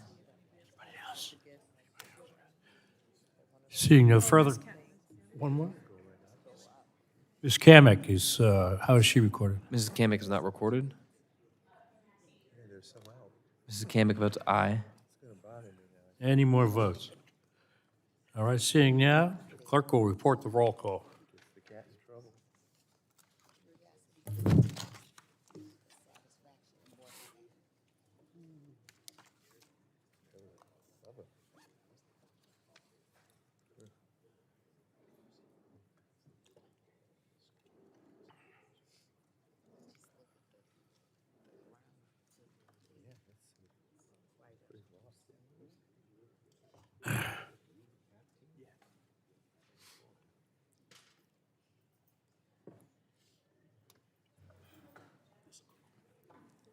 Mr. Chairman, on that vote, there were 44 ayes and 0 noes.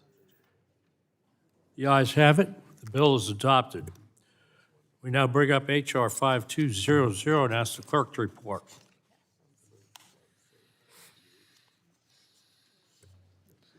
H.R. 5200, a bill to direct the Federal Communications Commission to issue reports after Without objection, activation. the first reading of the bill is dispensed with, and the bill will be open for amendment at any point so ordered. Is there any discussion? Does anybody wish to be recognized on the bill? Ms. Yeah, it's Matsui's bill. Is anybody seeking to speak on the bill?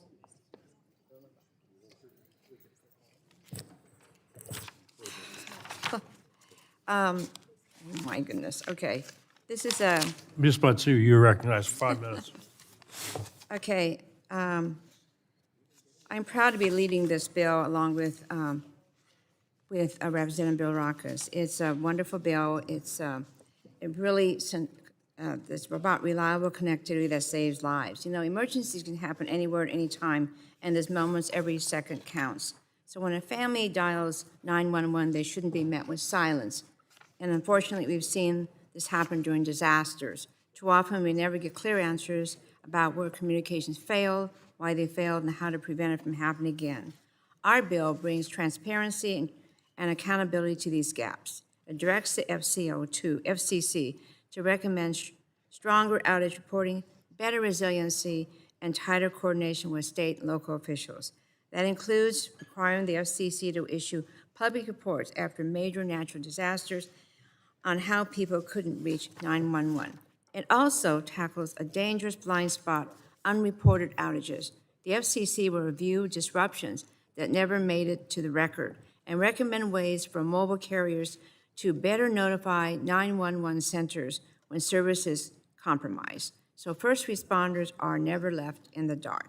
This is a practical bipartisan step to modernize emergency communications and save lives. It's a great bill, and I urge support. Gentlelady yields back. Any further discussion? Further discussion? Mr. Carter of Louisiana, you're recognized for 5 minutes. I move to strike the last word. Recognized. Thank you, Mr. Chairman.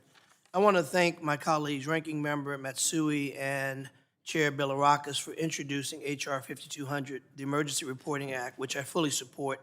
In Louisiana, we know all too well how devastating natural disasters can be to our communities. My state has faced some of the nation's most devastating hurricanes and flooding disasters, which stress our outdated 911 systems. That's why having reliable, resilient, and modern public safety communication infrastructure is so critical to protecting lives and ensuring effective emergency responses. Our communities must be equipped with the latest technologies and be prepared to respond quickly when disasters or emergencies strike, especially our rural and underserved communities, which can face unique challenges, including continued reliance on outdated systems. This legislation is much needed for Louisiana and communities all across our country, and I urge my colleagues to vote yes. Thank you, and I yield back. Gentleman yields back. Further discussion on the bill? Any amendments to the bill? Seeing none, the question is on adoption. A roll call has been requested. The clerk will call the roll. Mr. Latta? Aye. Mr. Latta votes aye. Mr. Griffith? Mr. Griffith votes aye. Mr. Bilirakis? Mr. Bilirakis votes aye. Mr. Hudson? Mr. Hudson votes aye. Mr. Carter of Georgia? Mr. Carter of Georgia votes aye. Mr. Palmer? Mr. Dunn? Mr. Dunn votes aye. Mr. Crenshaw? Mr. Crenshaw votes aye. Mr. Joyce? Mr. Joyce votes aye. Mr. Weber? Mr. Weber votes aye. Mr. Allen? Mr. Allen votes aye. Mr. Balderson? Mr. Balderson votes aye. Mr. Fulcher? Mr. Fulcher votes aye. Mr. Pfluger? Mr. Pfluger votes aye. Mrs. Harshbarger? Mrs. Harshbarger votes aye. Mrs. Miller-Meeks? Mrs. Kamick? Mrs. Kamick votes aye. Mr. Obernolte? Mr. Obernolte votes aye. Mr. James? Mr. James votes aye. Mr. Bentz? Mr. Bent votes aye. Mrs. Houchin? Mr. Fry? Ms. Lee? Mr. Langworthy? Mr. Kane? Mr. Kane votes aye. Mr. Ruley? Mr. Evans? Mr. Evans votes aye. Mr. Goldman? Mr. Goldman votes aye. Mrs. Fedorchak? Mr. Pallone? Mr. Pallone votes aye. Mr. Gett? Mr. Gett votes aye. Ms. Schakowsky? Aye. Ms. Schakowsky votes aye. Ms. Matsui? Aye. Ms. Matsui votes aye. Ms. Castor? Ms. Castor votes aye. Mr. Tonko? Aye. Mr. Tonko votes aye. Ms. Clark? Aye. Ms. Clark votes aye. Mr. Ruiz? Mr. Ruiz votes aye. Mr. Peters? Mr. Peters votes aye. Mrs. Dingell?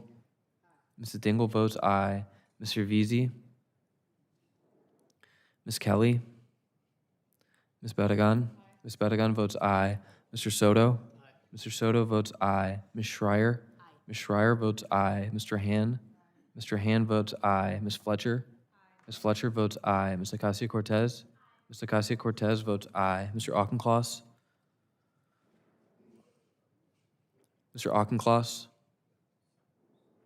Mr. Auchincloss votes aye. Mr. Carter of Louisiana? Aye. Mr. Carter of Louisiana votes aye. Mr. Menendez? Aye. Mr. Menendez votes aye. Mr. Mullen? Mr. Mullen votes aye. Mr. Landsman? Ms. McClellan? Ms. McClellan votes aye. Chairman Guthrie? Chairman Guthrie votes aye. How is Ms. Miller Meeks? Mrs. Miller Recorded. Meeks is not recorded. Mrs. Miller Meeks votes aye. How's Mrs. Fedorchak? Mrs. Fedorchak is not recorded. Mrs. Fedorchak votes aye. Any other votes? Seeing none, the clerk will report the roll call.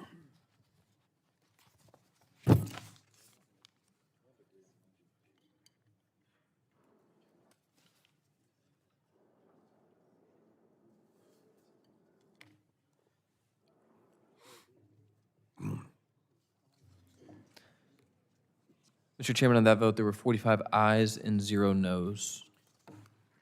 The ayes have it. The bill is adopted. That brings up H.R. 5201. We ask the clerk to report. H.R. 5201, a bill to direct the Federal Communications Commission to publish a report on implementation of... Without objection, the first reading of the bill is dispensed with, and the bill will be open for amendment at any point so ordered. Does anybody wish to be recognized on the bill? Ms. Matsui, you are recognized for 5 minutes. Thank you very much, Mr. Chairman. I move to strike the last word on H.R. 5201. Recognized. Thank you. In a crisis, there's no room for confusion or delay when trying to call out for help. That's why Congressman Bill Rockus and I are proud to lead the Kari's Law Reporting Act to improve access to 911 when it matters most. In 2018, Congress passed the landmark Kari's Law to require multi-line telephone systems to allow direct dialing of 911 without needing to dial an extra digit for an outside line. That common sense protection was inspired by the heartbreaking death of Kari Hunt when her daughter couldn't reach 911 from a hotel phone. Our bill builds on the progress of the original law by directing the FCC to report on compliance so we can ensure hotels, offices, and other facilities are meeting the law's intent. This is about modernizing 911, improving public safety, and saving lives. I urge everyone to vote for this, and with that, I yield back. The gentlelady yields back. Any further discussion? Any votes? Amendments? Nope. Okay. Vote. Roll call has been requested.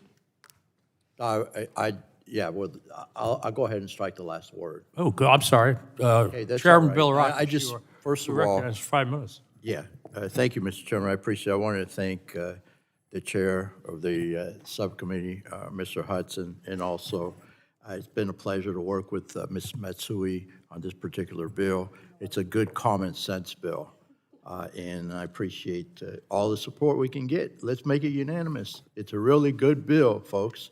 Thank you very much, and I yield back. All right. The gentleman yields back. Any further discussion, comments, amendments? The roll call's been requested. The clerk will call a roll. Mr. Lotta? Mr. Lotta votes aye. Mr. Griffith? Mr. Griffith votes aye. Mr. Bilirakis? Mr. Bilirakis votes aye. Mr. Hudson? Mr. Hudson votes aye. Mr. Carter of Georgia? Mr. Carter of Georgia votes aye. Mr. Palmer? Mr. Dunn? Mr. Dunn votes aye. Mr. Crenshaw?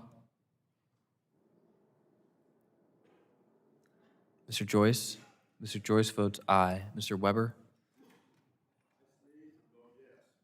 Mr. Weber votes aye. Mr. Allen? Mr. Allen votes aye. Mr. Balderson? Mr. Balderson votes aye. Mr. Fulcher? Mr. Fulcher votes aye. Mr. Pfluger? Mr. Pfluger votes aye. Mrs. Harshbarger? Mrs. Harshbarger votes aye. Mrs. Miller-Meeks? Mrs. Miller-Meeks votes aye. Mrs. Kamick? Mr. Obernolte? Mr. Obernolte votes aye. Mr. James? Mr. Bentz? Mr. Bentz votes aye. Mrs. Houchin? Mr. Fry? Mrs. Lee? Mr. Langworthy? Mr. Kane? Mr. Kane votes aye. Mr. Ruley? Mr. Evans? Mr. Goldman? Mr. Goldman votes aye. Mrs. Fedorchak? Mrs. Fedorchak votes aye. Mr. Pallone? Mr. Pallone votes aye. Mr. Gett? Mr. Gett votes aye. Ms. Schakowsky? Aye. Ms. Schakowsky votes aye. Ms. Matsui? Aye. Ms. Matsui votes aye. Ms. Castor? Yes. Ms. Castor votes aye. Mr. Tonko? Aye. Mr. Tonko votes aye. Ms. Clark? Aye. Ms. Clark votes aye. Mr. Ruiz? Aye. Mr. Ruiz votes aye. Mr. Peters? Mr. Peters votes aye. Mrs. Dingell? Mr. Veazey? Ms. Kelly? Ms. Badagan? Ms. Badagan votes aye. Mr. Soto? Mr. Soto votes aye. Ms. Schreier? Ms. Schreier votes aye. Mr. Han? Mr. Han votes aye. Ms. Fletcher? Ms. Fletcher votes aye. Ms. Ocasio-Cortez? Ms. Ocasio-Cortez votes aye. Mr. Auchincloss? Mr. Auchincloss votes aye. Mr. Carter of Louisiana? Mr. Carter of Louisiana votes aye. Mr. Menendez? Mr. Menendez votes aye. Mr. Mullen? Mr. Mullen votes aye. Mr. Landsman? Mr. Landsman? Mr. Landsman votes aye. Ms. McClellan? Ms. McClellan votes aye. Chairman Guthrie? Chairman Guthrie votes aye.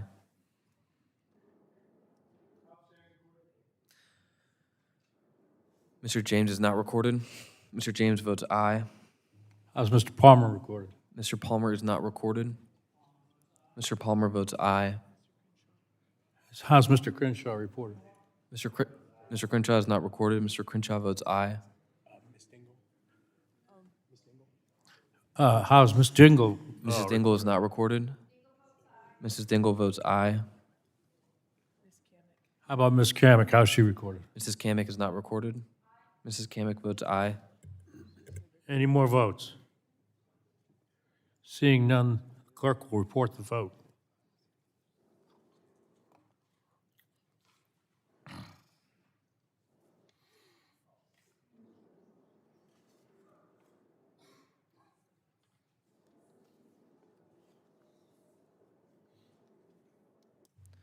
Mr. Chairman, on that vote, there were 46 ayes and 0 noes. The ayes have it. The bill is adopted. This brings up one more bill, 2076. The clerk will report. H.R. 2076, a bill to require the Federal Communications Commission to issue an order providing that a shark attack is an Without event for which- objection, the first reading of the bill is dispensed with. The bill will be open for amendment at any point so ordered. Does anyone wish to be recognized on the bill? Mr. Palmer, you're recognized for 5 minutes. Thank you, Mr. Speaker. I rise in support of the bill, and I want to recognize myself to speak on it, on Lulu's Law. Lulu's Law is named after Lulu Gribben, who at 15 years old lost part of her left arm and her hand and her right leg during a shark attack last year. Lulu's law would enable authorities to quickly deploy wireless emergency alerts to the public if someone is attacked by a shark or if conditions for a shark attack are present nearby. About 90 minutes before Lulu was attacked, another woman about a mile down the beach had suffered critical injuries from the same shark.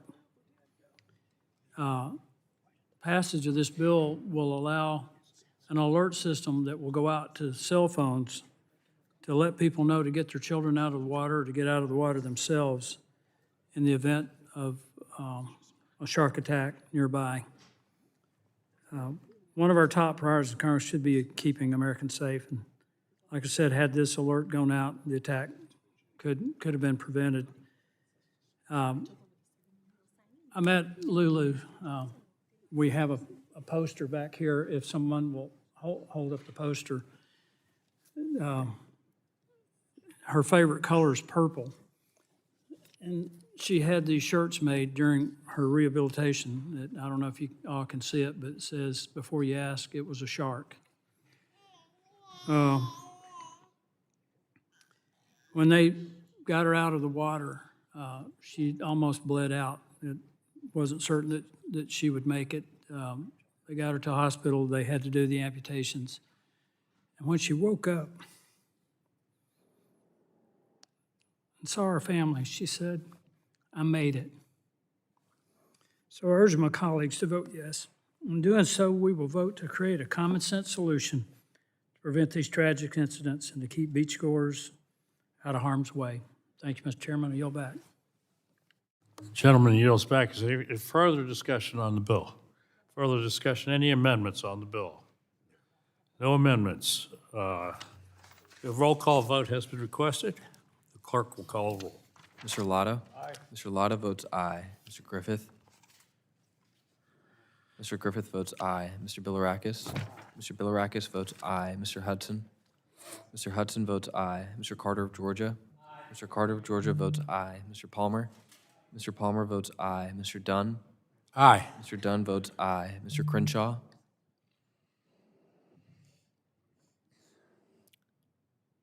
Mr. Joyce? Mr. Joyce votes aye. Mr. Weber? Mr. Weber votes aye. Mr. Allen? Mr. Allen votes aye. Mr. Balderson? Mr. Balderson votes aye. Mr. Fulcher? Mr. Fulcher votes aye. Mr. Pfluger? Mr. Pfluger votes aye. Mrs. Harshbarger? Mrs. Harshbarger votes aye. Mrs. Miller-Meeks? Mrs. Miller-Meeks votes aye. Mrs. Kamick? Mr. Obernolte? Mr. Obernolte votes aye. Mr. James? Mr. James votes aye. Mr. Bentz? Mr. Bentz votes aye. Mrs. Houchin? Mr. Fry? Ms. Lee? Mr. Langworthy? Mr. Kane? Mr. Kane votes aye. Mr. Ruley? Mr. Evans? Mr. Goldman? Mr. Goldman votes aye. Mrs. Fedorchak? Mrs. Fedorchak votes aye. Mr. Pallone? Mr. Pallone votes aye. Mr. Gett? Mr. Gett votes aye. Ms. Schakowsky? Ms. Schakowsky votes aye. Ms. Matsui? Ms. Matsui votes aye. Ms. Castor? Ms. Castor votes aye. Mr. Tonko? Aye. Mr. Tonko votes aye. Ms. Clark? Ms. Clark votes aye. Mr. Ruiz? Mr. Ruiz votes aye. Mr. Peters? Mr. Peters votes aye. Mrs. Dingell? Mrs. Dingell votes aye. Mr. Veazey? Ms. Kelly? Ms. Bedegan? Ms. Bedegan votes aye. Mr. Soto? Mr. Soto votes aye. Ms. Schreier? Ms. Schreier votes aye. Mr. Hand? Mr. Hand votes aye. Ms. Fletcher? Ms. Fletcher votes aye. Ms. Ocasio-Cortez? Ms. Ocasio-Cortez votes aye. Mr. Auchincloss? Mr. Auchincloss votes aye. Mr. Carter of Louisiana? Mr. Carter of Louisiana votes aye. Mr. Menendez? Mr. Menendez votes aye. Mr. Mullen? Mr. Mullen votes aye. Mr. Landsman? Mr. Landsman votes aye. Ms. McClellan? Ms. McClellan votes aye. Chairman Guthrie?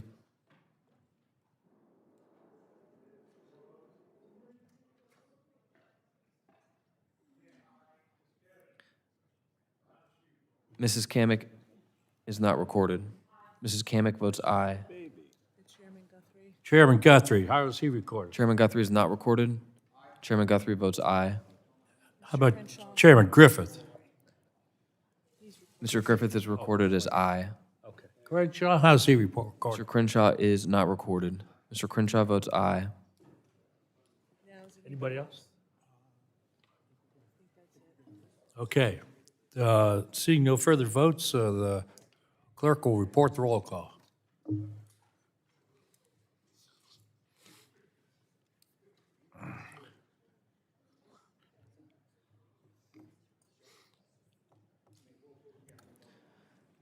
Mr. Chairman, on that vote, there were 46 ayes and 0 noes.